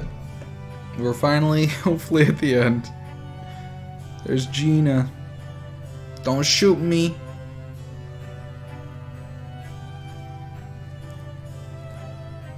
Yeah, I got nothing. I would talk more about this game, but oh boy, I'm out of things to say. It's been like 8 hours. It's credits time. Let me die! Let me die! Special thanks to me and you all for fucking staying here for the past 8 goddamn hours. Jesus. I mean, Cabellia, you have been here the entire fucking time. 8 hours straight, dude. It can get you to bed, dude.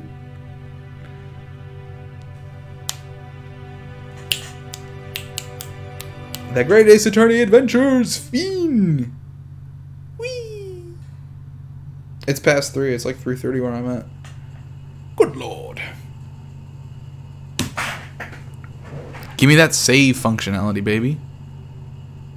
Oh, we got an achievement. Yay.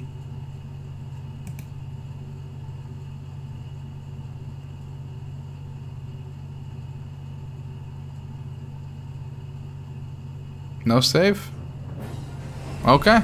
Great Ace Attorney Chronicles. Alright, so thanks so much everybody for watching. We finish the game 1 next week.